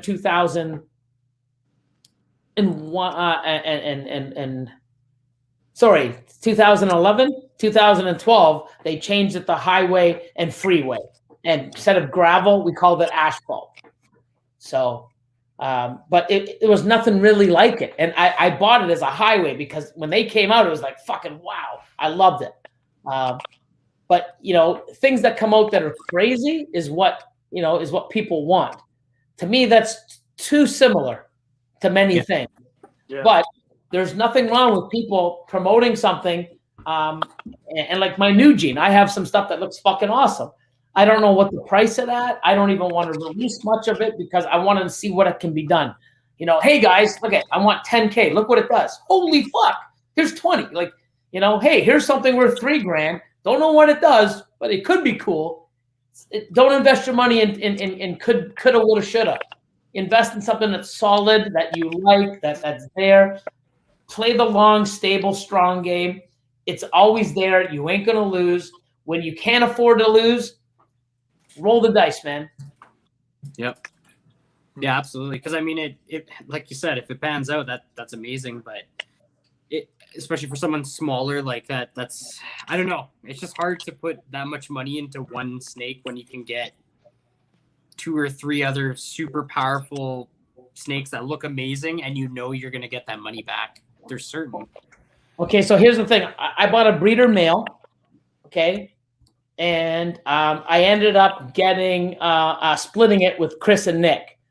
You know, I bought the animal and they were looking for something, and I'm like, you know what you're looking for is the animal that I just bought.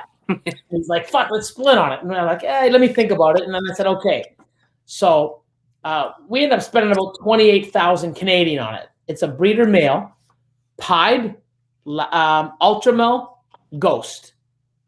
Cool. One of the nicest examples. So triple recessive male. Triple recessive male. Think about what you have in your collection, and with the odds, how long it would take you to make that animal as a hatchling. Holy crap. Triple recessive visual male. Okay? Think about it with what you've got. You know, how long it would take you. Like 3 to 5, 7? Yeah. Okay? Bam. I breed that to anything. I'm getting triple hets. Okay, I breed it to a clown, and I'm making quad hets. Quad to quad, 1 in 4, you get a double recessive. Wow! But I've got pied het ultramel het pieds. I got ghost pieds. I got ghost het pied het ghosts. So when I breed that thing, I'm gonna get visuals and double visual hets and double hets. Like, wow! Never mind the combo. That's the investment. That's the investment. Yeah, it's crazy, right? Yeah, I spent $40,000 on an animal. Okay, what are 2 genes that are rare and new and expensive? One's recessive, one's not. Monsoon. Bingo. And another non-recessive, expensive codom. Hurricane. Huh? Hurricane? Nope. More expensive than hurricane. Oh. I know I'm a stranger. More expensive. Bingo. Stranger. Monsoon stranger. I bought a pastel monsoon stranger for $40K male. Holy shit. Oh, you got him from IRS? Yes. Now it's moray. I made a video about it. Yes. Now it's moray, but I'm pretty damn sure it's going to be monsoon. Yes. Okay. So worst case scenario, I'm going to be making pastel stranger special, possible pastel, possible pin, possible spot nose, double het, monsoon morays. That's the worst case scenario. Wow, that's cool. But if it does prove out, every single fucking animal will be minimum special monsoon. Every single animal. Every single one. And then it could have pastel, stranger, pinstripe, extra pastel, because it's a suit. I think it's a pastel or a super pastel, and spot nose. But minimum, everything is a special monsoon. Every single egg minimum, and there's 4 or 5 other genes to pop. Add stranger to it. Holy fuck! That $40,000, I'm gonna make that's $100-something thousand clutch. If I get 6 sticks, I'm making $100K minimum. I can't lose. it's worth me spending $40K. Yeah. If it does prove out, you know how many fucking visual combo hets I have? Wow. I breed that to all my other stuff. I'm making 100% hets and stranger. Like, you know, so it's a smart investment for me. You know? Yeah, absolutely, man. You got to invest when you're right. You know, when it's a perfect fit. And I think Justin said it best on one of his videos. He was driving somewhere, and it's like, you know, how much is too much to pay for an animal? And if you sit and think about the perfect animal for what you have to make the stuff you want, to make it faster, and you know, what is the price on that animal? Oh, they got it for 18,000. Oh, I really want to pay 15. Well, you know what? With what you're going to make over the next 5 years, you pay 100 and still make money. If you think about it like that, and I guarantee you. Yeah. I bought a pastel crystal for $21,500 US in 2010. The first 2 years, I did 13 clutches and 12. I made $250,000, 2 years with that investment. Okay. Between then and now, I've probably made over $500,000, and it's also everything's 50% het monsoon. So if everything that I've held back, I prove out to be het monsoon, it's probably worth over $1 million from that one investment. Oh, okay? You can't go wrong. So even without the monsoon, the first 2 years, I made $250,000 Canadian. So it's 25. I turned 25, 10 times my money.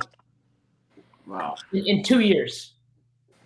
And then every single thing I have with special, you know, I have over 107 animals from that pairing in my collection today, and 3 visual monsoons.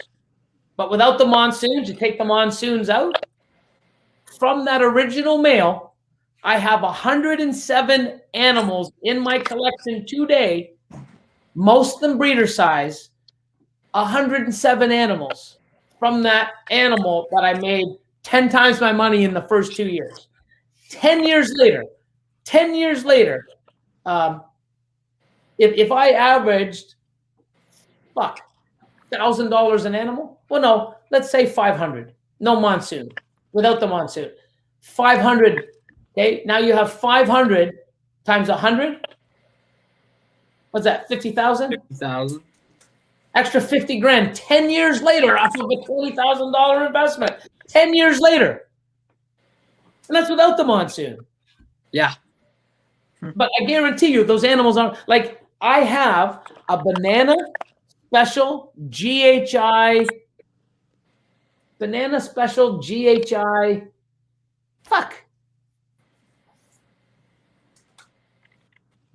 Enchi. So banana Enchi GHI special, which is, I know it's het monsoon, but that animal alone is breeding. It's in my breeding rack. You know how many combo super specials I have? Breeding size. How many crystals? It's crazy. I've got crystal pieds. I've got, you know, pastel crystal het pieds. I've got a shitload of animals. They're not 500. I guarantee you, I could probably average 1,000 to 2,000 per animal. You know, it's crazy, and that's what it is from that one animal, whether it's monsoon or not. 10, 11 years later, I still got a $50,000 to $100,000 in animals that I could sell. But I guarantee you, when I breed them, I'm making another $100K a year off of an investment 10 years ago. So I'm telling you, you're gonna have a couple shitty years back and forth. The longer you do this, the more you will make out of your investment. You know. Mm-hmm. And that. Oh my, that's a nice. Seriously, here. So it amazing is. to hear. You know, Like, and the funny thing is I stopped breeding specials in 14 and 15. I did a pair. No, I think I did 14, a few. 15, I totally stopped. 16, I stopped it at all. But I put a couple pairings together of 3 gene specials to 3 gene specials, and that's when I hit the first super special combo monsoon visual female, which was all white but under the black light you can see. in 17, I started breeding a couple, and 18, 19, I started pounding them and hitting the monsoon stuff. But there's a few years that I didn't even fucking want to make any. Yeah. So imagine if I knew what it was, or holy shit, those numbers would be crazy. Guaranteed 7 figures. Mhm. You know. So if I start hitting monsoons out, and it goes to show you too, without having monsoon and knowing it was het monsoon, look how many animals I have 10 years later from that original male and not even knowing I had monsoon in it. So I have 107 animals in my collection, probably more now, because I'm not even counting the stuff I made this year. I'm just talking about when I found out last year when I made the monsoon, the leopard monsoon. I'm like, wow, we went through and I had 107 animals that came from the lineage that are minimum 50%. And I didn't even know it was monsoon until 2 years ago. I still have 107 animals in my collection from an animal that I bought that I didn't even know was monsoon. So when I tell you it's smart to hold shit back and grow it up from what you produce, and I didn't even know. Imagine I found out and I'm like, holy fuck, I never held anything back like a fucking moron. I wouldn't produce the monsoon. I would. You see what I'm saying? So it's so important to hold stuff back and grow. 10 years later, and you know what? I still have animals from my very first pairing and my very first hatchlings. My special and some of my animals are from 2011 that are still making babies today. So I'm still holding back animals that I produced in 2011, and I didn't even realize until fucking last year, the year before, that they were het monsoon. Crazy. And that just goes to show you when I tell you, hold stuff back, grow your collection. I'm not just doing it to fucking, so you spend more money or you don't make enough and you just keep holding animals so you don't make money. No, the money is in those fucking animals that you hold back. If you think you sell an animal, put money in your fucking hand, if that's the real money, you're a fucking idiot and you will not do well at business. The real money is growing those animals up, putting them in your rack, growing them up, because every fucking year when it breeds, you're making money and profit off of that original investment. What did you do with that 10 grand? Oh, I put it in a car. You're losing money. Yeah. You know what I mean? Yep. So, I just lucked out that I believe in my own fucking motto and what I fucking preach. And because of that, I got 107 possible het monsoons. If 25% of those prove out, every one of those animals is worth $5,000. Okay, so now do the math, right? Now do the math. 25% of 107 animals, let's do 100. That's 25. 25 times $5,000, it's $125,000. And that's $5,000 for proven breeder, het monsoon stuff. Okay? But what about like I said, the banana, Enchi, GHI special, het monsoon? That's $20,000 to me. What about the fucking double het or the leopard yellow belly special, 100% double het monsoon pies that I have? I guarantee you that's $40,000. I guarantee you I have $500,000 in animals just with het monsoon, without a doubt. You just got to prove them out. I'm in no fucking rush either. No. It's because of how I built my collection. Oh, I needed money. Here, let me sell it off. Oh, what do you have back? I don't have anything. I sold it all. Well, you're a fucking moron because it's het monsoon. Oh my God. I'm not in that position. You know what I mean? I'm like, fuck. Why did I sell so much now? But I hold one, Yeah, man. But I'm not sad because other people have it, and I needed that money to invest and keep getting to where I'm at. But because I believe in my own product and what I do and what I made and created, I have a bunch of fucking animals that are 50% het monsoon and combos that no one has. So I just got to prove them out and hope they're there. But if not, I'm still making crazy shit. Yeah, exactly. Even along the way, man. Even if they're not, then. But like you said, even 25% of those animals. That's 100%. Yeah, nuts. So, what you need to know is, one, money is great, okay? But money's not going to make you money, okay? If you invest that money back into something that's going to pay you, you can pull, like, I would rather have a $10,000 snake in my rack than $10,000 in cash. Because I don't know what I'm going to do with that $10,000, but I know it's not going to make me any money if I'm not investing it. If I have a $10,000 snake in my rack, I can guarantee you every year I breed it, I'm going to make minimum $10,000 off that clutch. And it's not going to be hard with a $10,000 fucking, you know, I can probably make that breeding it to a fucking single gene fucking pastel. You know what I mean? $10,000, you know what I mean? On the average of 6 to 8 eggs, I'm going to make $10K, $1,000 an animal. I mean, it's fucking math, you know? But I'm not going to do that. I'm going to breed that $10,000 animal to a $20,000 animal, and I'm going to average $15,000 or $20,000 on that clutch. Holy fuck. You know, it's mental or more, you know? So that animal is worth $10K. If you needed to, if you could sell it for $10K today, you can sell it for $10K next week. If it's a fucking 1,000 grams, you could probably get $12K. You know what I mean? So you're still making money raising a fucking animal that you're just feeding $100 a year or $200 a year in cost. You're still making money off of it. But when she lays 10K, you got a 10K and say the animal's only worth 8 now. You lost 2, but you gained 10. You're up fucking 8K. Yeah. Wow. The next year, you do the same thing. Especially if it's a female, another 10K. Then you get a better animal, make 20K. Every year you breed it, you're fucking doubling your money, tripling your money. You can't fucking lose.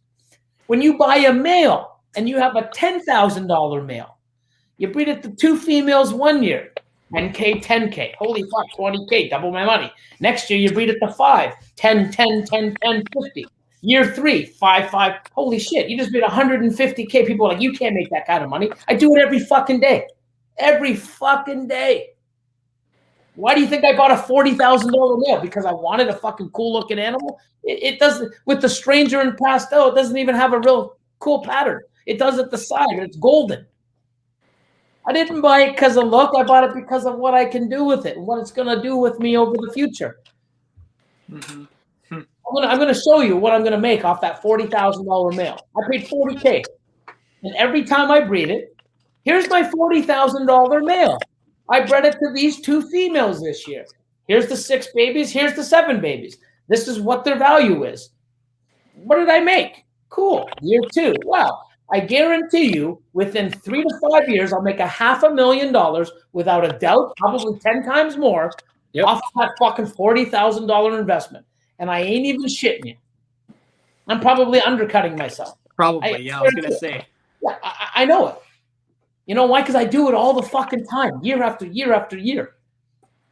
You know, I bought a $35,000 banana male in 2012.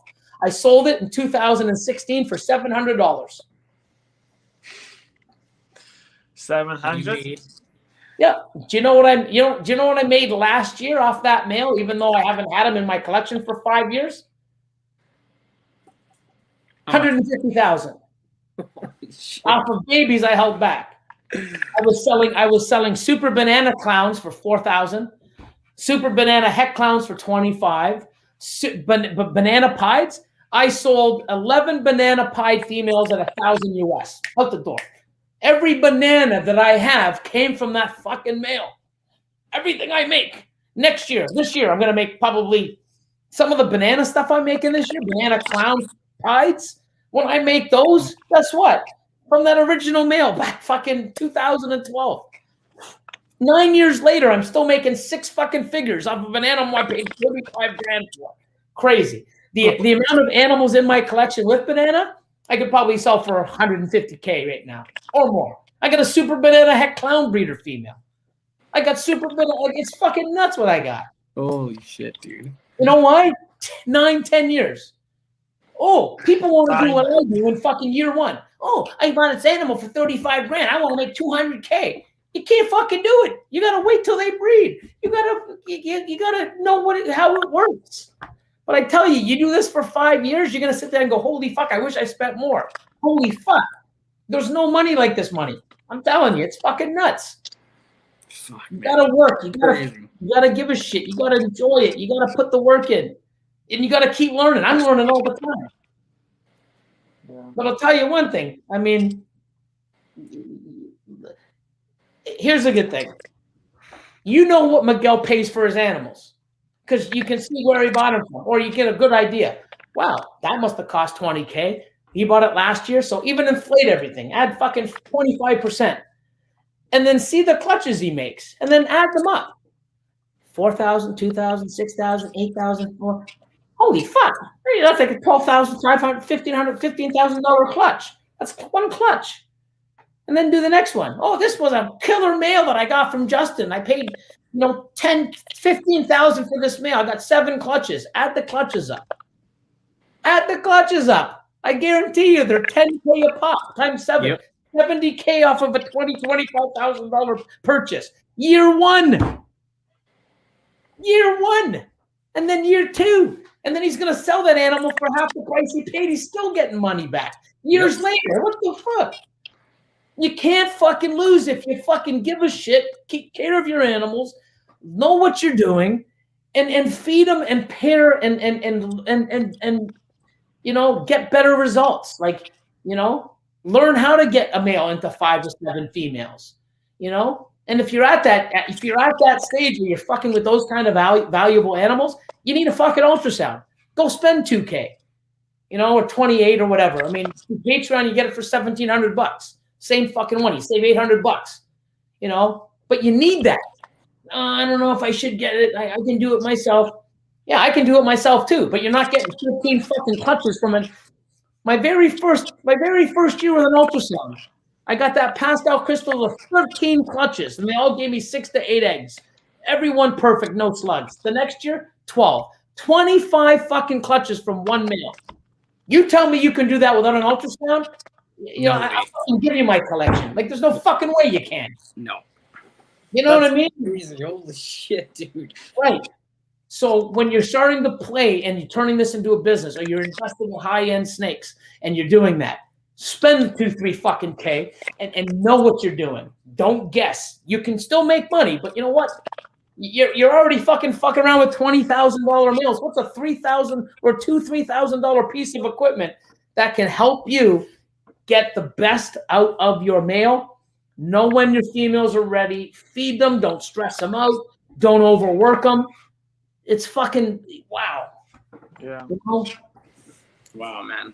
And it's there. I do it every fucking year. Like, people be like, wow. I show people, investors, that come in and they're like, wow, I really want to get into this. It's like, here, look. Holy fuck. There's no way. I'm like, okay. No, please. Yeah, well. I don't give a fuck. You know what I mean? Damn. And you know what? You see me holding shit back. Why? Because I'm cool? No, because it's money in my pocket in my future. And look at the stuff I'm holding back. You can't even buy it. Nope.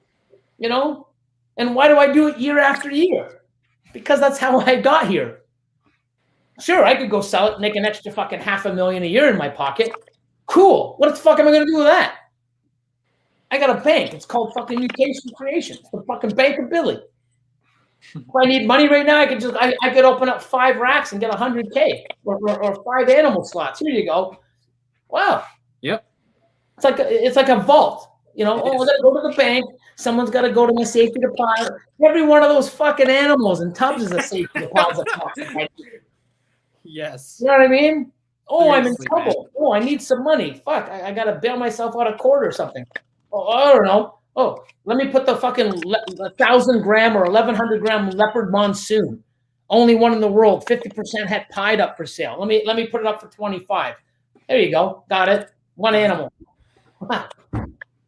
Oh, I'm really hurting. I'm fucked. Let me sell that $40,000 pastel stranger moray male.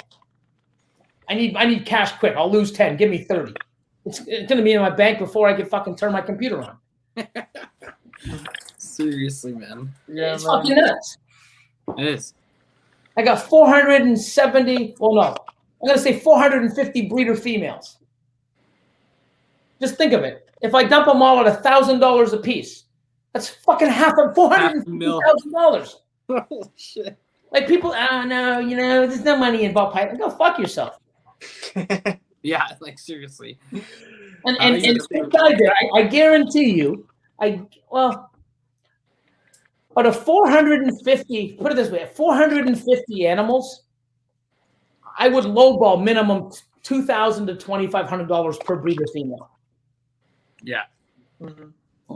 I'm over $1 million. My racks are about $200K. My holdbacks, fuck, it's a whole nother. I mean, it's crazy. We 2 years ago we went through our collection, just an average, and we were like halfway through the racks, and we were over 2 million retail. Holy shit! Well, I think my collection is probably worth about $4 million right now, maybe 5, give or take.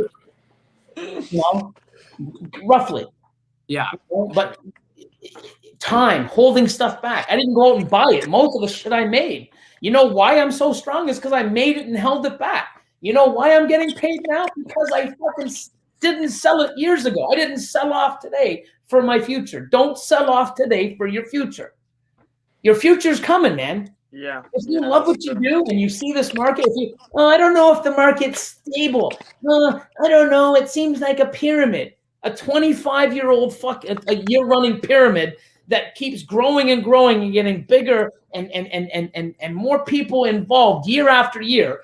I've gone through 2 recessions and a fucking pandemic, and we're still growing. If you can't fucking shake your head and see what's in front of you and that the future is coming, you know what's scary about the future? If you're not getting into it now and producing double, triple, quad hets for the future, your future ain't coming. You're going to sit there and go, oh, wow, look at this fucking 5-gene pied. Oh, cool. Look at this 17-gene fucking triple pied. Recessive pied. Like if you know what I mean? Yep. Oh, I couldn't make that. Well, yeah, because you didn't make triple. I've got probably, I should count triple recessives. So just triple hets. I probably got about 40. I've got breeders. I've got proven breeder triple fucking recessive hets, triple hets. Okay. Triple recessive males, I've got 5 breeders. Triple recessive 5. The only one I don't have in my collection right now is the pied ultra male ghost. It's coming from Europe. Well, that's here, and I don't have because I let Chris and Nick split it because it's just a perfect animal for them, and we'll do some pairings. But I've got 5 triple recessive visual males. Holy shit! Okay. Like that, like breeding. It's nuts. That's crazy. You know what I mean? So everything I make, it's the future. Some people sitting there going, wow, I don't even have a triple het, or I don't even have a triple het pairing. Cool. That's why I'm ahead of you. And I always will be in those projects. The next best time to do it is do it this year. Make the long shots. In Patreon, we did the me and Will, we talked about that was awesome. Wow. I mean, people are going like, fuck, like, you guys changed my whole mindset. Like, I'm doing it wrong. Yeah. And I have people saying, dude, I've watched it 5 times and taken 4 pages of notes. Holy shit. I didn't even realize. Yeah. We're here to tell you what we're doing. You know what I mean? Yeah. And yeah, it might take you 7 years to hit one. But now that I have one, guess what? It goes right back to all those fucking animals that I missed on. Oh, that one proved out. This one didn't. Get rid of that one. Oh, I'm hitting triple recessives. Oh, I hit a double recessive, 100% het. Oh, that sucked. Fuck. Yeah. You know how many enhancer G-stripe het clowns I have? You don't even want to know. You know what I mean? And I got a male breeding. This year, I have a G-stripe enhancer het clown male breeding, and I also got the enhancer clown het G-stripe male breeding. Fuck.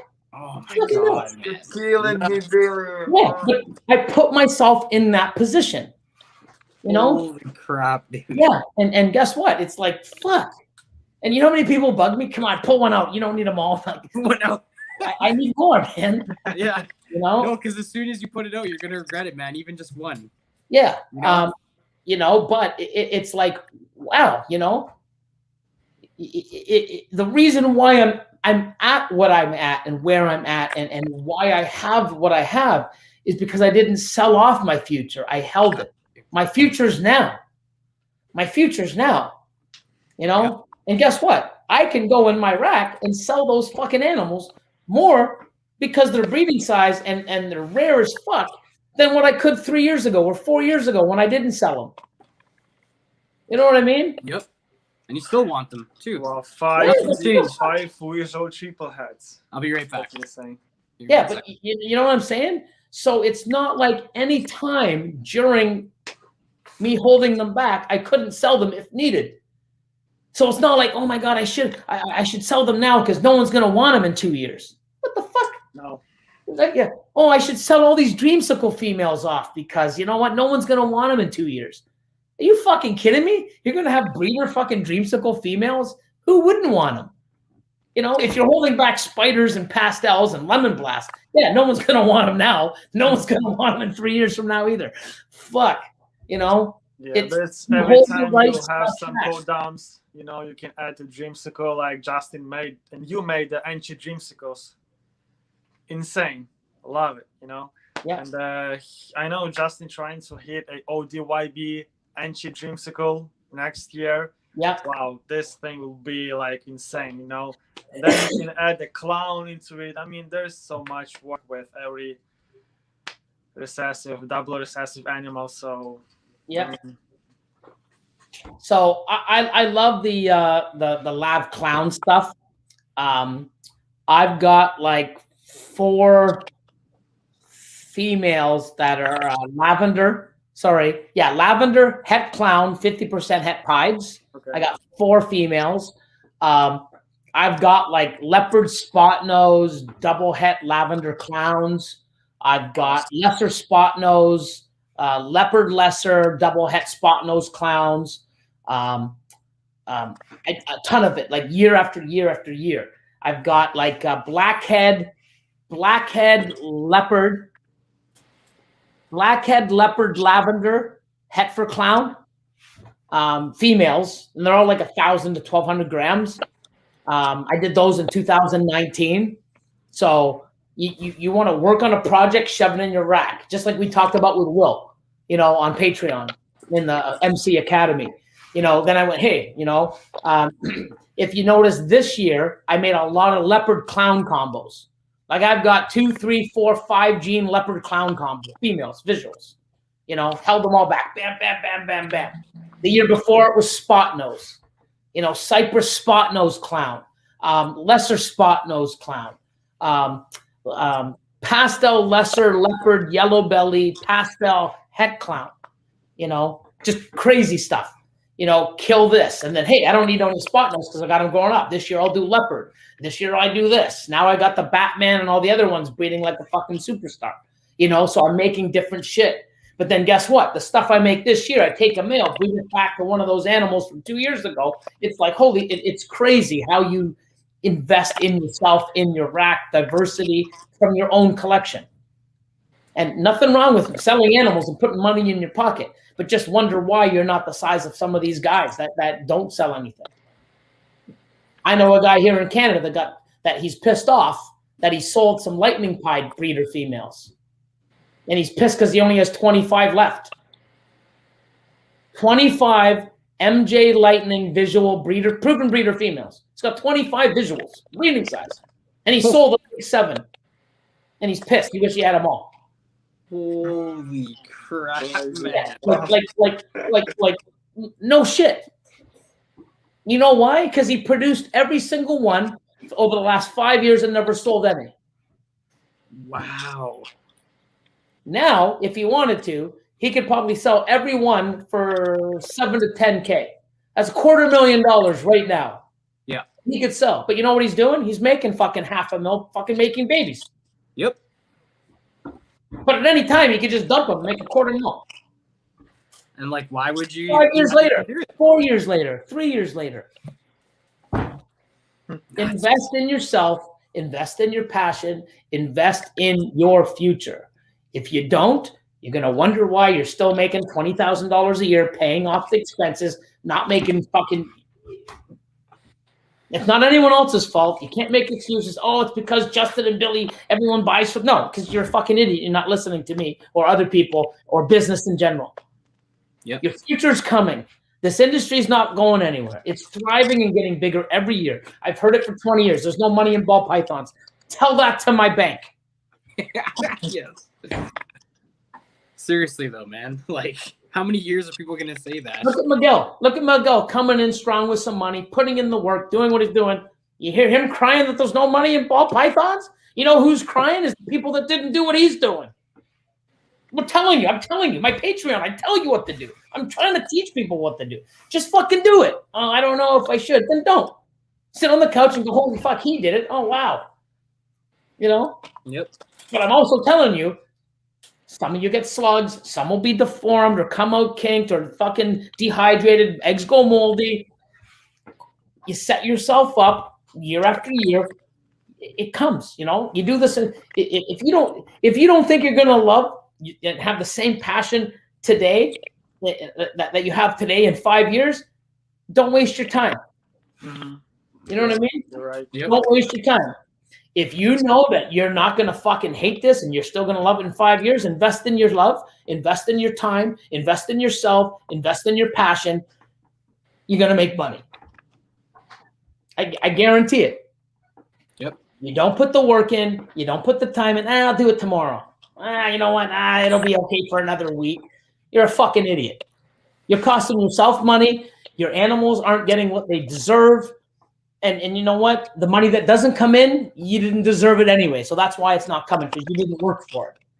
So you know what? Go fuck yourself. Don't cry to me that you're not making money because you're not doing what I'm doing and all the other successful people are. Don't cry. Don't make excuses. Don't whine. Wah, wah, wah. Oh, there's no money. People don't want my stuff because I'm not a big breeder. How the fuck you think I got here? You think Justin just fucking woke up and put money? People were laughing at Miguel 3 years ago. Look at this fucking ass coming in, buying all this shit, him and his money. He won't last. Guess what? All the people bitching now are trying to kiss his fucking ass. Give me a hand up. Can you help me? Can you help shout me out? You go fuck yourself. You know what? I'm fucking telling you. You know what? Seriously, man. Yeah, It's there's true, a lot though. of people like that. Stop making fucking excuses and do it. If you don't believe in yourself, then you're not going to invest in yourself. If you don't love it, then don't. You know, I put my money where my mouth is. You don't just see me selling shit. I'm like, no, it's not for sale. No, I'm holding it back. I show you what I have for sale. You can see me pulling it out of the fucking egg, and it's in my rack to this day. I'm not saying, hey, guys, don't spend. Keep all your snakes. Don't make money.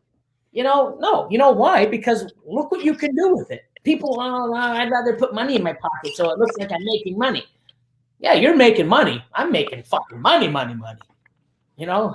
Yep. Selling a snake for $10,000 today is not as beneficial as making fucking $80,000 or $100,000 over the next 3 years with that fucking animal. Think about it. Yeah, exactly. It's not like I'm holy fuck, yeah, you're right. No, it's true though. It's like, Yeah, but what do you have to do? Oh, you got to house it, feed it, clean it, pair it, put work in. Oh, and then you got to, produce the babies, feed them, hold them back for a few months to get them to a proper size, not fucking 100 grams or less people, you know, a decent size, you know, 125, 150 is acceptable, you know, get them healthy and you know, take pride in your fucking animals and yourself and give those animals to someone else that fucking knows that you fucking give a shit about them. And go, wow, fuck, man. Oh, every animal I get from Billy is thriving. And holy fuck, I can't believe the size of it. Because he gives a fuck. That's what you want to have as a consumer. And also as a business where people, holy shit, Billy, fuck. Feed these much? What's in the water in Canada? That's what I want to do. You know what I mean? Not like, hey, when is the last time it ate? Did you ever feed this thing? Like, I don't want fucking phone calls like that. It's fucking embarrassing. You know? Hi, Billy's unboxing. Hi. Here you go. Here's the first snake I paid $3,000 for. What the fuck? Like, what the fuck? Like, you know, it's fucking embarrassing. Like, I'd be like, oh my God, like, how many people watching? I'd be embarrassed. I'd fucking be embarrassed. I really would. Like, holy fuck. Like, oh, fuck. Like, it's fucking embarrassing. Don't be like that. I don't know where I was talking about. I'm just, but anyways. no, man. It's all good. But anyways. This life is just insane. You just believe in yourself, invest in yourself, you know? And I can't do it because of this. I can't do it because of that. I'll never know. No one's gonna know who I am. Well, that's because you're thinking so fucking stupid.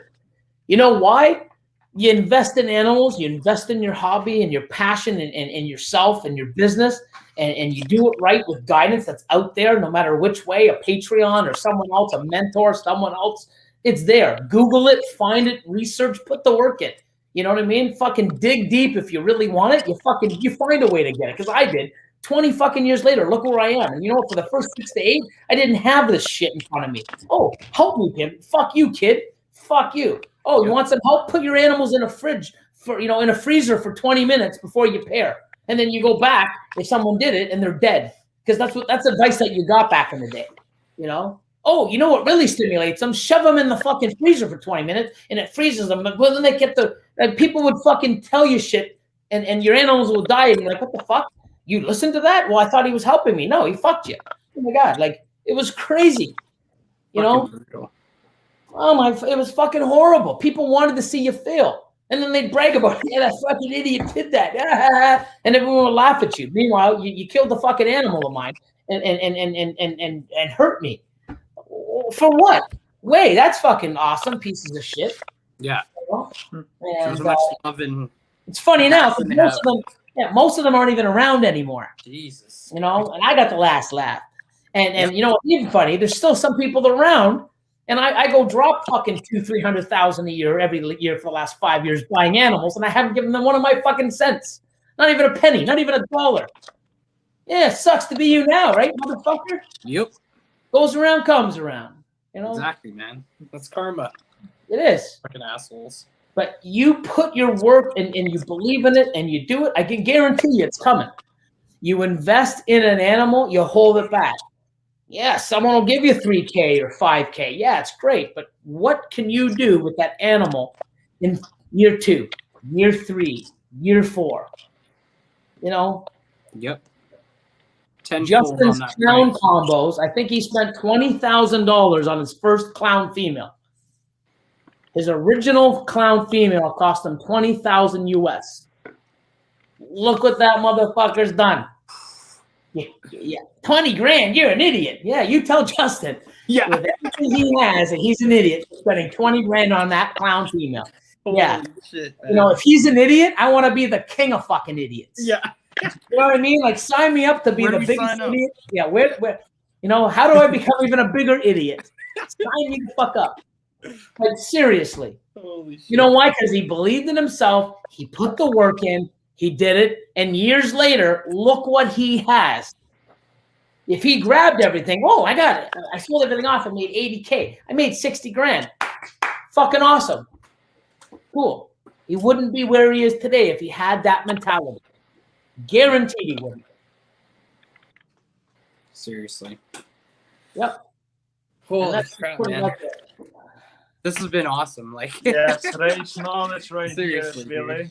This is like my Patreon shit, eh? Like, no, this is awesome, man. This is exactly what I was hoping for. So yeah, but I mean, the chat's loving it, and yeah, but that's what it is. It's right in front of you, people.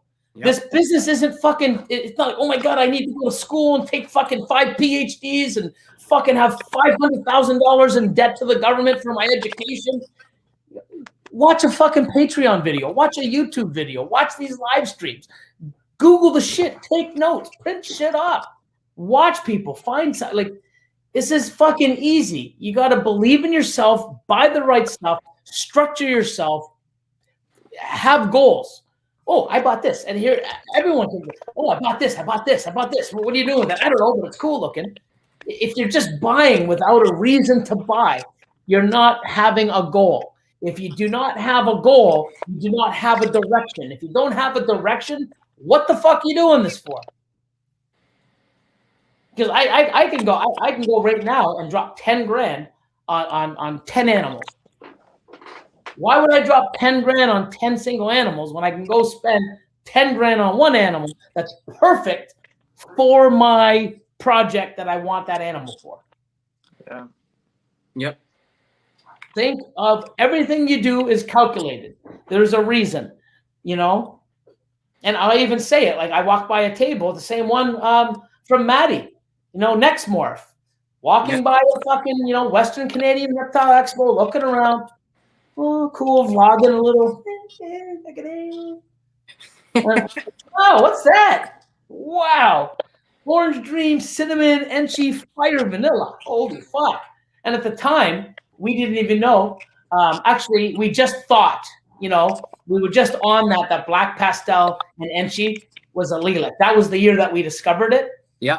And then we were idiots when, you go look at the, if you go look at the Morph Market forum, somebody, the fucking idiots, fucking Black Pastel and Enchi and Cinnamon or lilac, what a fucking bunch of morons. It's been around for years. If you look on fucking World of Ball Pythons, there's so many Enchi Super Cinnamons.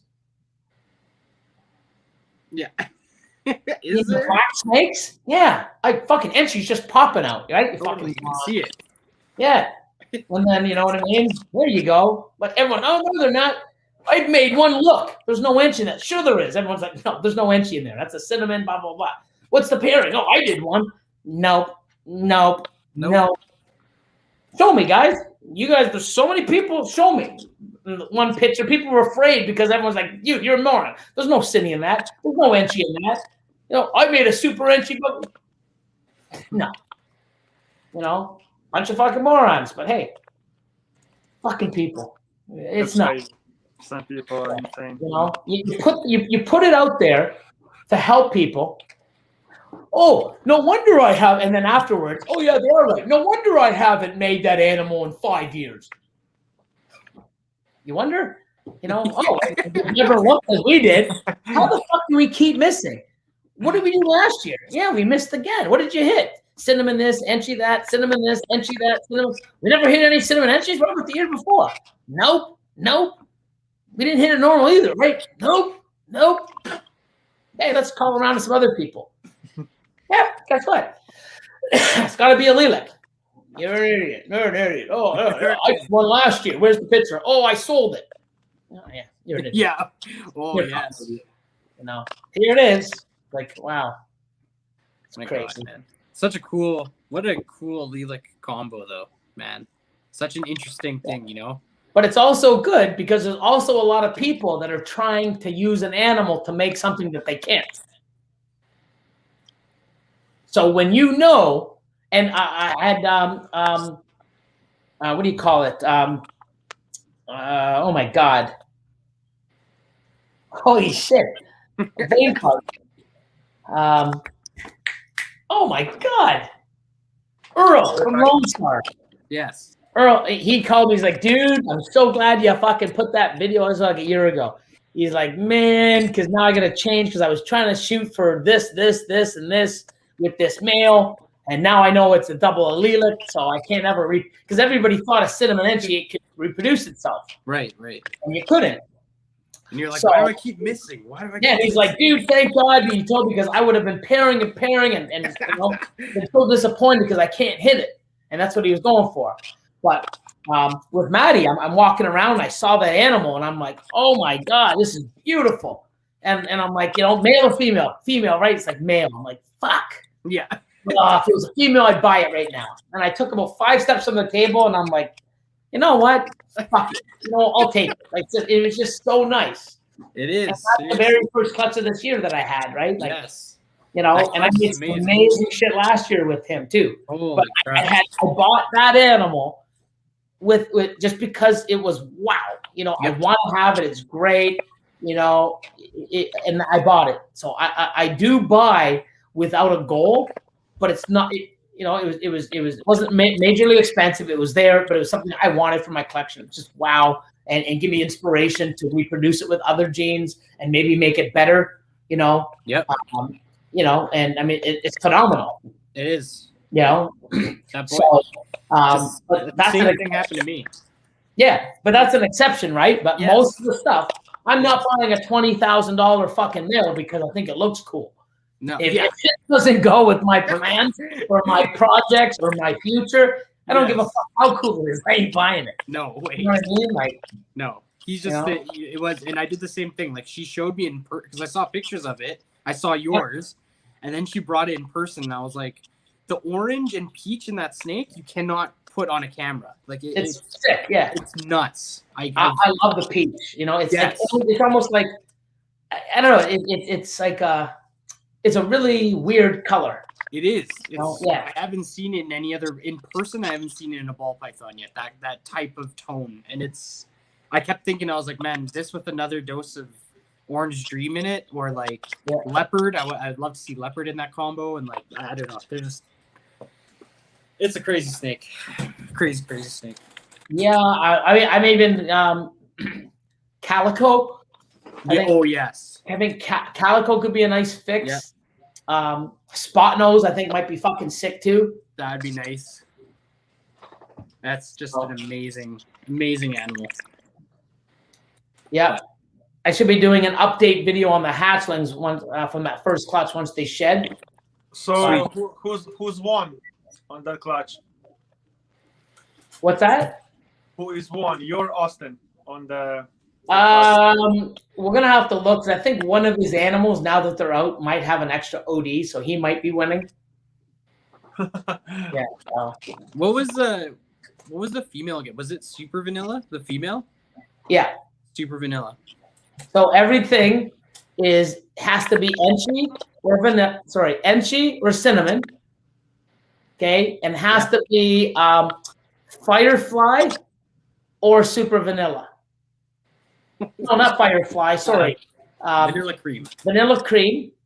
So Vanilla Fire or Super Vanilla, and it also a lot of the stuff we had and then Orange Dream to boot.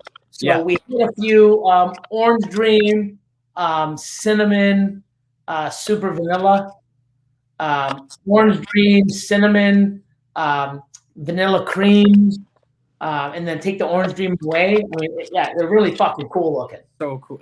The whole clutch, I was just like, this is just like cool snake after cool snake. Whole clutch is nice. So now that they come out and color up, I mean, it's pretty awesome. But it's just something that, for a male that I bought, it's like, wow, you know what? Let me put it to a super, because it's a double allelic animal to a super. Holy fuck. It's no matter what, it's a triple fucking gene animal. And I know exactly what everything is. Yep. And then it's either Orange Dream or not.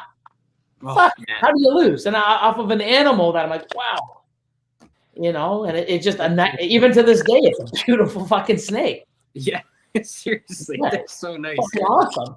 Oh, man. So, I definitely want to take it into Super Vanilla, and I'm hoping if I can find an Orange Dream Super Vanilla, that would be definitely a route I would like to go, for sure. The spot nose sounds interesting too, though. That would be. So I got some cool stuff. I gotta start because it's aging pretty recent, but I've got like lavender vanilla creams. Oh, sweet! Yeah, wow. Dude, that's sick. Cool. Yeah, there's some pretty cool stuff that I've created in the past. And it could also be het red, xanthic. That's in the pairing too. So it could be a het red xanthic vanilla cream lav. Wow. Colors are starting to pop now. But yeah, I want to do like a feature thing. I'm going to start doing that, like stuff that I have in my racks.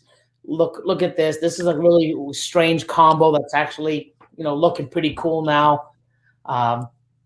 Just give people possibilities in different directions. Like, why would you make a vanilla cream lav? I don't know. Why wouldn't I make a vanilla cream lav? Why not? See what it looks like. It's an allelic fucking lavender. Yeah. So I breed it down the road, and I know I have fucking, fire or vanilla het labs or visual labs, or I breed it to something else. I mean, why wouldn't I? Yeah. Why would you do that? Like, why don't you think of why would you ask that? Why don't you ask, like, why would I? Like, why would I not? Like, it'd be different, Exactly, man. You never know what these off the wall combinations, what you're gonna produce, it's just always interesting. Like, even like you said with Mandy, that snake you picked up, like, that's kind of a random combo, but it turned out really nice. Just a bunch of codoms.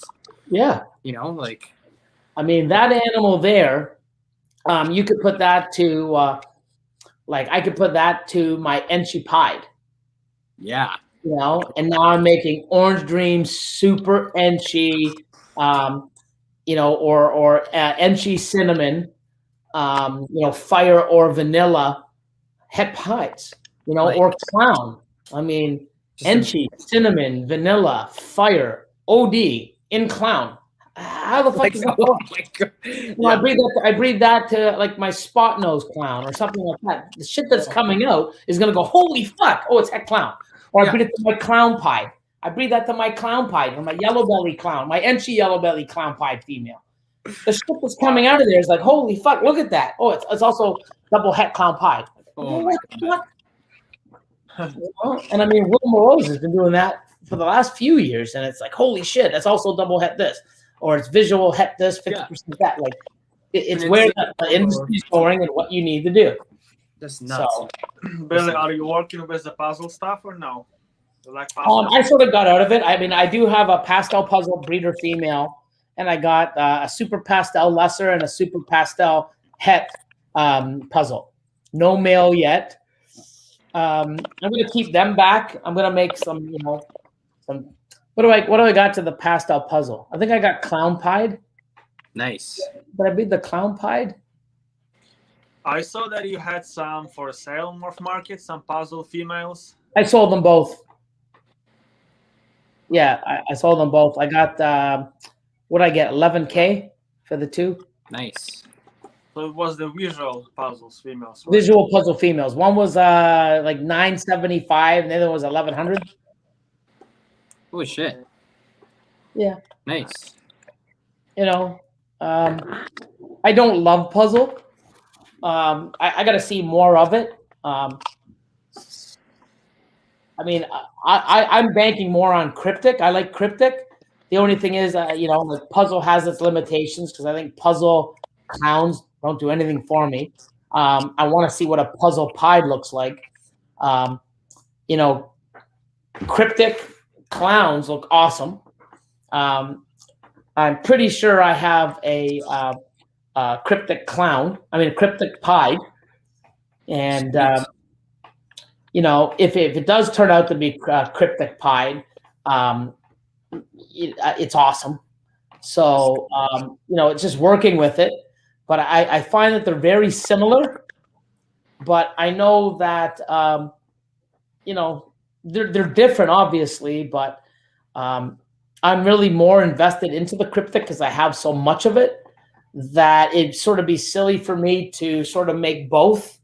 But I'm not shelving it yet. That's why I kept some of the stuff back because if it does have some potential and does make some amazing stuff, I still want to have some sort of stake in it.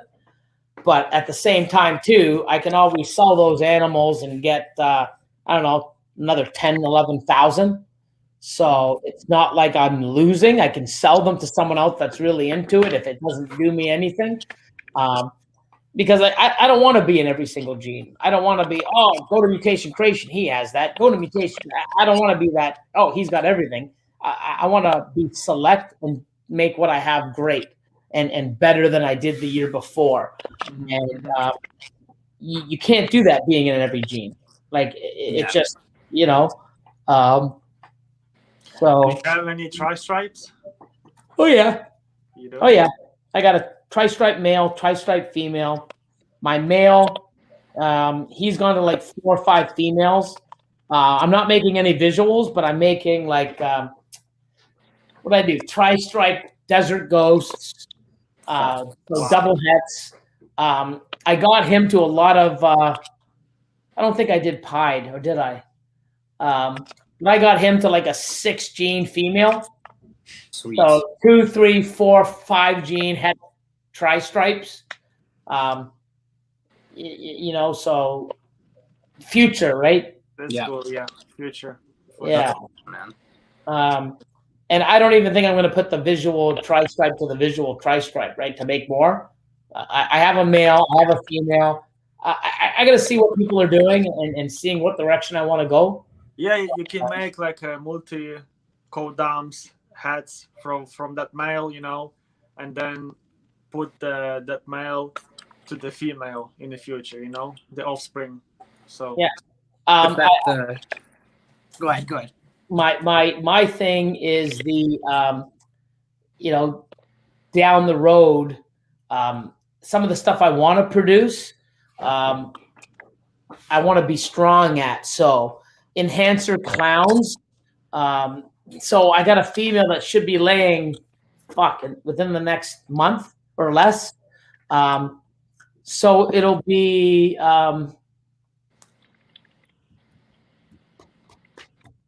is it red stripe G stripe? Yeah. So I got a red stripe G stripe het enhancer female. So red stripe G stripe het enhancer female, and she was bred to the pinstripe clown het enhancer, 50% het G stripe.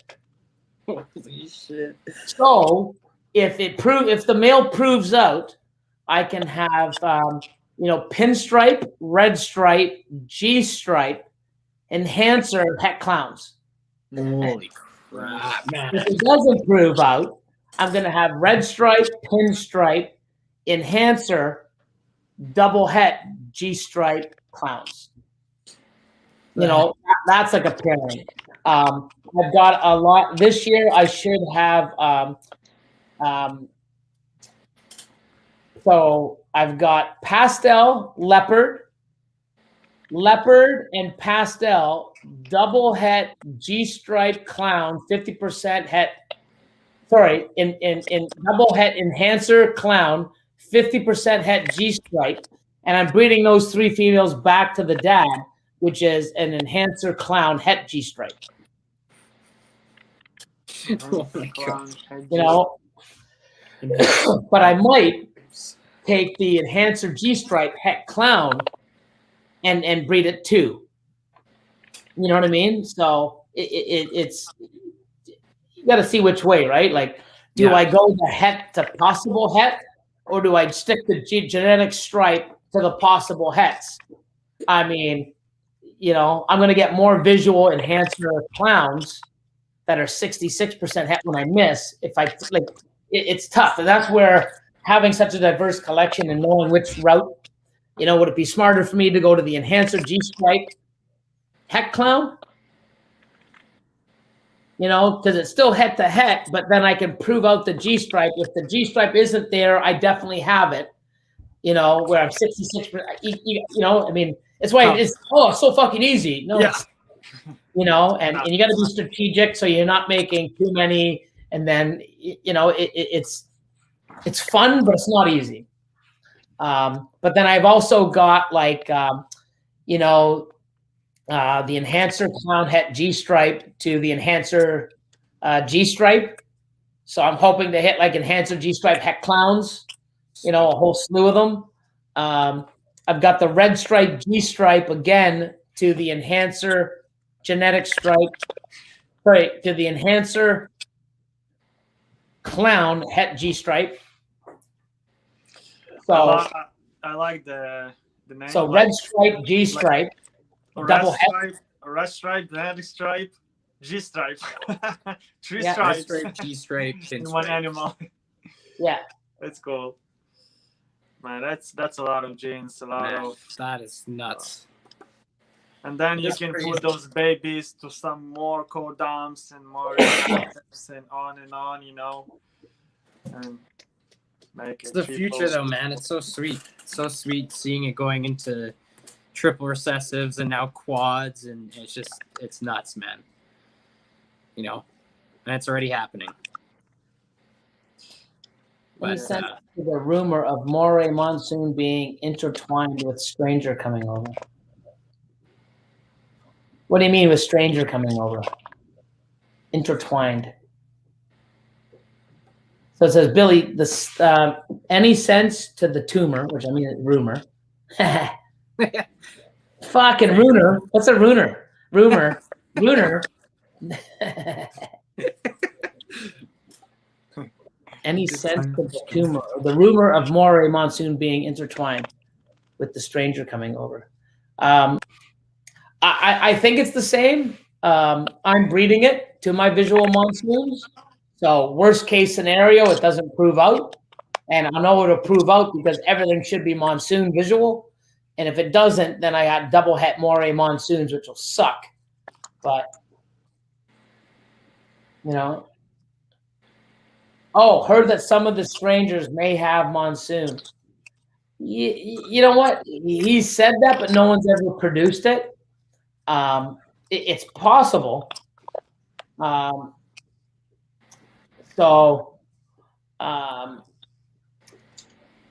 It's possible, but I know that his monsoon came from clown. Nothing to do with stranger.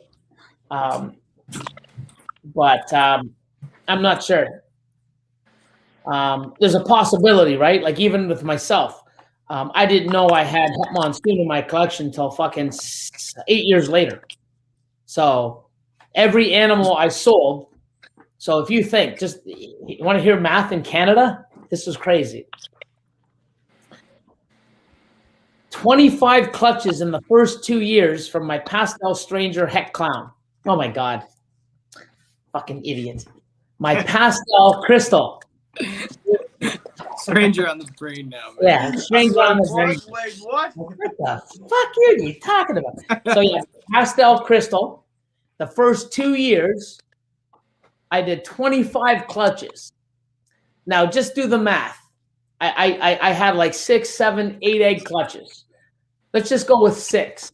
What's 25 times 6? 150. Bam. Out of 150 babies, I guarantee you I didn't keep more than, say, 50. Okay? So out of those 100 that I sold 100. Half of them are Het Monsoon. Okay? So 100 animals, half are Het Monsoon. So that's 50. Now those 50 have been here in Canada being bred. Well, if I sold them in 2011, 12, we'll say maybe 13. That's just fucking 14. 14. You know what? It took them 3 years back in the day to fucking get those animals to fucking breed. So 14, 15, 16, 17, 18, 19, 20. 7 fucking years, probably 8. There's been around 50 fucking animals that are Het Monsoon that have been bred. So if those animals, 50 animals bred over 7 years, okay, if they all bred once for the last 5 years, that's 250. And everything that they made from the clutches, half of those could be monsoon. You see what I mean? There's probably 1,000 monsoons that are fucking, people are still breeding animals that are Het Monsoon that don't have no fucking idea. No idea. Right. Like, think about it.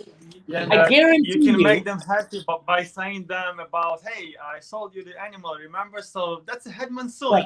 But listen to this. And if you think about it, I can almost guarantee you, well, maybe not, because he didn't know. Well, yeah, I mean, there's probably more Het Monsoons in Canada than even in the U.S., but nobody knows that they're Het Monsoon. Yep. Which is nuts, man. Which is crazy. Yeah. Holy shit, dude. Think about it. That's how fucking crazy that is. Now I'm trying to think, like, who in Canada is huge on the special project right now? Yeah. Seriously, man. That is crazy. So you just got to wonder if at some point someone's just going to pop one out just out of sheer... So I know I sold some stuff back to Will Morose in 2013. Yeah. And I seen it, and it's going to prove out. So he's breeding it this year. Nice. And I know he's going to hit monsoons with one of my animals. I know a few other people that will as well. So yeah. That's awesome, man. It's crazy, right? Yeah, it is. Yeah, right. Cool little surprise for anyone who bought into the project. Yeah. I mean, there's animals that I go back in 2012 and 13. I'm like, oh my God, that's a Het Monsoon. Oh. That's a Het Monsoon. That's a Het Monsoon. Fuck, man. Wow. So on that topic, so are you still thinking it is recessive, just has good markers? No. Or no? No. Or more it's tough. I mean, you know what? If what we're seeing, if I have 10 clutches this year, or it's hard because I'm still breeding het to het. So if I'm starting to hit some monsoon stuff, in some of the possible hets, which I'm pretty sure are, and then I pretty know what I'm looking for. Nice. I mean, I just put a bunch on Morph Market a couple days ago. There's a special Het Monsoon female, 66 or special 66%. If that doesn't prove out, then I almost guarantee it. Yeah. You know what I mean? Like, you know, I'll almost guarantee that person, like, hey man, you buy that animal, doesn't prove out, I'll give you back a G-note. You know, Yeah. like I guarantee it will. There's a pastel special, 66. I guarantee it'll prove out. Like you know. Yeah. And you know why? Because I've made them with the exact same looking animals. The head stamp, the pattern. And people always said, it's like, Billy, how come some of your special shit doesn't look like anyone else's? Because it isn't like anyone else's. That's why. That's why. You know, Billy, you got the best looking specials on the planet. Yeah, because we're Het Monsoon. That's why the brighter and the pattern's more crazier and that fucking head stamp. So You know? there's a chance it might not be recessive, and we're just kind of picking up on. Yeah, I mean, I've talked to a lot of big breeders, and they're like, yeah, I can pick them up. When you breed them, Yeah. and you see it. That's a normal. That's a monsoon. Het Monsoon. That's a fucking pastel. That's a you can see them clear as day. So yeah, if you go look at the Mojaves. I got some. I sold a few, but I know I have a special, a pastel, and a monsoon. 66% het. I'm gonna go look right now. Look at that special. I mean, you look at that special. Everything on it doesn't look like any other fucking animal on the planet. Guaranteed. Like I'd be fucking. You know what I mean? Like. When did you add them? I probably already looked at them. To be honest. Early midweek, Wednesday maybe. Oh, maybe I haven't yet then. Let's see here.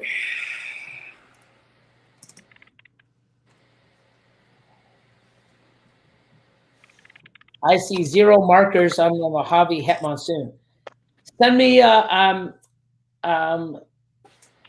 for Bridget, send me a pic of that Mojave Het Monsoon.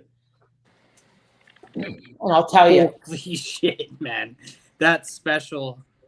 All day long. Like there's no way that's not proven out. No way. Like that is just nuts. Oh my yeah, look at the chain. Look at the head stamp. Wow. So what is that? That's a special Het Monsoon. Nice. Beautiful. And that came from the female. That's from the clutch that I actually hit the dead visual, and the same one that I hit the 2 last year. That is nuts, man. Holy crap. And then you said the pastel too, right? Yeah. Even look at the Mojave.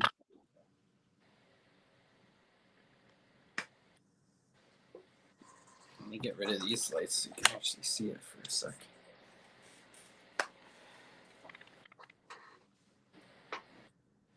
Wow. That's so fucking cool. I mean, look at that. Like, that's a Mojave. Like, wow, so nice. I feel like Mojave can hide some shit too, which is nice. Like, that's crazy, man. I'm gonna pull up the pastel quick now. Yeah, pastel's pretty sick. Pastel special. Dude, they both look like this one looks pretty wacky, but they both look pretty wacky. Yeah, I'm sure they're both prove out, but I think it's the female or the male. This one. Yeah, that's the female, I think. But put up the male. The male is like, what the fuck? Guaranteed. Oh, that was the male. That was the male. Oh, that was? Then it's the female then. The female? Okay. Oh yeah, the neck. Holy shit, dude. That thing is nuts. It's holy crap. That's so sick. Like the banding, the neck, the spots. There's little things that we look like the chaining around the back.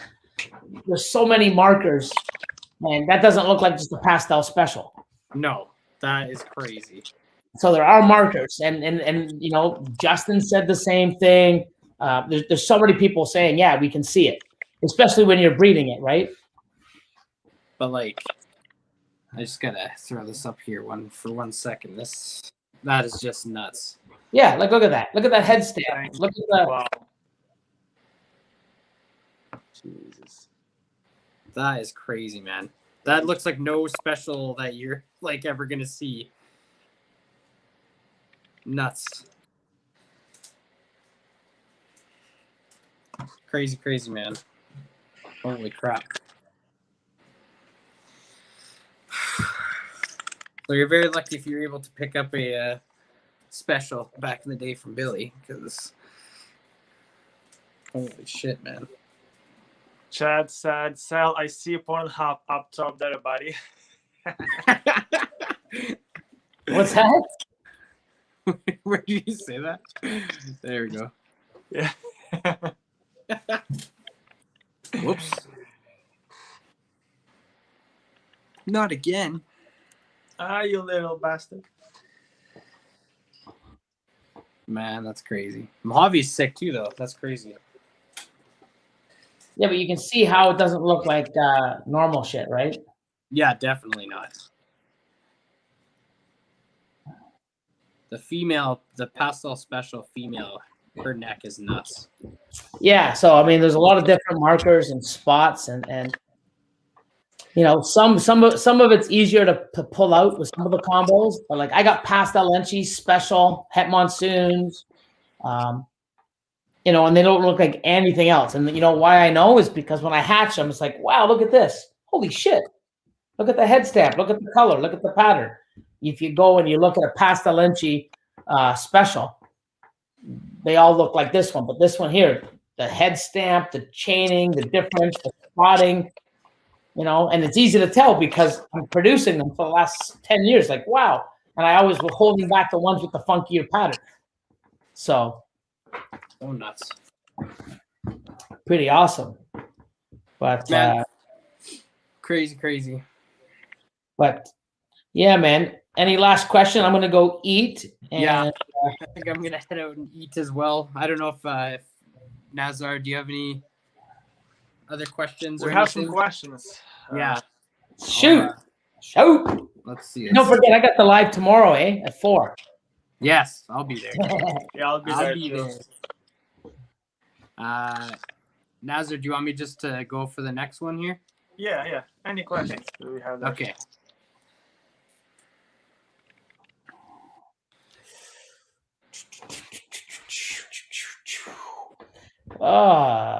Okay, Billy, this question and another one. What is like the craziest holdback you have from 2020? We can go with that one. The craziest. So, there's so many. Like the Enchi new gene, the one that we have a new gene. I'm pretty positive it's in there. Enchi new gene, a dreamsicle female, is crazy, but I don't really know what's going on with it. But the super Enchi, super asphalt lavender. Okay. Wow. I know this thing. I saw it. Yeah, it's nuts. And it doesn't, I can't even take a picture because Will Morose came over and goes, holy fuck, dude. That doesn't, wow, that photos do no justice to this fucking thing. And he's like, oh my God, like, wow, when you were saying, like, you know, people say, oh yeah, I mean, it looks way better in person. He's like, dude, like, you can't even say that. And it doesn't even come close to what I'm seeing. Yeah, fucking nuts. Just such an awesome animal. But yeah, there's some cool stuff. Like I made a bunch of like Firefly, Confusion, Het Labs, you know, 3-4 gene, Hurricanes. I've got like Blackhead Hurricane, Black Pastel, Yellow Bellies, just really cool, crazy fucking stuff that you don't see. You know, the Xanthic VPI Leopard Clown was awesome for me. It's a male. So, you know, really, really cool stuff like that. A little bit different. What else? I have so much cool shit. Yeah, that's for damn sure. But a lot of stuff too, I'm trying to make so that it's of course, for the something for the freeway future. clowns you have. The Yeah. Anchi, Oh, yeah. The pastel. So I hit a pastel leopard. No, that was last year.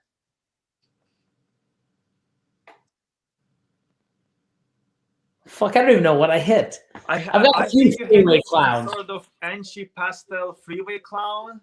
No. Yeah, no, that was the last year. Sorry, last year was the pastel Enchi freeway clown. This year was the pastel leopard freeway clown. I'm pretty sure. Okay.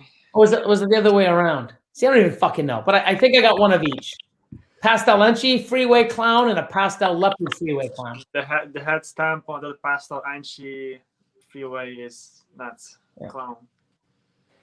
It's insane. Yeah, no, I mean, so much awesome shit, you know. But I don't know. I just you know, this year I should have some really awesome stuff, and then the stuff for next year is even crazier. Like that's why I can't wait for 2 years from now, because the stuff I'm making is just like so sick. You know, it's like every year is like more excited, more and more and more. You know, because you have a stuff that ready for breeding, and you are making some new genes, new recessives, and it's getting crazier. It is, man. No, it's fun, man. I love the industry. I love the hobby. I love being a part of it. And I love how people are supporting it and you know, looking out for each other and you know, building the community. And I love that the information is being shared. And you know, you guys have no idea how lucky you guys have it, because, you know, I would say, I would not even 10. Yeah, even 10 plus years back, like none of this was available. No one helped. It wasn't a community. It was if you were in a clique, you know, you had some friends, and if someone didn't like you in the clique, you had none, and you had to make your own, and it was just like petty, and nobody helped, and you know, people like, you know, wanted to see people fail, and it was really shitty to be a part of, you know. And I just didn't quit, you know. So, you know, I didn't quit. It's nice, man, and thanks to people who didn't quit, like yourself. That just it inspired others to keep going and to start up as well. So. Yep, and thank you, Billy, for sharing your knowledge. You know, thank you for your time, man. Yeah, man. We do really appreciate it. Oh, I love it. Like I said, I can talk about this shit all the time, man. It's like everything, man. I breathe this shit, right? So it's so easy, right? Seems quiet, but it's hard not to just sit back and listen. So I don't know if anyone was like, I don't know, they're just not talking much. It's just because I'm listening, man. And I told yeah, I was like earlier. Focused on on Billy. I tend to talk a lot. I was just listening, you know. We knew, but we were excited. We're like, dude, we can just. It'll be nice because we can just listen to Billy and just ask simple questions and then let you kind of get into it, you know. And that was the whole point. That's why we were excited to have you. And I just really want people to know, like, you know what, and I'm gonna sort of focus my Patreon on it too. Like, just like, guys, you know what, you're here, you know, you're paying for, you know, I'm gonna tell you, this is what you need to fucking do. You know, yeah, you buy an animal, you get your money back. There's a lot of other benefits to Patreon, but you know, I really gotta, you know, get to the point where, listen, you know what, you're here. You know, you know, watching videos and learning is great, but you got to fucking focus. You got to write down. You got to see what your plans are. You got to really, you know, and stuff like this. Like, oh, wow, I sold 10 grand. Like, and I've seen it. Like, oh, wow, I did 25,000 in sales this year. Oh, I only did 10. And that guy's lucky. He doesn't realize I held $40,000 in animals back, you know? Yep. You know, and then 2 years later, when I'm making, you know, 6 figures in animals, and you know, oh, how did you get that? Remember those animals that you sold that I kept? I'm breeding them. Oh, well, you didn't. Why wouldn't you sell them? You got good money. Yeah, how much did you get? Oh, like $3,500. Well, I had a $10,000 clutch, and I still got the animal. I could sell for $4,000. Yep. Oh, wow. Yeah, and I kept 3 of them back. You know what I mean? Like, people just don't get it. Yeah. You know, what you can make today is not even close to what you're gonna make in fucking years to come. Get it through your fucking head. It's not, if it was that fucking easy, spend money, make twice as much next year. Woo! Who'd be working? We'd all be doing ball fucking podcasts.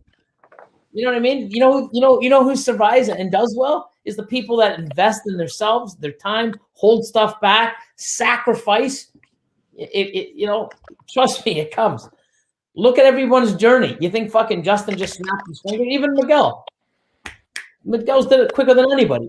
Look what he invested. Look at the amount of time. Look what he's done. Look how he built his social media. Look what he does towards it. Look. The positivity, he invested in the right stuff, put the work in, fed it, did this, did that, got results. Look at the results. Is the results worth what he did? If you say no, you're a fucking idiot. Plain and simple. No other explanation.